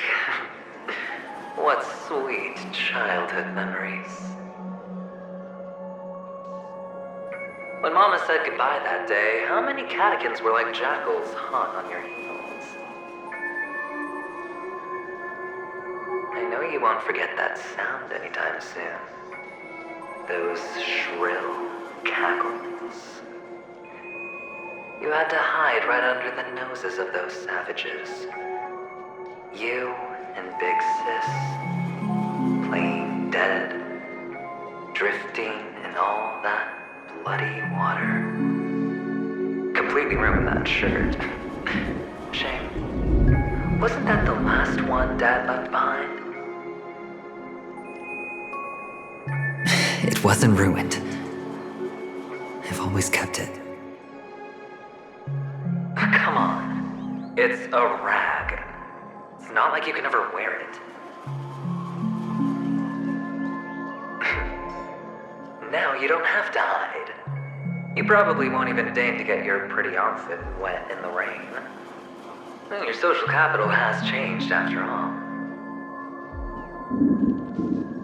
I've never changed.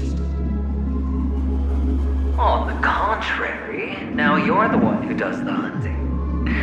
For the last round of hide and seek, and you get to be it. You should enjoy it.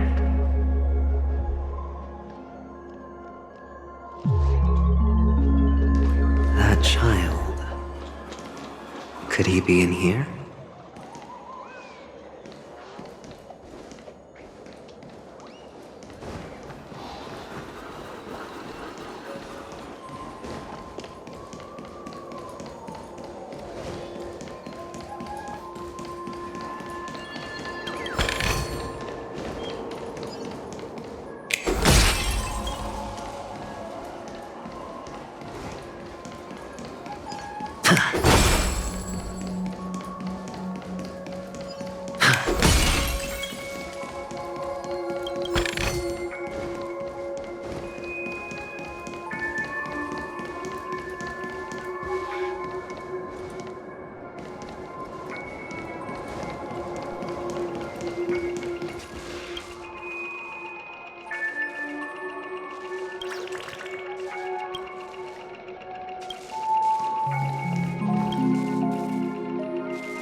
Still waters of oblivion. How familiar.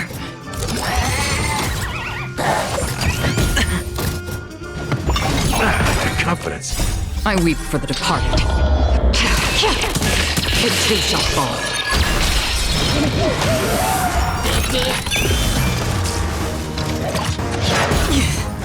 Watch your head.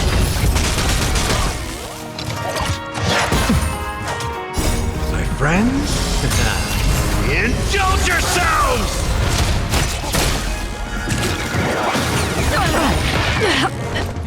Survive or be destroyed. There is no other choice. It's on me. Bust. Or maybe I'll take it all!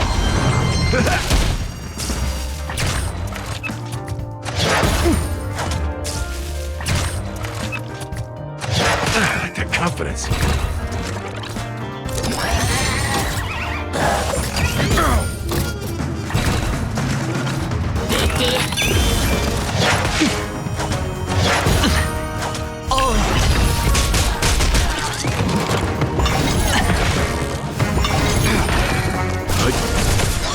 Spend freely.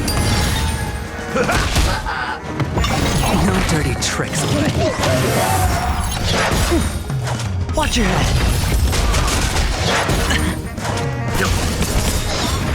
Survive or be destroyed. There is no other choice.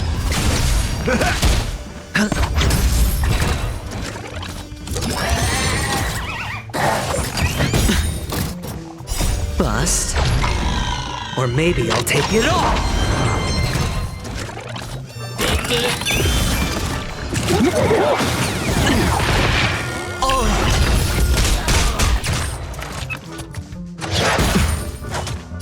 My friends, indulge yourselves!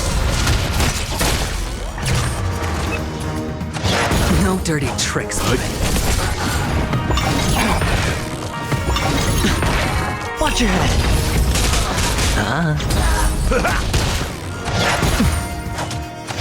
No dirty tricks.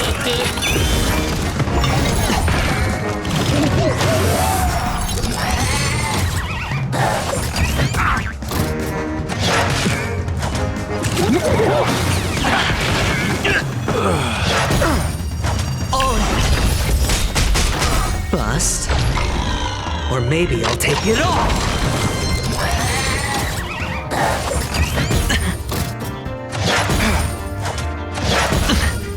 Watch your head.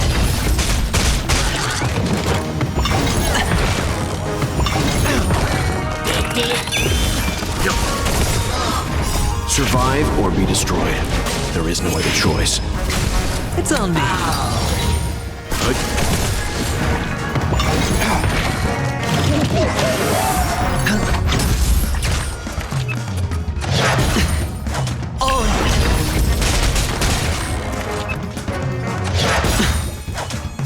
Bust. Or maybe I'll take it all.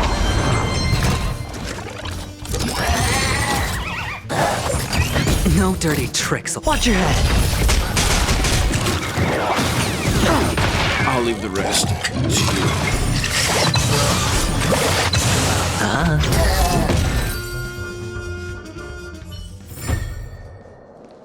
That child. Could he be in here?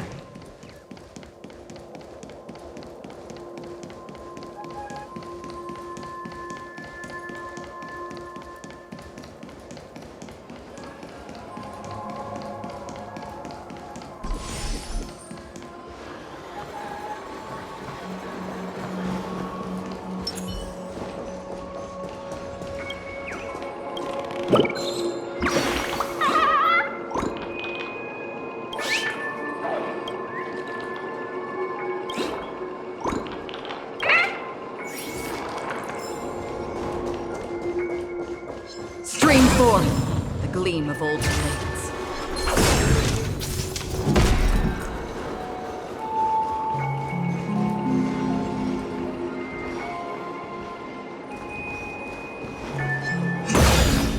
Stream forth the gleam of old blades.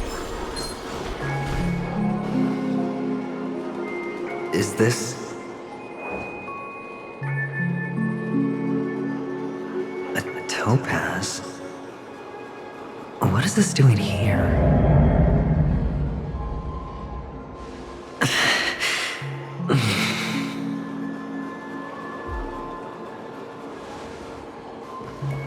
What does your cornerstone wrench out of your heart, son?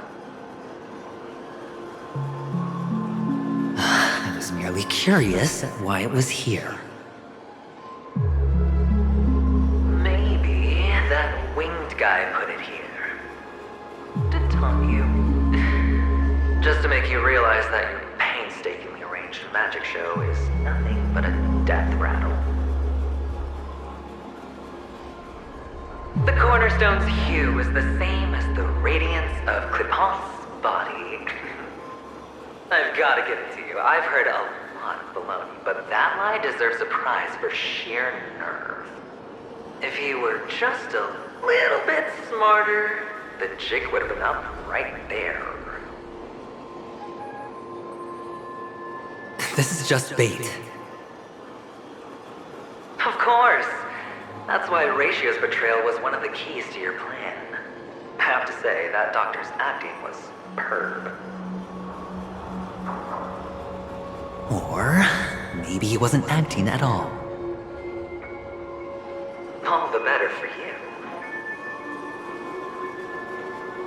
Sunday didn't become head of the Oak family by acting sloppy. He's obsessed with control.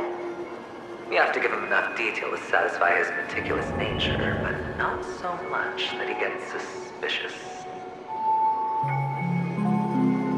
Which is why you had Ratio seek him out and leak the plan on purpose. To prevent the other party from suspecting anything. The intel you gave to Ratio was all true. He spoke the same to Sunday. Finally, Sunday took the bait, found the other cornerstone, and before you know it,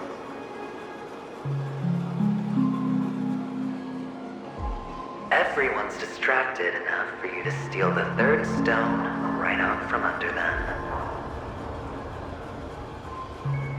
Why don't you stop rummaging through my mind? Your mind? It's our mind. You're me, and I'm you. We're the same.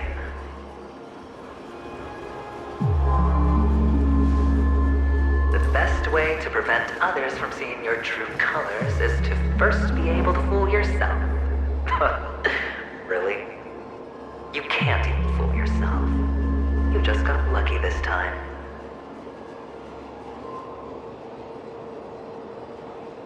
This is the other cornerstone in Sunday's hands. Rather beautiful green. Just like you. Smooth. Cunning. Tell me, what's its name?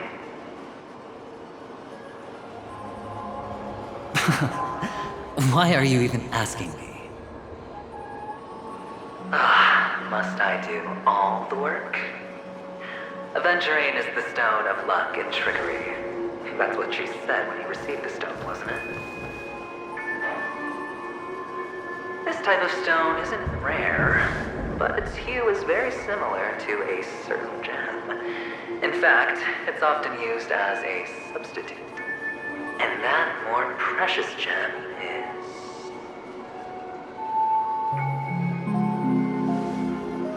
jade. Even Sunday can't tell the difference. Well, looks like jade can be substituted for aventurine, too. Sauce for the goose. Aventurine, topaz, jade. 3 elites, 3 cornerstones who, for a measly penny, offered their everything. Oh, you're even more united than the family. As I've said before, 3 chips are sufficient. All or nothing. But will it be the former or the latter? We'll find out soon enough. So, where's the real aventurine stone? Take it out, let's have a look. Suddenly you don't know where it is? I just want to hear you say it. After all, it really does resemble its owner.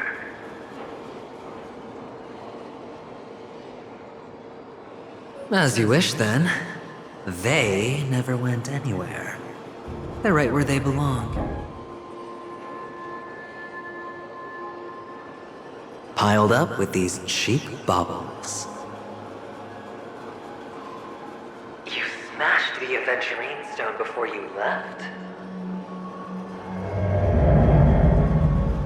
Oh, just look at it.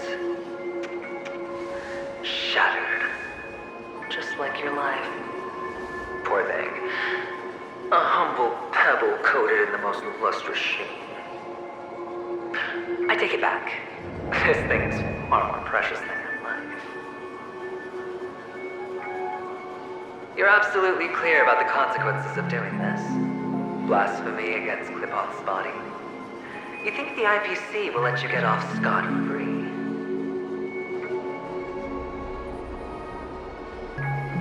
Well, Diamond has always been all about results.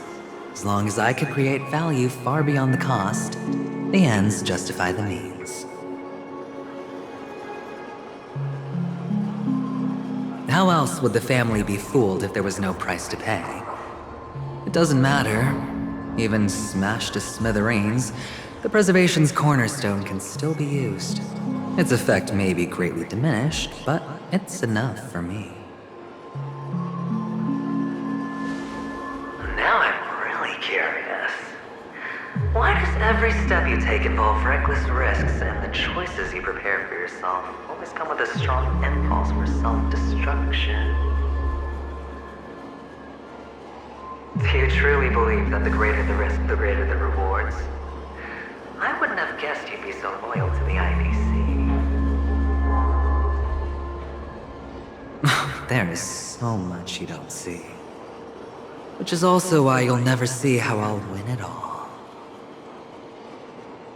That is, if you can do what it takes. We'll just have to wait and see then. The cornerstone is gone. Another illusion of the harmony. Huh?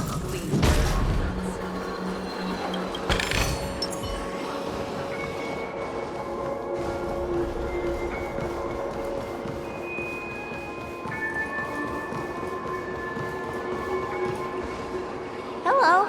We meet again, Mr. Pretty Eyes. Yes. We meet again. Did you find your mother and father? Of course. Big Sis is there too. The four of us were just playing hide and seek. I'm so happy. On our way here, Papa even brought me to see a blimp. I think you mean film. Yes, that's it. Putting many drawings together and turning them into a moving wall painting. They put me, Papa, Mama, and Big Sis together, turning us into one big family. You should give it a try too, mister. You look sad. The amusement park will cheer you up. Sure.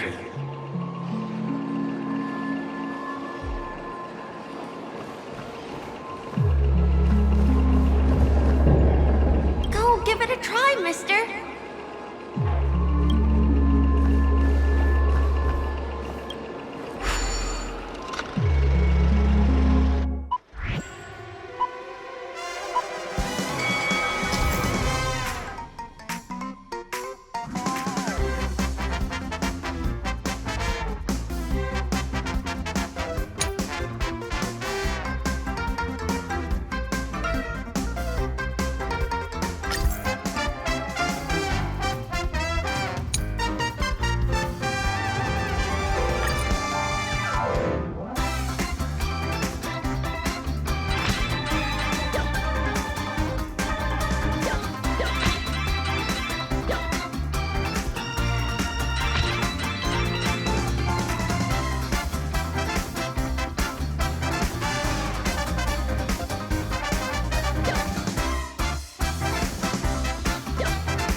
How's that?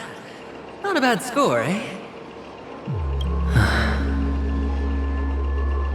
Boring.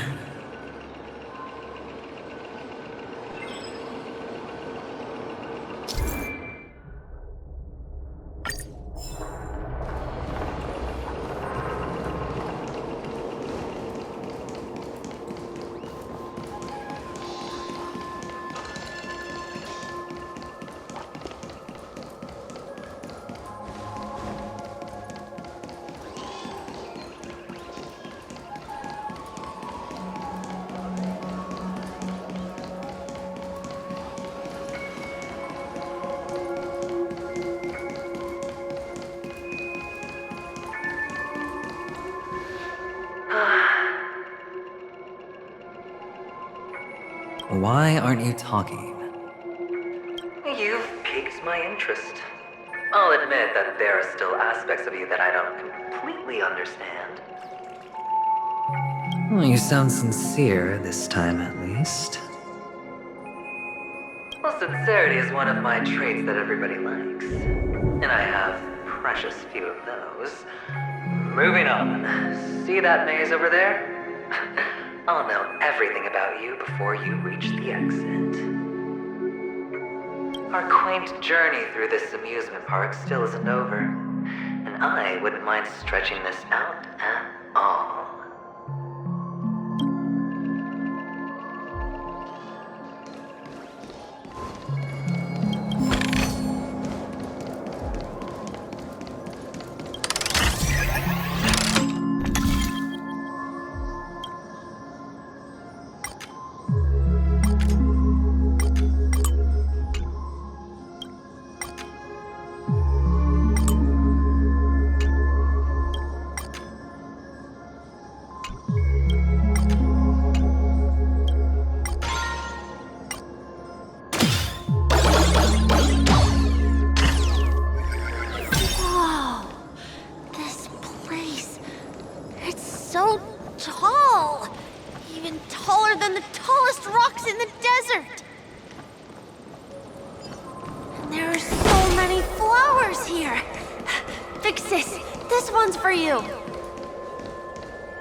A dead end?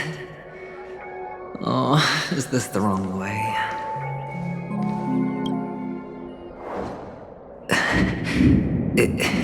Is this? Oh, what's on your mind? It's got nothing to do with you. Do you need a hint? These are manacles on you. That man gave you your first job. You made your first pot of gold. I remember it all too well. You wrapped that iron chain around your fist, for that is the only tool you could find. Then, in that maze, you... Shut up! Oh, you don't wish to face your past. Unwilling to admit that your life is worth only 60 tamas. Well, from what I see, you refuse to confront it, because it only proves your weakness. How could a weak person take such daring risks?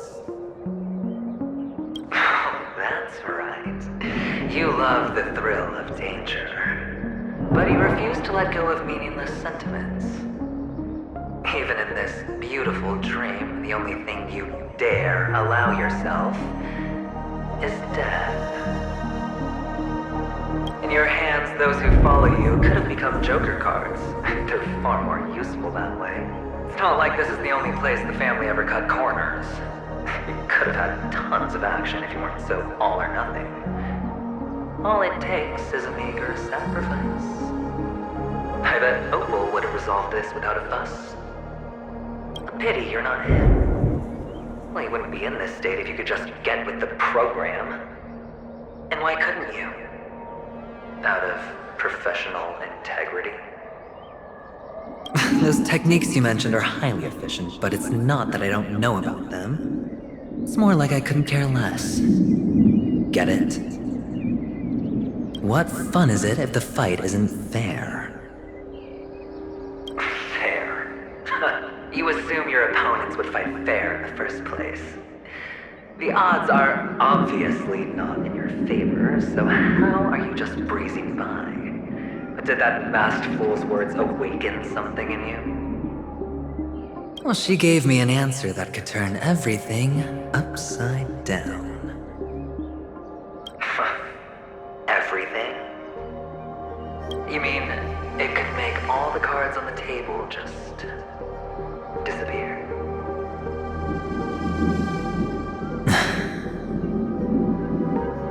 That's cheating. If these leaves could be brought back, would they bloom into new flowers?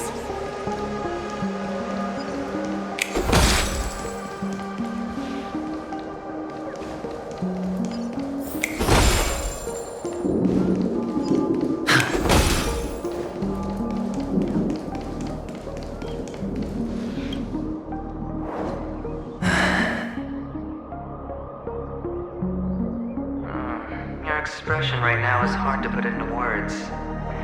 The lucky charm Mama left you is made from gold. Why did you never consider selling it? You obviously could have lived a normal life like Big Sis that way. Looking back, that was the better choice. Mama only left us with 2 pieces of jewelry, a necklace and a lucky charm. There won't ever be a 3rd piece. That's what you always say, but you actually regret it, don't you?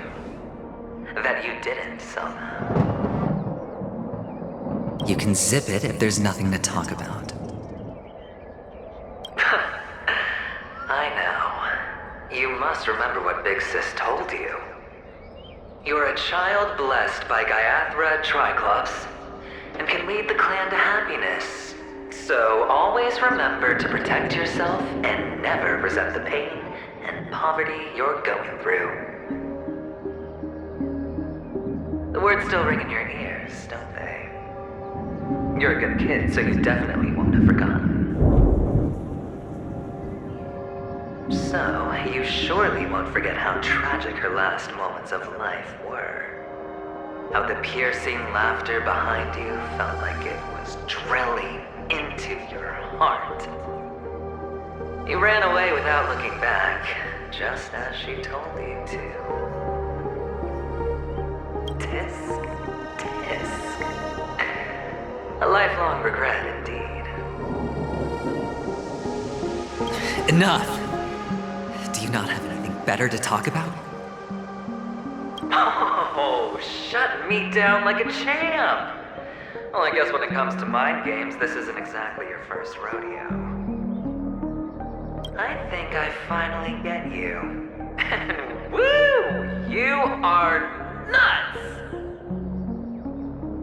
In the end, I'll ruin this beautiful dream and create the grandest death. Well, you stuck to that start to finish. Think about it. There's a Stellaron in play, the fabulous Robin loses her voice, 2 unsolved murders, cryptic messages from a masked fool, and a chance to go head-to-head with Sunday himself.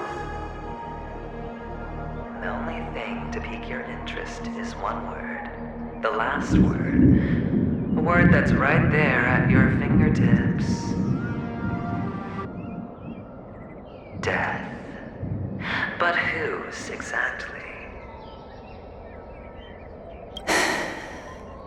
We'll know when the dice falls. All right then. Reserve a seat for me in the audience. I'm curious to see just how capable you are. Still, you never answered my question. If you could start over, would you still want to be the child who received Gaiathra's blessing?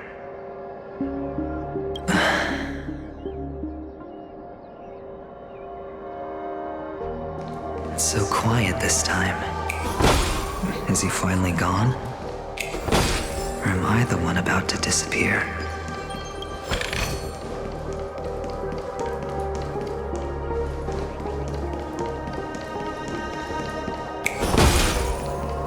Finally, made it out of this place. Going home? But I don't want to go back yet.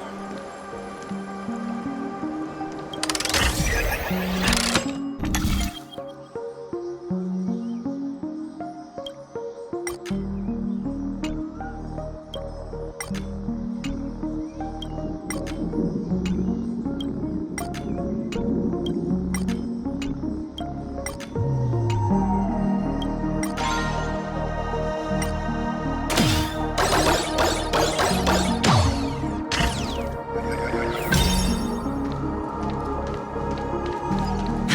so fun here. I want to stay here forever.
There's only one place he can be going, whether it's in the past, present, or future.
Mister, is that you? I hear the sound of leather shoes.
Ah, it really is you.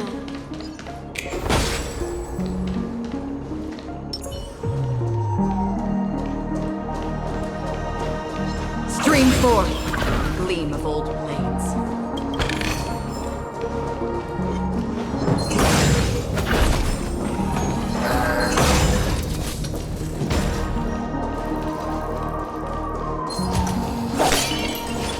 Stream forth, the gleam of old blades.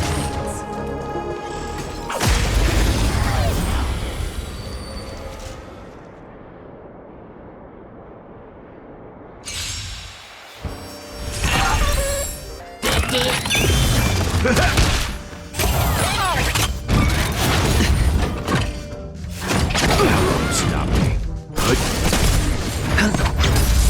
Still waters of oblivion.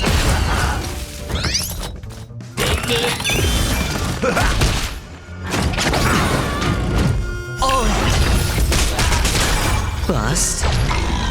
Or maybe I'll take it all. Watch your head. I weep for the departed.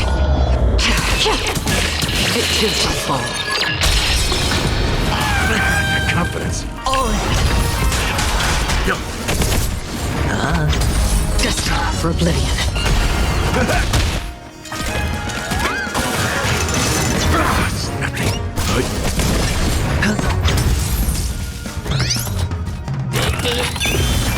Still waters of oblivion. My friends? Indulge yourselves! Survive or be destroyed. There is no other choice.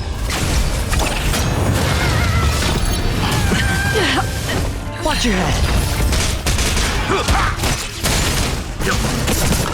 Spend freely. Bust.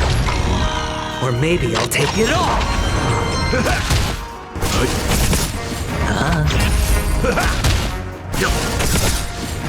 Survive or be destroyed. There is no other choice. It's on me.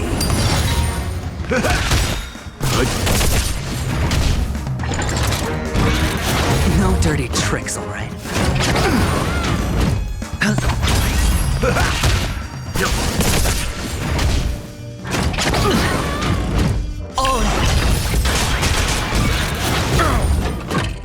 Spend freely. Bust. Or maybe I'll take it all.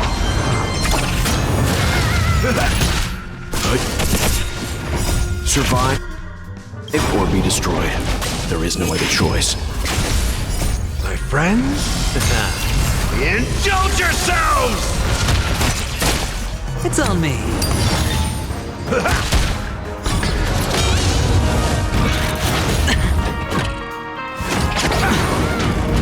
Watch your head.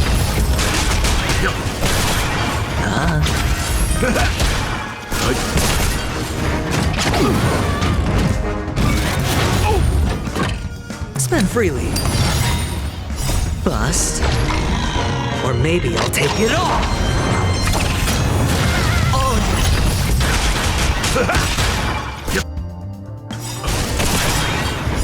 My friends? Indulge yourselves! Survive or be destroyed. There is no other choice.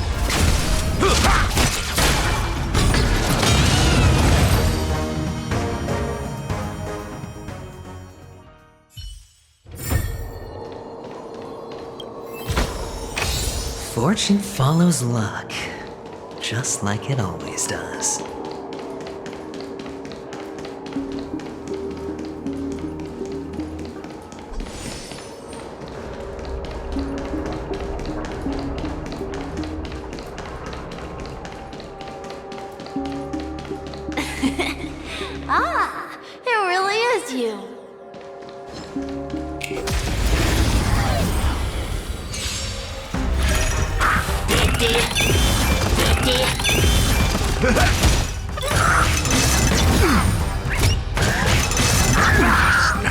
Watch your head.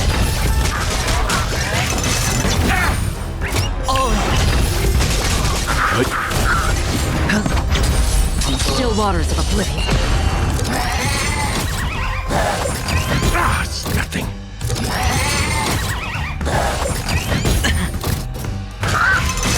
That won't stop me. Watch your head.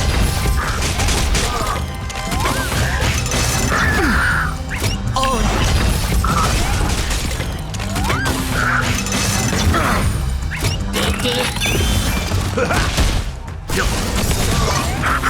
I weep for the departed.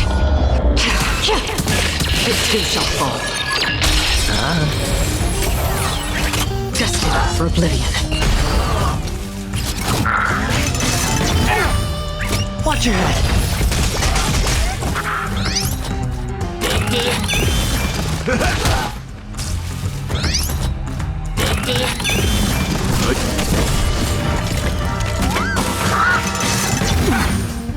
Oh.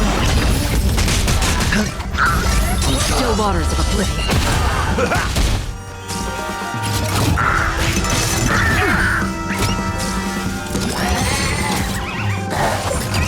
No dirty tricks. Watch your head.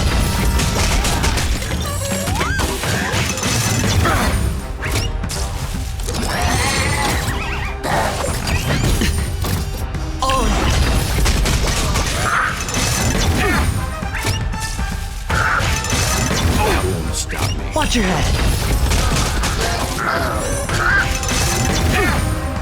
Oh.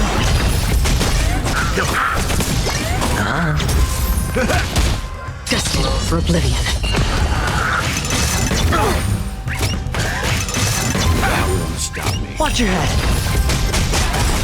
I weep for the departed. It too shall fall. On still waters of oblivion.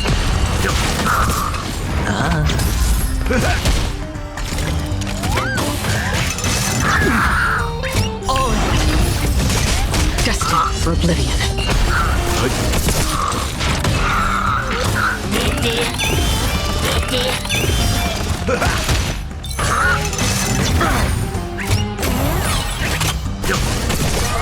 Spend freely. On still waters of oblivion. I weep for the departed. It too shall fall.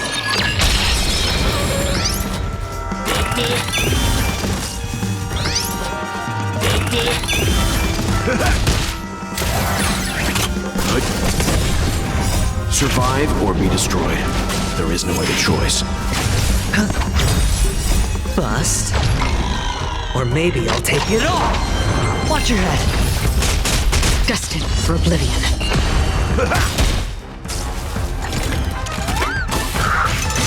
That won't stop me. Oh.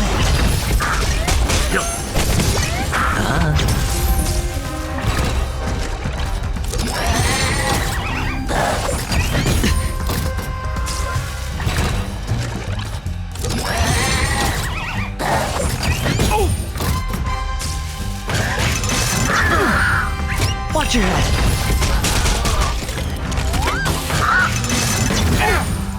Oh. Still waters of oblivion.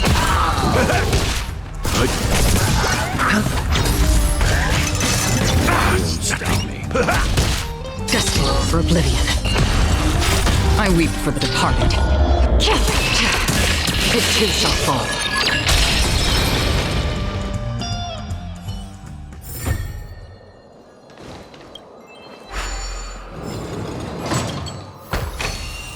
A reward with no risk? I'll take it.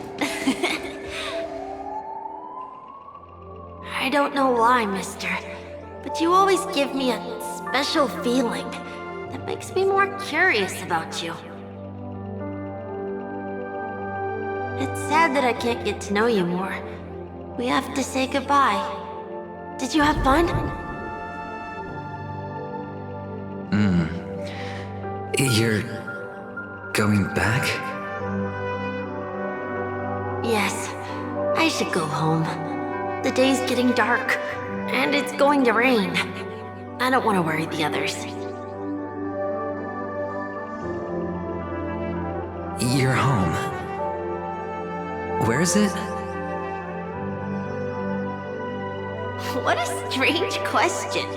It's where Papa, Mama, and Big Sis are.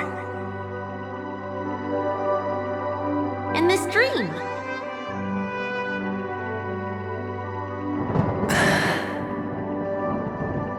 This amusement park. This beautiful dream.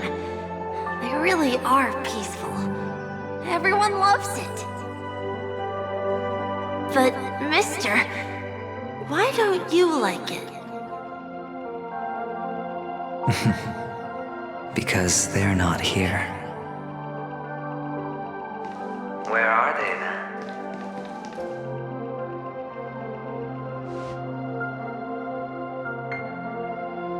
I don't know. You do know. But there's no point pressing the issue.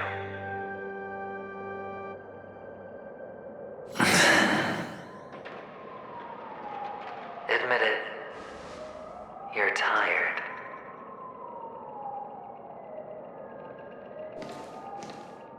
We all are.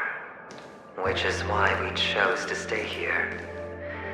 Me and him. Your past and future. How long will you stay? Forever. We'll be with you forever in this dream. This is the greatest honor that we can offer to those who hurtle towards death.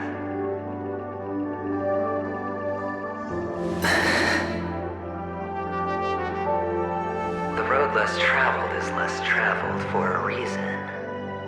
But you've never gone in any other direction. Your own life is the chip you're most eager to lay down. Always has been.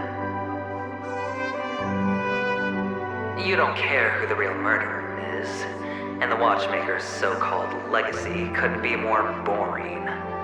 What you want, what you need, is to be the smooth operator, the solid gold deal maker who doesn't waste a drop of sweat, even when he's up to his neck in danger, deep inside family territory. You want to be polished up, cuffed with red-hot chains, and spotlit center stage.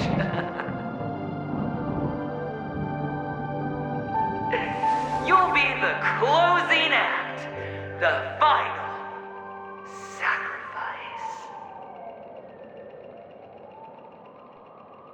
I can do it. And it will be flawless. Of course you can. Your luck will help you at the right time. A Stellaron and an Emanator. It's that simple now.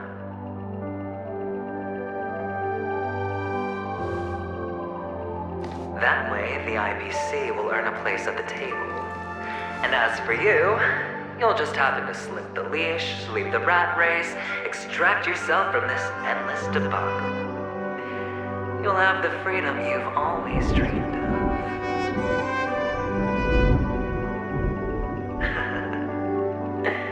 This isn't the first time. You've been an escape artist from day one. This fiasco started with a death, and its curtains will fall on another death. Oh. So that's why Diamond chose you. He's just after Paniconi. No matter the means, no matter the price. It's not personal.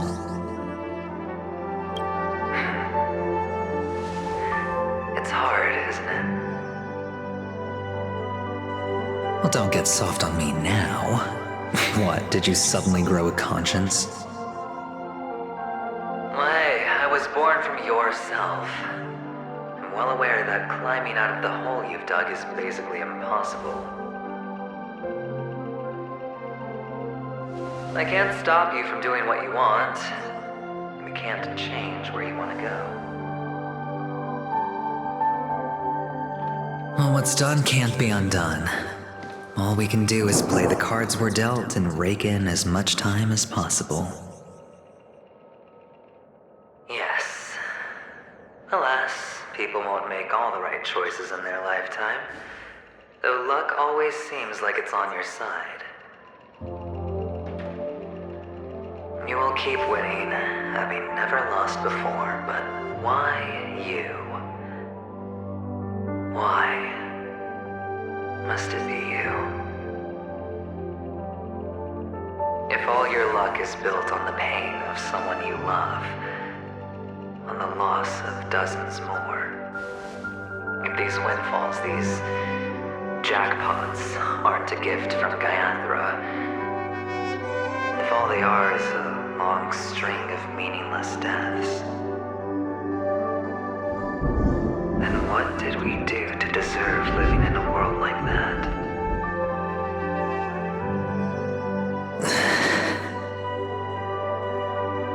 Well, maybe when I get to where I'm going and look back, I'll know what the trip was all about. Fine.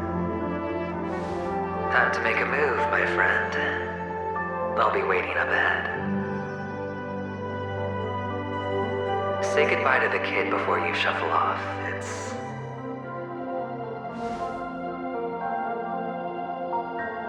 It's best to die without regrets.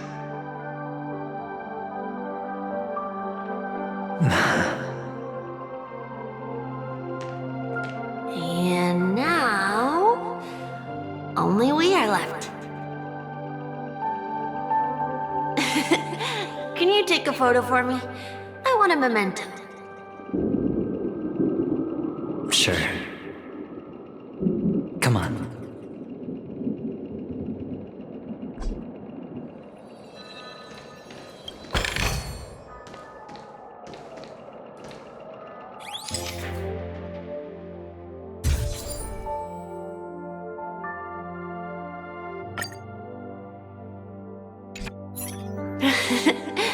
How nice. Now I can see what I look like too. Look at the lens when you're taking a photo the next time. Your expression will look more natural. Sure, I will. Then, mister, are you going back too? I can't leave yet. I still have a show to do. Oh, you're about to go on stage, aren't you? Let's go then. I'll take you to the stage. Sure. So you're an actor. No wonder your clothes are so stylish. I'm actually a merchant. But I do have a show to do. Are you the same as those men in black in the sky? But you're not wearing black. Only ordinary.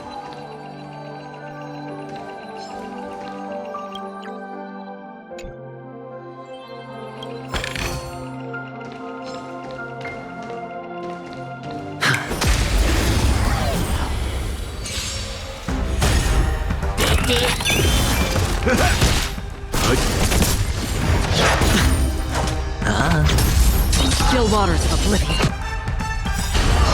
My friends? Indulge yourselves!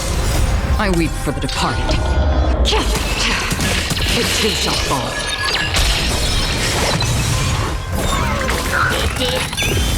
It ain't over.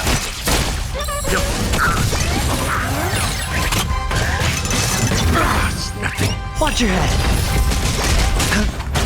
Destined for oblivion.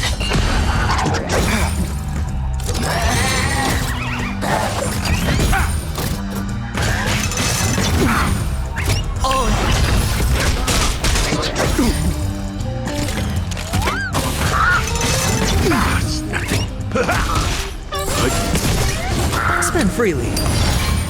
On still waters of oblivion.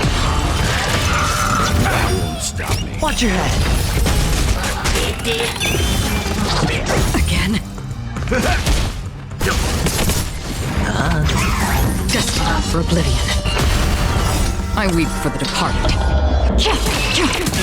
It too shall fall.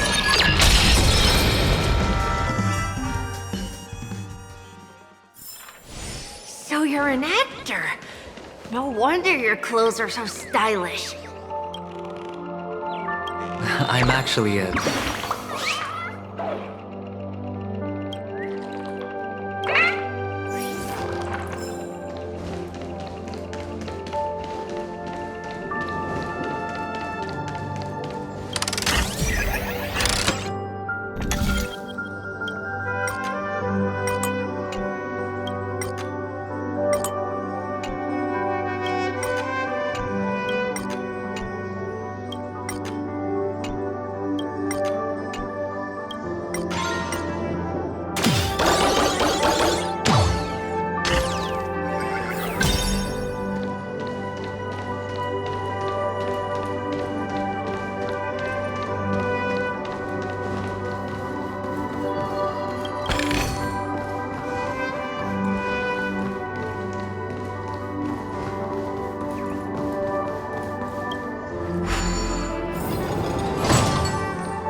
Behind this curtain is the grand stage.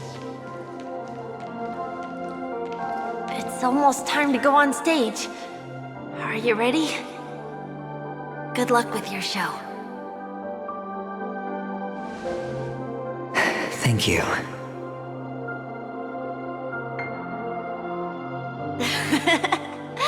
You still seem pretty nervous.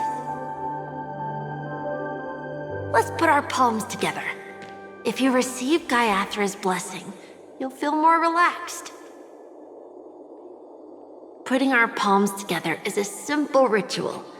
By putting our palms together and reciting the prayer to Mama Funga, she will bless us. If you're not familiar, I can guide you. It's all right. I know how to do it. Of course I know.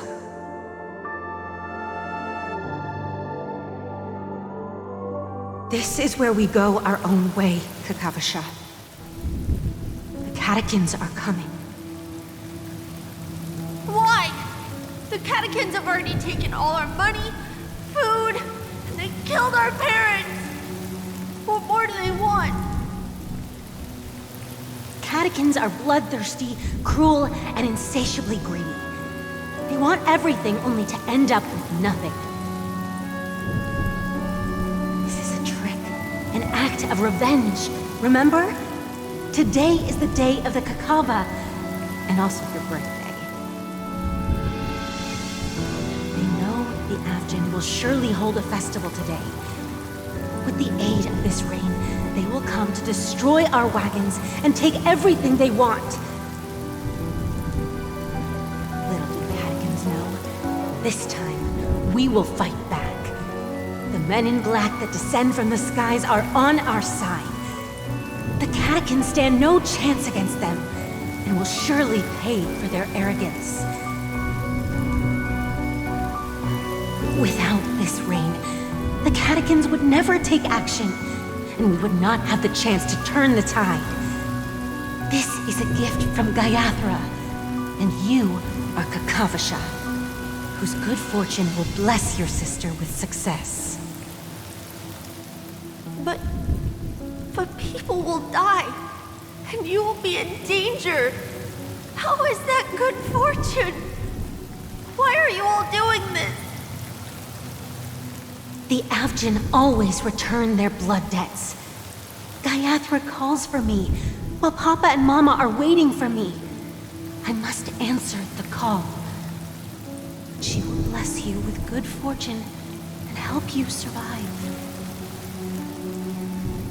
As long as you are alive, the blood of the Avgin will never run dry. So run, Kakavasha. Do not be afraid. And do not look back. Go to the other side of the mountain. The rain will accompany you, and the rain will bless you. As for us, we will reunite in Kakava's next aurora. May the goddess Gayathra close her eyes 3 times. Keep your blood eternally pulsing.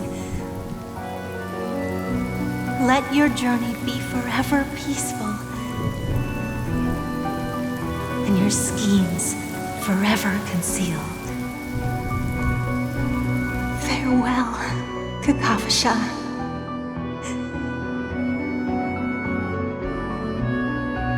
Newsflash from the Inter-Astral Peace broadcast.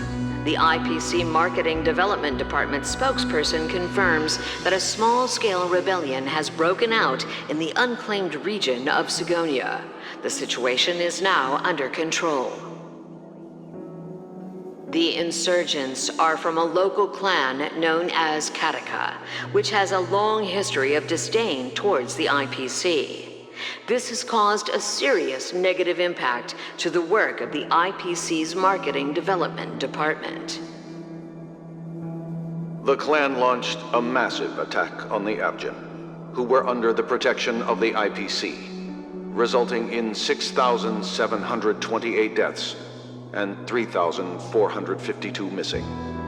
The casualties are currently under the care of the frontline trauma team.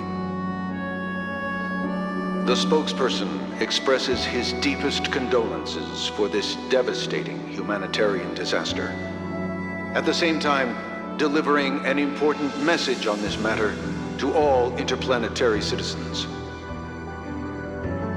Finally, he proclaims, the hammer of preservation will fall on all beings, regardless of life or death, regardless of race, regardless of ideology, to uphold the basic rights we inherently possess.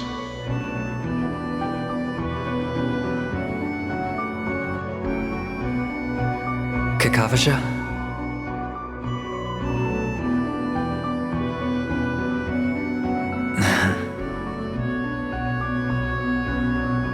Bye.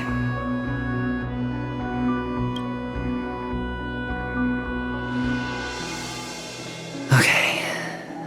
All the actors are in place. It's time for the show to begin.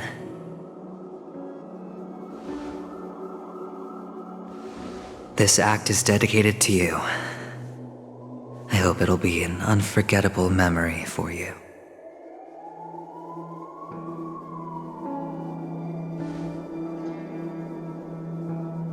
Kakavasha.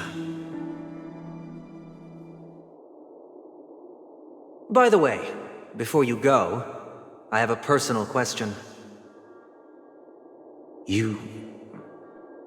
Do you truly want to destroy the world with your own hands? Let's assume, just assuming now, that every time I roll the dice, there's a possibility of achieving this particular outcome. Then I would be quite happy to make that wager.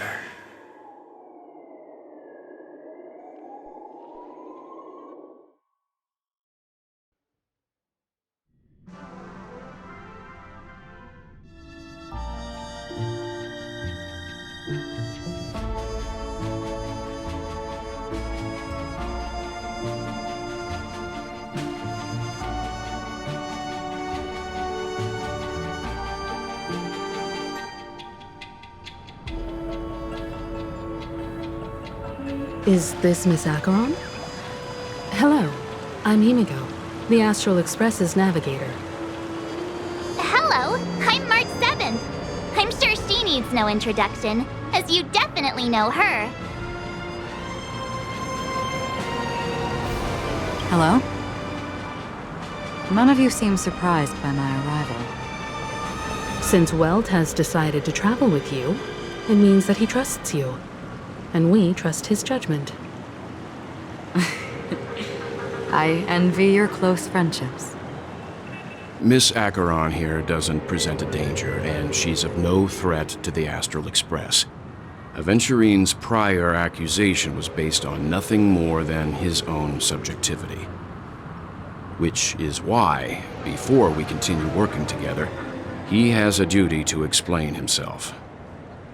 You want to create a situation where all three parties are present? There must be some deeper meaning behind Aventurine's actions. I suspect he's been aware of Penacony's secret from the beginning and has been continuously strategizing to unveil it. In that sense, the Astral Express's role in his plans would be imperative. In the worst-case scenario, he may use us to do something unexpected. Assuming things do escalate to that stage, having an extra ally is a good insurance policy. Penacony has numerous factions, and the state of affairs is significantly more intricate than that of Belobog and the Xianzhou.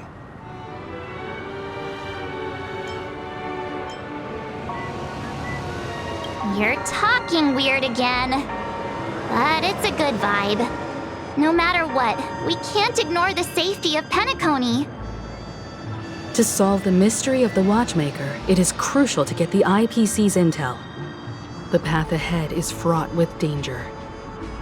But what's trailblazing without a little danger? Sounds like we've reached a consensus. Now, Miss Acheron? I will accompany you, of course. Let's move out then! But where do we start looking for him? No need to rush. If he truly has laid a trap, he will definitely use every means to lure us in. Ladies and gentlemen, the most wondrous, most magnificent show in Penacony's history is about to begin. The IPC cordially invites everyone to Clock Studios Theme Park. Look. Should both the performers and spectators fail to arrive, won't all of Aventurine's plans be for nothing? Let's get going, everyone. The hour of trailblazing is upon us.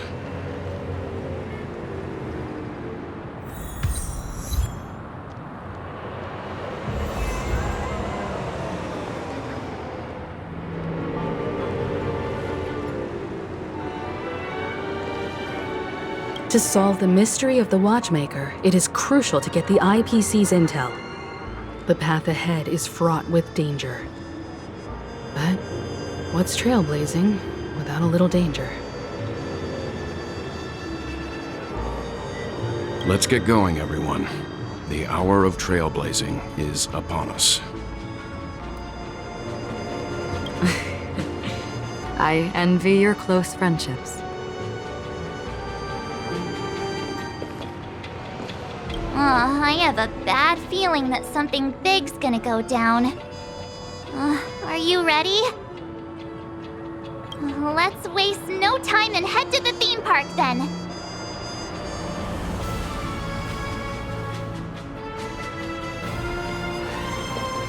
Mr. Yang.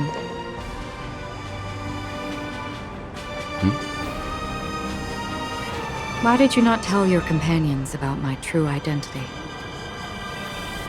It's just like you said, an inability rather than an unwillingness. Plus, it's a long story, not something that can be summed up in a few words. But I chose to believe you, and my trust in you stems more from my own personal judgment. I also believe that if it were their choice to make, they would make the same one. Thank you. I'm grateful. To reciprocate, in the upcoming confrontation, if the odds aren't in the Astral Express's favor, I will stand with you, if my meager strength is required.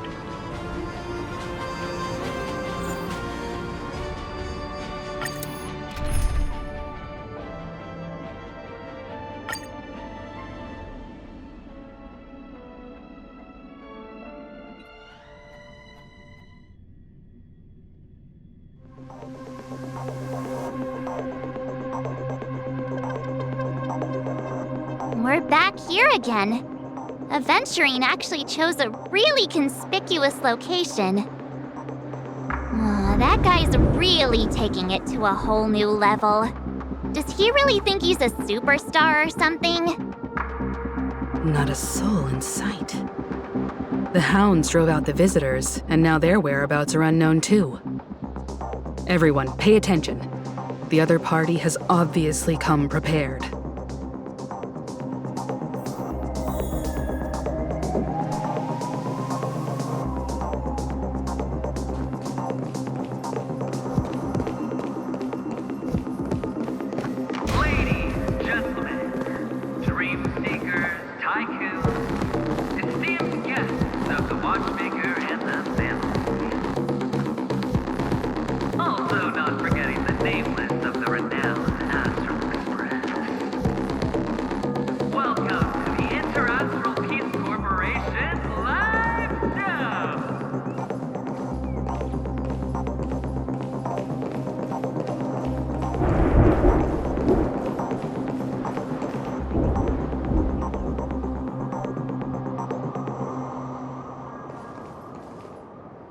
Astral Express, you're late. And this, unsought guest. We've kept your appointment, Mr. Aventurine. It is customary to show yourself as well.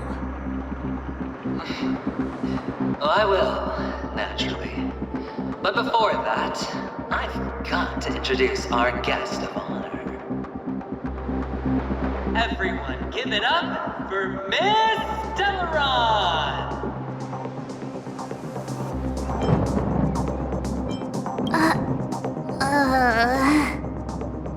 Let me remind you that in all likelihood, this stage and her identity have nothing to do with the wanted murderer. Oh, no, they do. Of course they do. Otherwise, why would I work so hard to gain your trust and then invite you all here? Because she's the only one who saw all 3 homicides. She is the key to proving that the family's death does not exist in Drain's promise is nothing but a sham! 3 homicides? That's right, madam. The 3rd one is about to happen right now, right here, in Clock Studios theme park. A truly grand death. You, and you. All of you are going to die, and it's all because of you, Miss Stellaron. You will become the personification of death.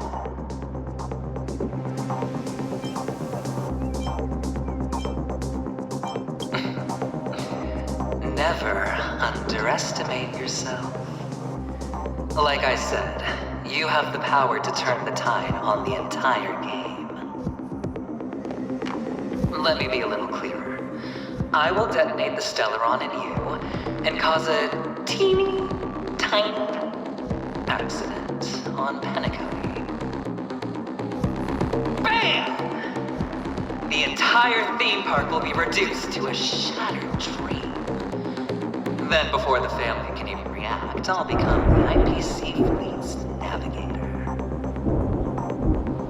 Your bluff isn't fooling anyone. If you could really do that, you would have done so earlier. You wanna bet? Sure. I'll bet with you. I'm betting that it'll be a sweeping victory for me. By detonating an unprecedented explosion to prove that the vow of harmony is a complete and utter joke. You won't do it. Of course I can. It's just another gamble. I came from the wastelands of Sigonia. For just 60 red copper coins, people paid to brand me. put me in chains, place me in the gallows, and bury me in the golden sands.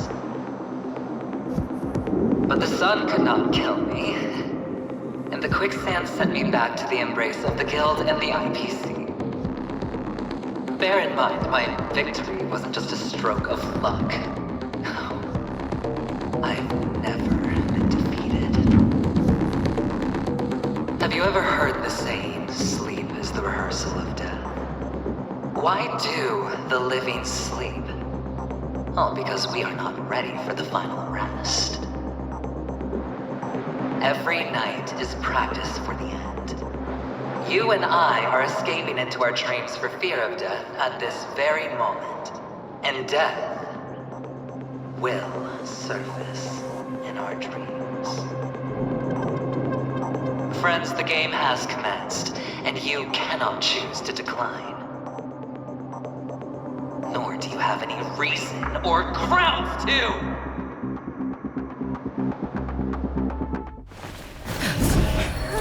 The dice are cast. Ladies and gentlemen, ready to unveil your cards? The architect's flawed stone. Of no value at all. I'm putting down the bet. I'm taking the gamble. I'm claiming the win. I'll invade spin the wheel, a daring gamble. Walking the brink of death for rebirth. Oh. For the Emperor Lord!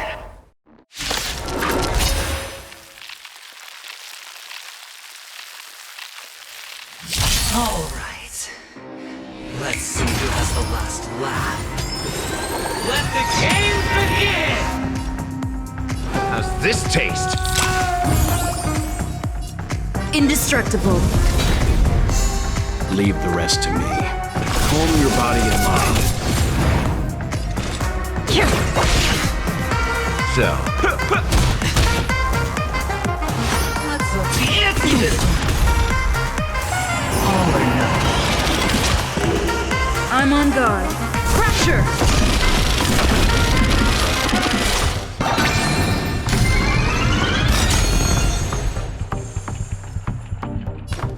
I won't go easy on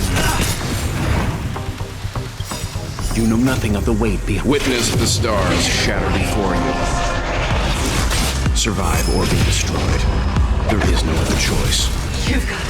In the still waters of oblivion, I guide the wandering soul. I weep for the departed.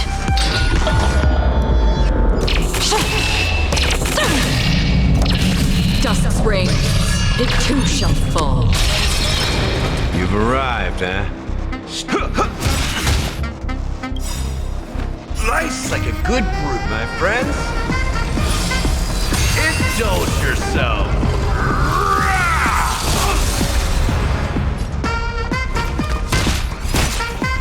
You're right, Final play coming down from above. Okay.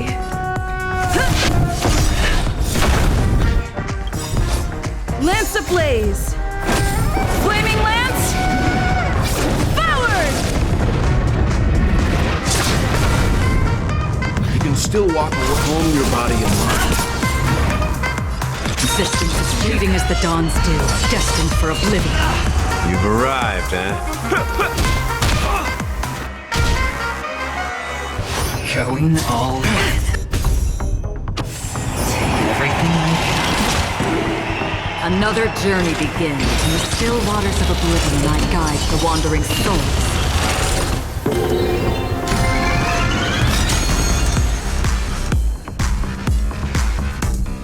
Fracture! I won't go easy on you. I weep for the departed.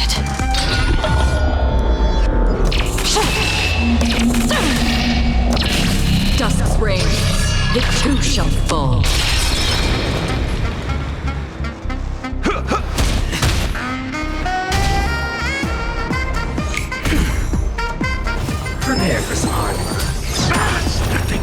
Lance at the ready. Defend the weak. Did you come here of your own will? Existence as fleeting as the dawn's dew, destined for oblivion. Leave the rest to me. So, time to mix things up. Time to double down!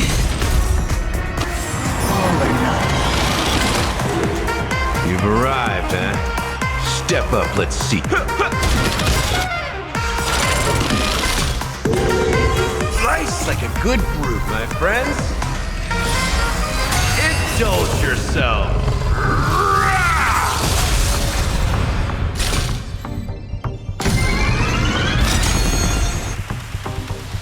So, you in the mood for...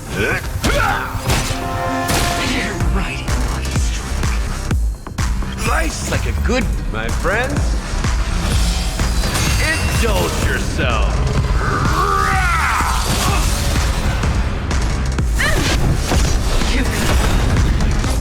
You've arrived, huh?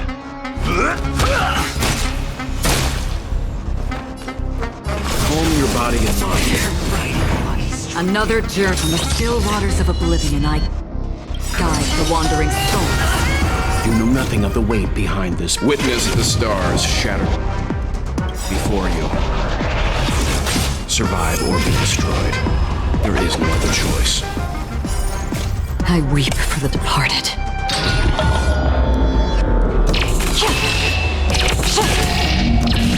Dusk's reign, the two shall fall.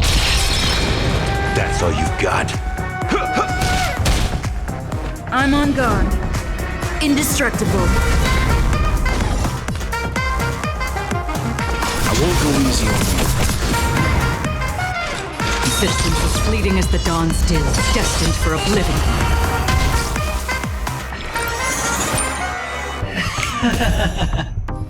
Final play coming down from above. You've got it.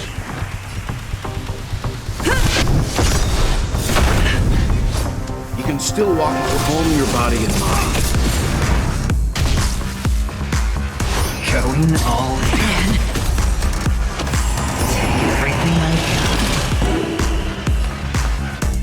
I won't go easy on you.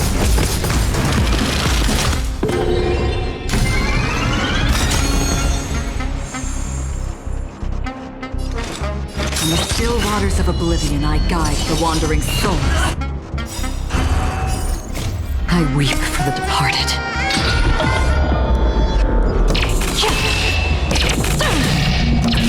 Dusk's reign, the two shall fall. So, in the... Lance at the ready.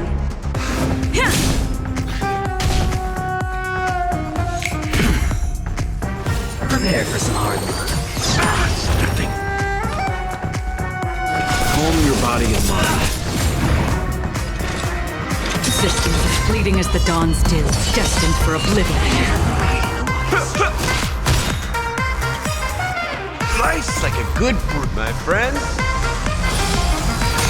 Indulge yourself. You're right, lucky streak. You got it. Defend the weak. Time to double down.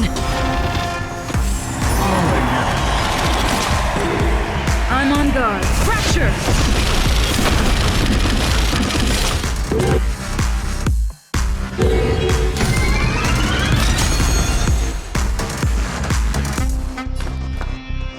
I won't go easy on you. Let's kick things off with you. In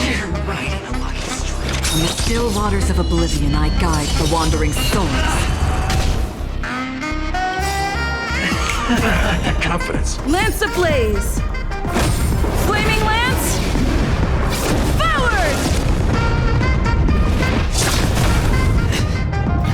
Final play coming down from above. Okay. I weep for the departed.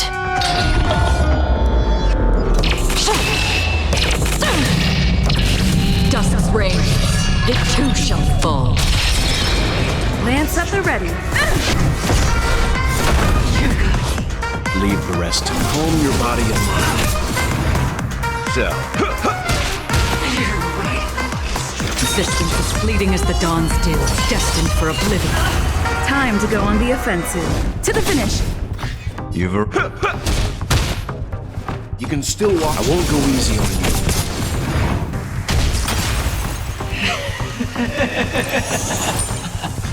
Even on a losing streak, as long as people still have hope, they'll keep throwing money on the table.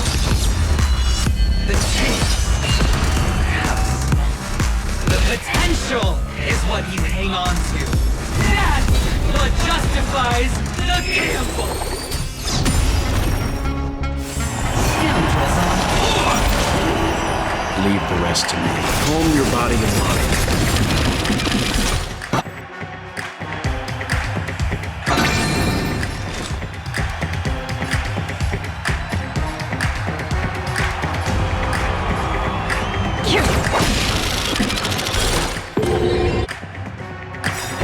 You know nothing of the weight. Witness the stars shatter before you.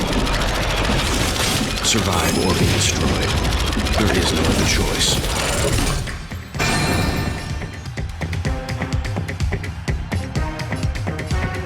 Let's kick things off with you. Nice like a good brew, my friends. Indulge yourself.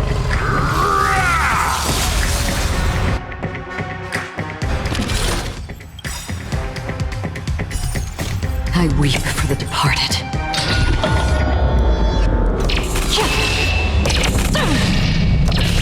Dusk's reign, it too shall fall. You've arrived, huh?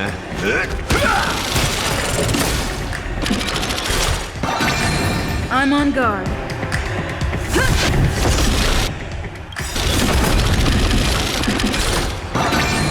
Lance ablaze!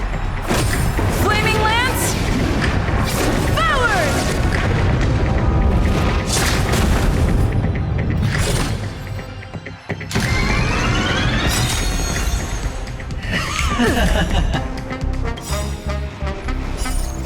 I weep for the departed.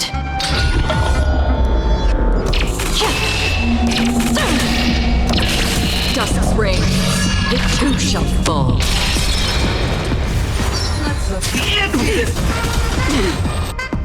Lance ablaze! Flaming lance! Forward! So, Fracture! You can still walk. I won't go easy on you. Existence as fleeting as the dawn's dew, destined for oblivion. They coming down from above.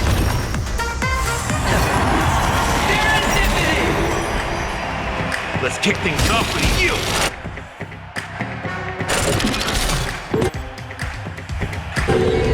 Lance at the ready.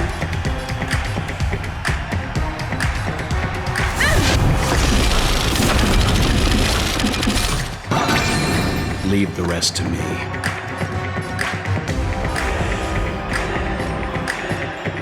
Calm your body and mind.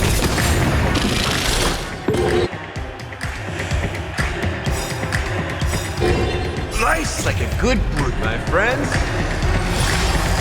Indulge yourself.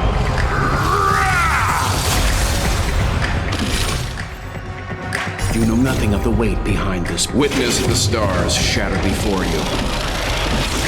Survive or be destroyed. There is no other choice.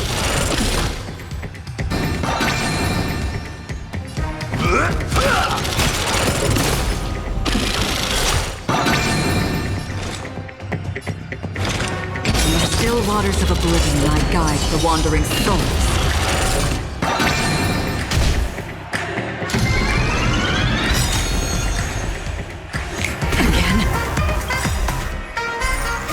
I weep for the departed.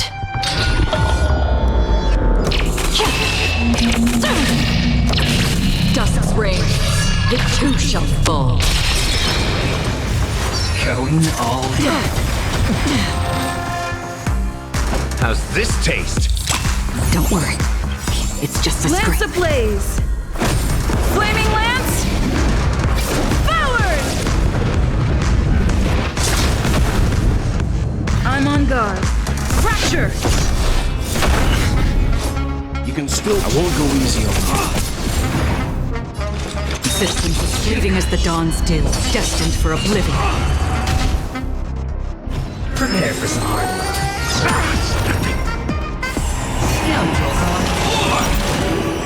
You've arrived, huh?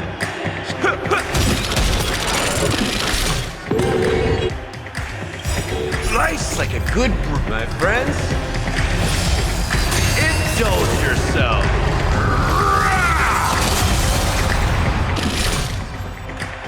So, you in the mood for another? It ain't over yet.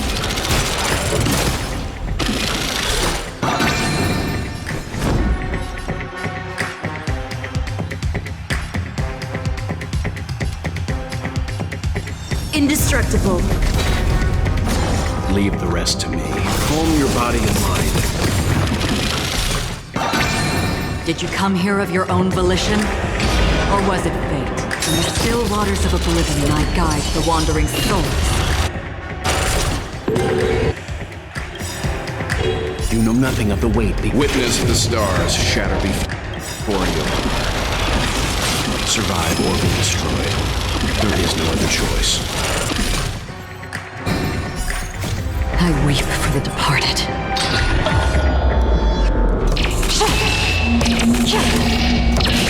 Dusk's reign, it too shall fall.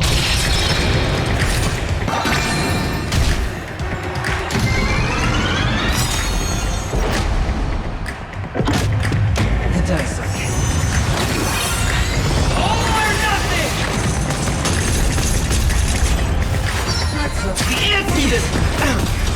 You've arrived, huh? Let's kick things off with you! I weep for the departed.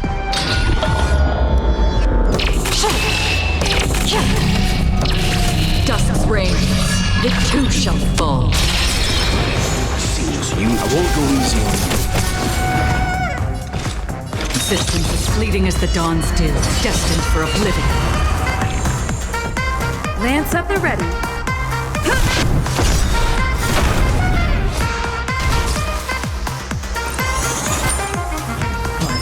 coming down from above.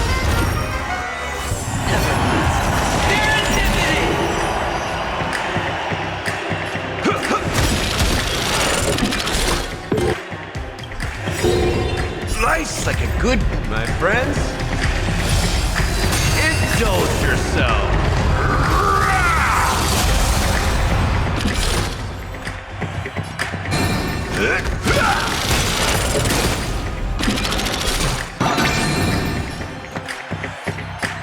Calm your body and mind. You know nothing of the weight. Witness the stars shatter before you. Survive or be destroyed. There is no other choice. In the still waters of oblivion, I guide the wandering souls.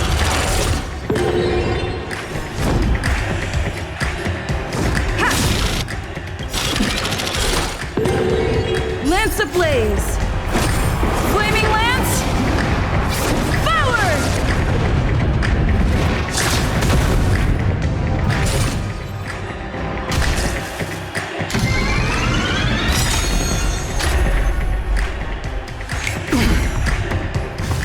Going all in. So, you in the mood for another beating? Time to mix things up. Time for treatment. I weep for the departed.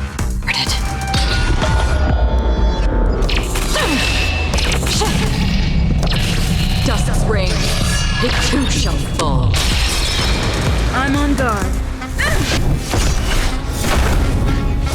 You can still walk away. I won't go easy on you. Another existence as fleeting as the dawn's dew, destined for oblivion. Prepare for some hard work.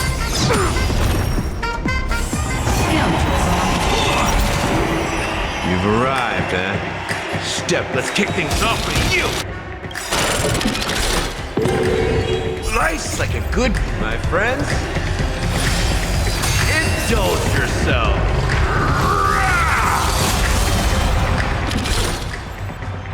So, you in the mood for another beat? It ain't over yet. Lance at the ready. Fracture!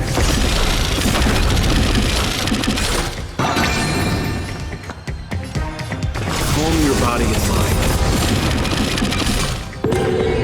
Did you come here of your own volition? Or was it fate? From the still waters of oblivion I guide the wandering souls.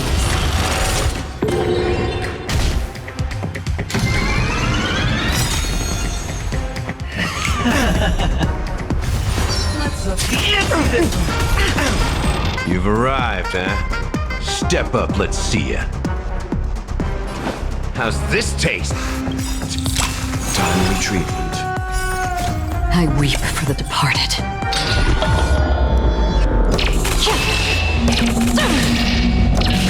Dusk's reign, it too shall fall. I'm on guard. To the finish. Lance ablaze. Flaming lance. Forward! Leave the rest to me. Stand down. Another journey persistence as fleeting as the dawn's dew, destined for oblivion. Final play coming down from above. Okay. So.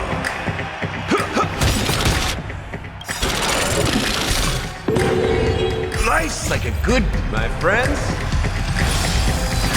Indulge yourself.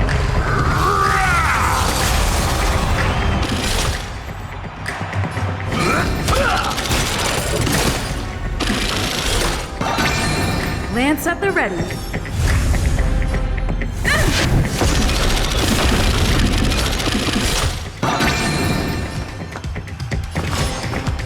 I won't go easy on you.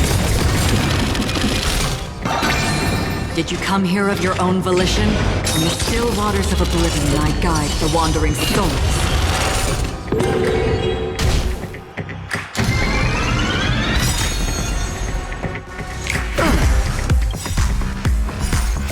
I weep for the departed.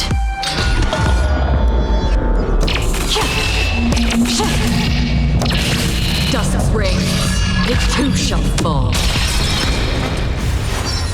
Double down! I'm fine. Time to mix things up. Timely treatment. I'm on guard. Calm your body and mind. Existence as fleeting as the dawn's dew, destined for oblivion. Prepare for some hard work.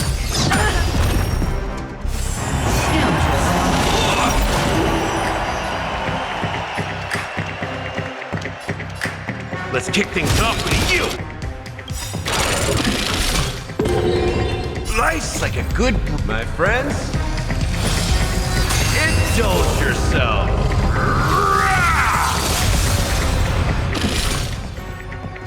So.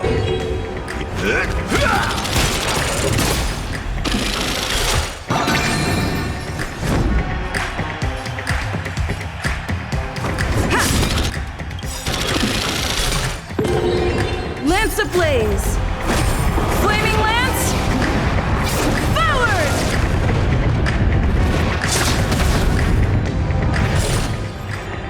You can still walk away. I won't go easy on you. You know nothing of the weight behind it. Witness the stars shatter before you. Survive or be destroyed. There is no other choice. Another journey begins. In the still waters of oblivion I guide the wandering souls.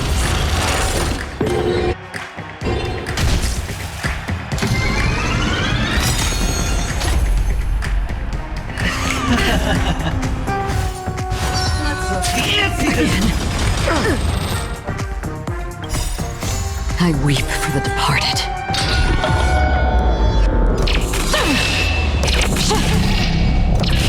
Dusk's reign, it too shall fall.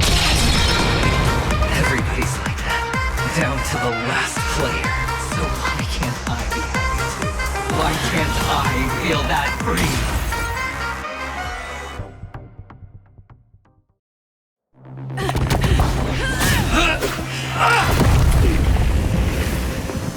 Always hide your ace with a straight face. I'm starting to get a little impatient with you all.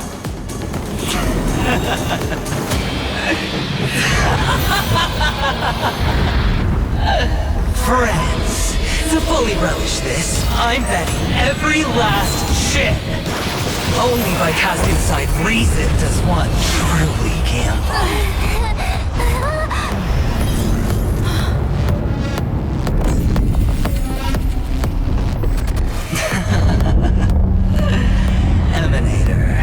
I know you'll match my wager, right?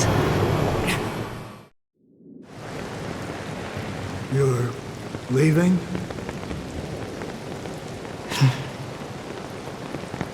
Perhaps. I might pass through the place you mentioned. Penacony. What do you hope to find within a dream? I'm not looking for anything. They aren't in a dream.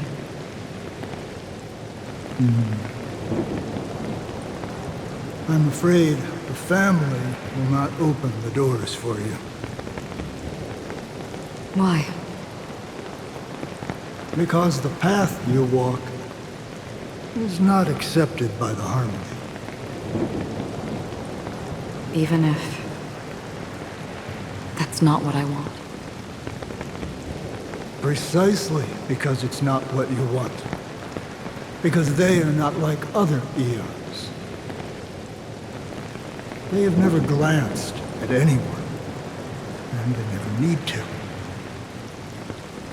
They leave woven strands of fate for humans to walk, and together, they weave a great shadow. And this shadow silently envelops them. There are always those who rise from the shadows.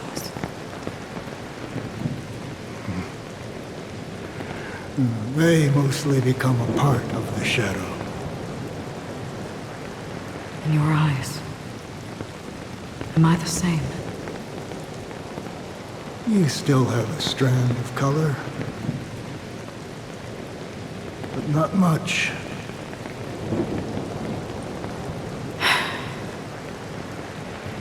That is enough.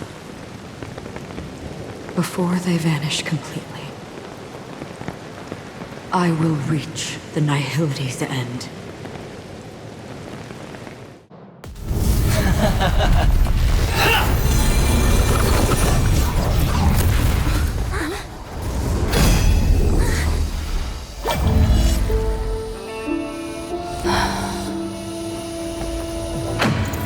I wish to mourn the departed, weeping like rain, to swell the crossing stream.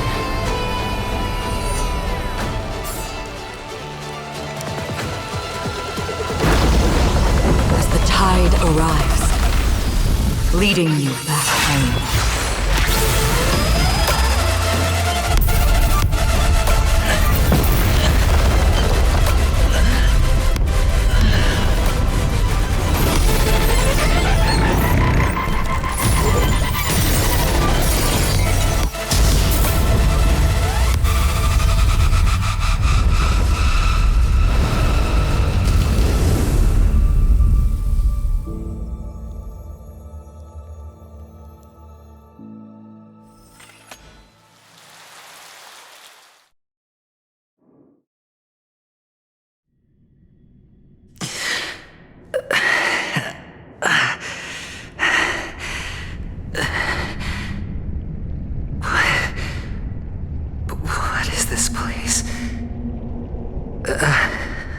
A gigantic black hole.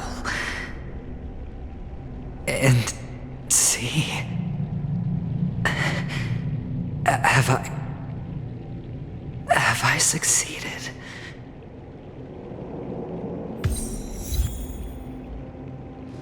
Welcome to this sad world, Kakavasha.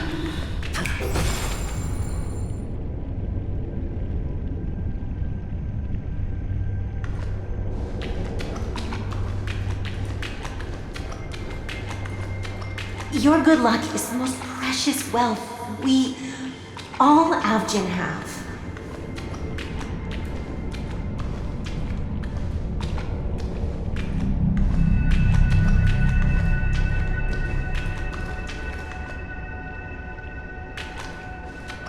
You came out alive after 2 days. It proves that you are the real deal.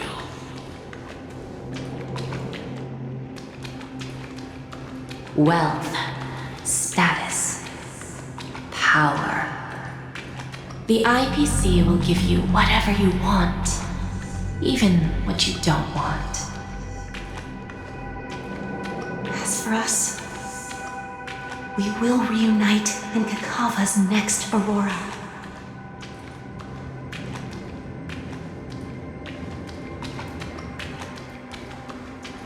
It's a pity this is not the place you were expecting.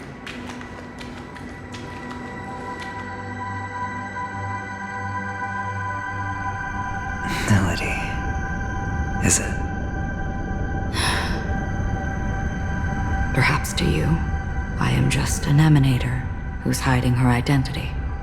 But the sleeping and shapeless never glance at anyone. They have no face, no form, and even less of a will to speak. The nihility envelops everyone equally. Only some who have gone under their shadow can go farther, tainting themselves with more nihility. That's all.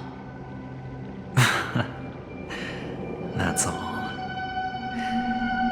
My friend, you really leave me at a loss for words. So, is this my final destination? The land of the dead? This is all but a fleeting dream.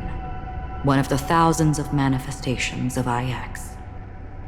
Under the watchful eye of nihility, we momentarily linger here before moving on to our own paths. It seems that my death has already been determined. Even if you wish for it, I can't promise you anything.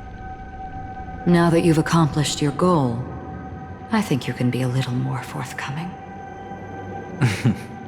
What do you mean? Your performance at the theme park was wonderful and grandiose. A simple yet practical technique that fooled almost everyone.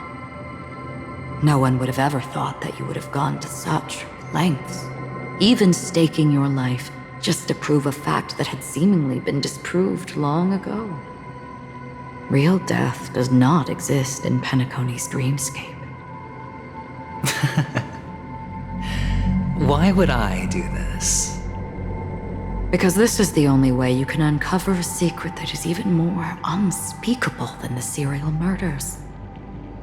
To use this dream death to get there.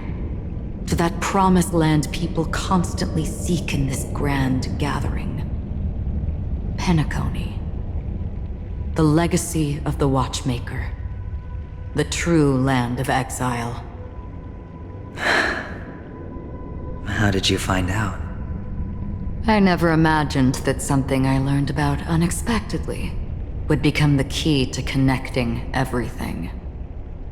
It's our Stellaron friend's identity, isn't it? I see you're in the know. Let's just say I'd put money on the possibility. The murder isn't nearly enough to disrupt business as usual.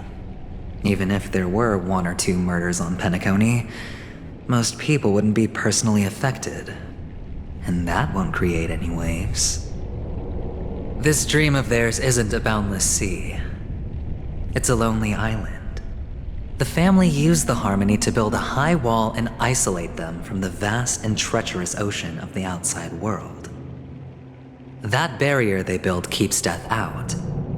But it also keeps the secrets that are lost in that watery abyss from floating to the surface. In a beautiful dream, free of suffering, who would want to go fishing for those secrets? No one. Unless someone goes to the other side of the barrier and lives to tell the tale. Someone already has. I got the idea early on, chewing on that masked fool's little hint. If a mute isn't someone who cannot make a sound, then it has to be someone who cannot speak.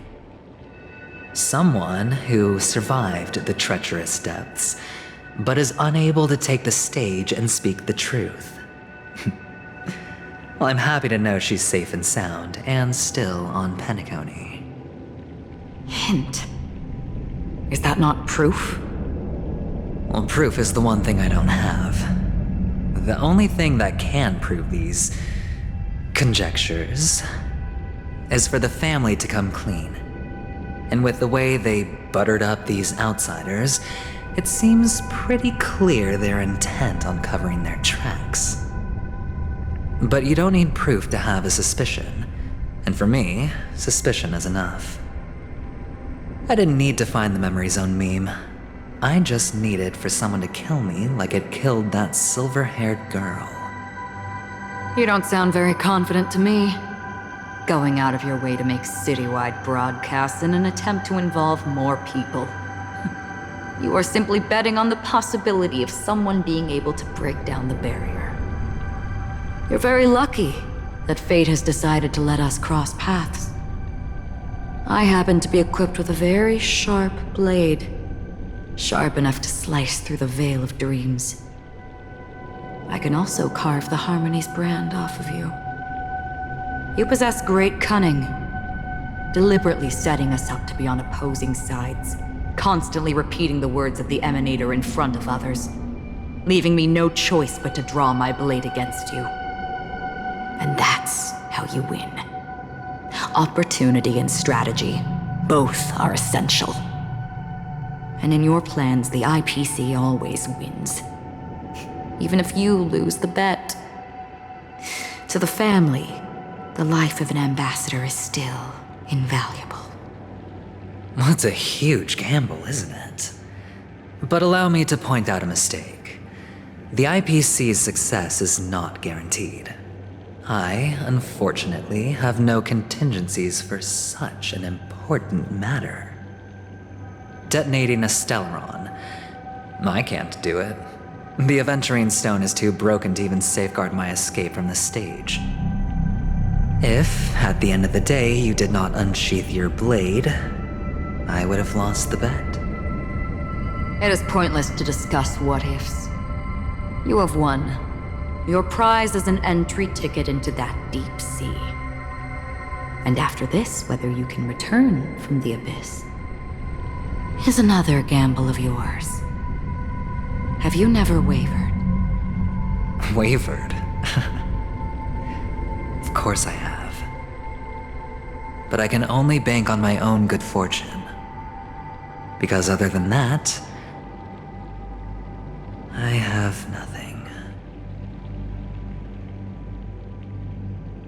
Wake up from this dream and go to where you should be. Your gamble is not over yet.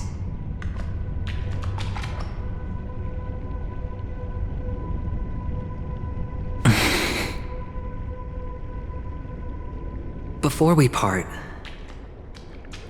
can you answer one more question? As someone who has traveled on that road, can you tell me, why are we born into this world? If it's just to die. I don't think this and never have. Nor do you. But the nihility envelops you and I. And everyone. And because of that, it's pointless.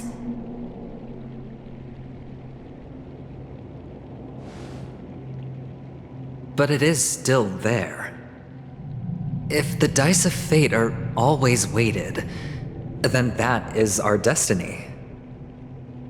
Why, then, do we struggle against it? My answer might not be able to resolve your confusion, because it has been with you throughout your journey and is already a part of your life. But you said, sleep is the rehearsal of death. So why does life sleep? Because we are not ready to welcome death. So you can definitely understand why we want to be prepared. Even if the ending has been predetermined, that's fine. There are countless things that humans cannot change. But before the end, there are many things that humans can do while on their journey. And because of this, the end will thus reveal a completely different meaning. Take a good look at your pocket. Your friend has already given you the answer. Good luck.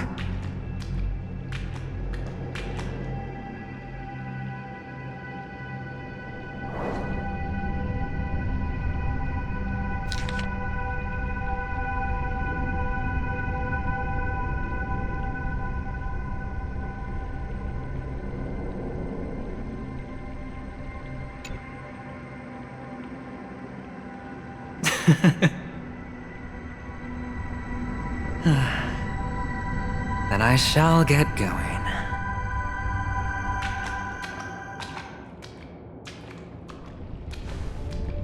Mister? You're leaving? You ultimately chose to leave this dreamscape? Yes. Because they are not here. My papa, mama, and big sis. Then where are they? They are in a place where everyone will go. A very, very distant place. Then are you going to? I'll get there one day.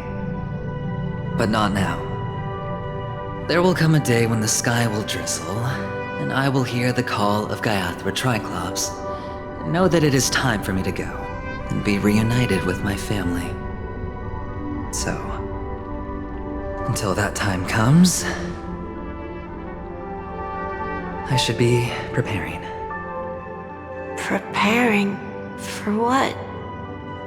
Well, preparing to face them, Kakavasha, and to make them proud. I know you'll be able to do it. Good luck. Well, of course. For I am a child who received the blessing of Gaiathra Triclops.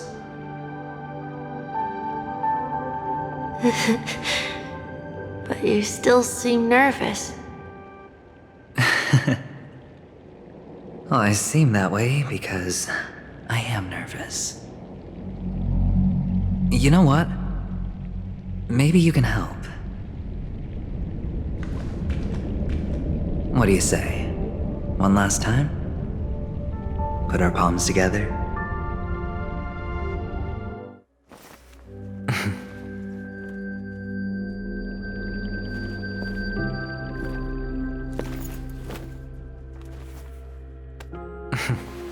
Are you going now?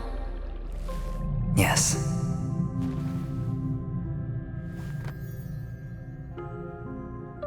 May the Mother Goddess thrice close her eyes for you, keeping your blood eternally pulsing.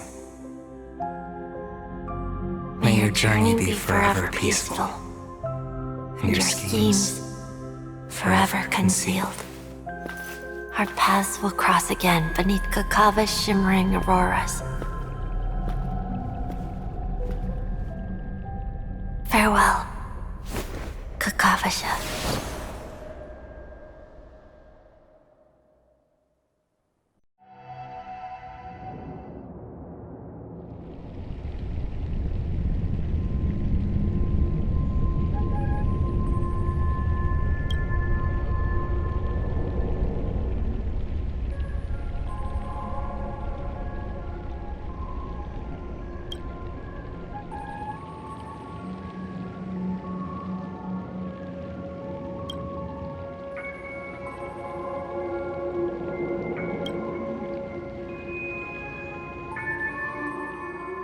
The light of the Aventurine Stone has disappeared. This only represents one outcome. He kept his promise and got what he wanted. As planned, your cornerstone has been successfully sent to the family's territory. Then, let's fulfill our duty and start harvesting.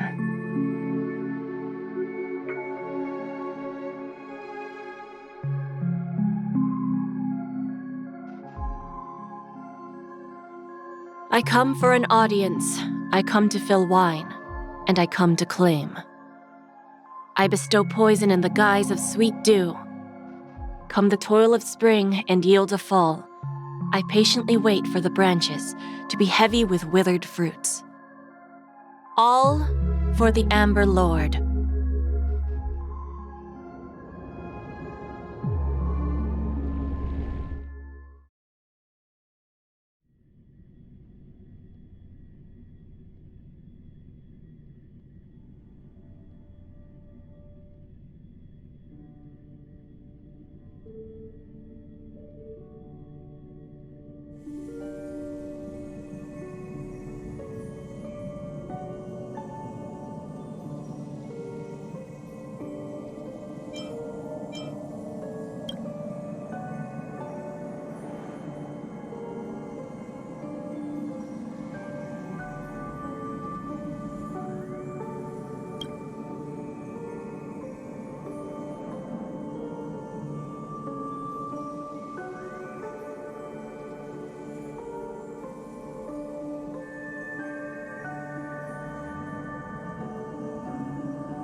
You're awake. I've been waiting on you for quite a while.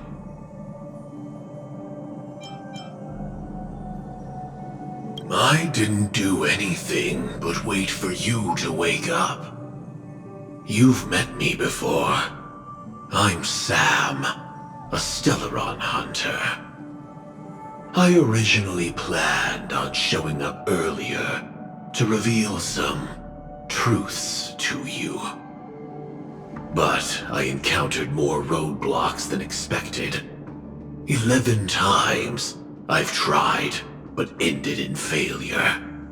Before I knew it, this world and I became too intertwined, and it became too difficult to escape the constraints of the script. Elio is right.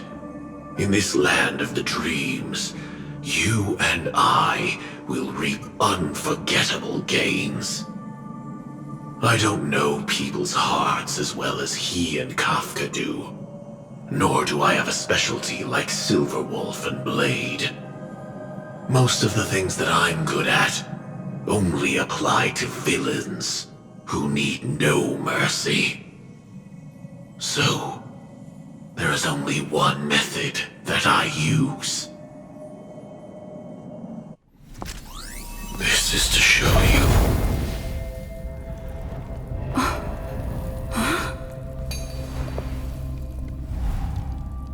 All that I am.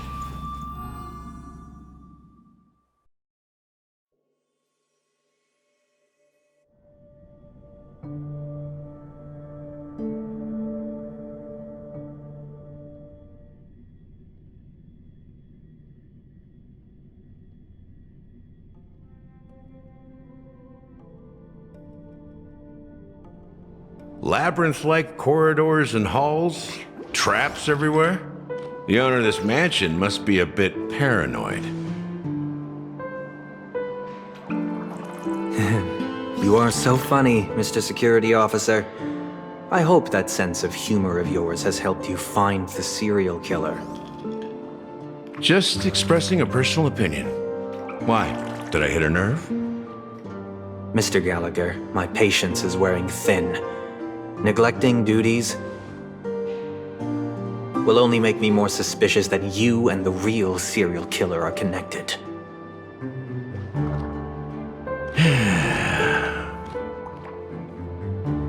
Scoundrel, punk, drunk, hooligan. I have heard this trash talk all too often. But I have never once thought that I'd be treated as an accomplice to a murderer.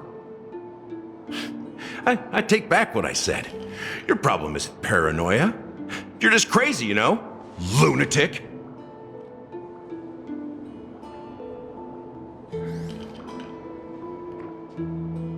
You, the family, you broke my spine and pulled out my fangs, and now you want to accuse me of murder?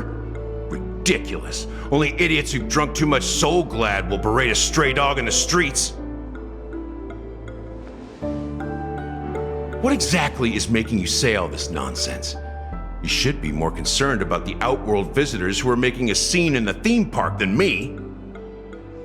I don't need you to remind me.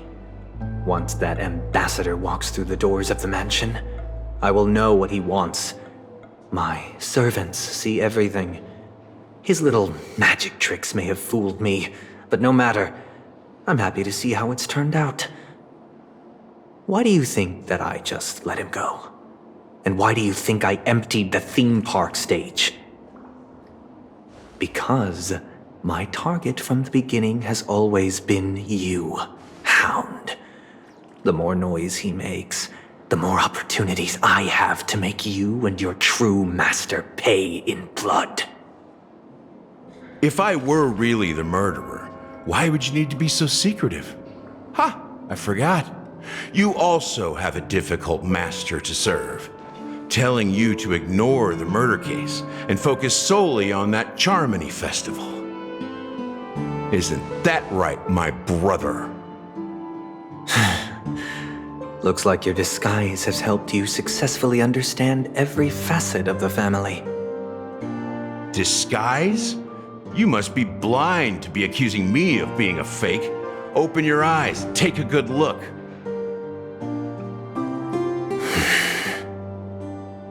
Indeed, every part of you is real. The brown hair, soft and curly like Benny's. The orange eyes, which make me miss the gaze of Sir Whitaker. That odd scar, the mark of Wolsey. And the gray vest, tie, hound emblem, bottle, the bartending, and your role as a security officer. These are all true traits. From all 52 loyal family members. When they are gathered, countless tiny truths are woven together into a lie. You collected a small piece of each of them and claimed them for yourself. Then you invented this facade, a complete Gallagher. Tell me I'm wrong.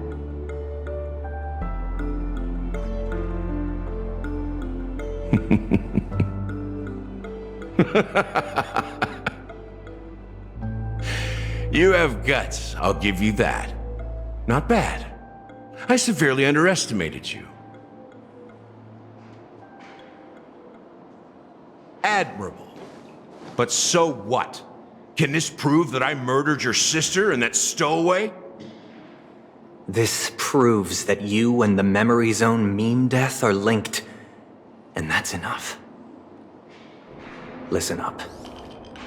I don't care how you did it. I only care about one thing.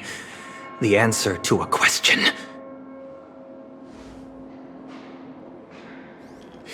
You devil. You wretched, despicable dog. Why did you kill her?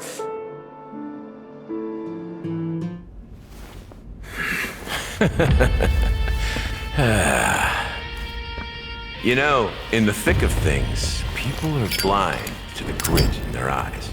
Yet they can always feel it scratch. Want the answer? I'll give it to you. The whole thing is just fate playing a cruel joke on us.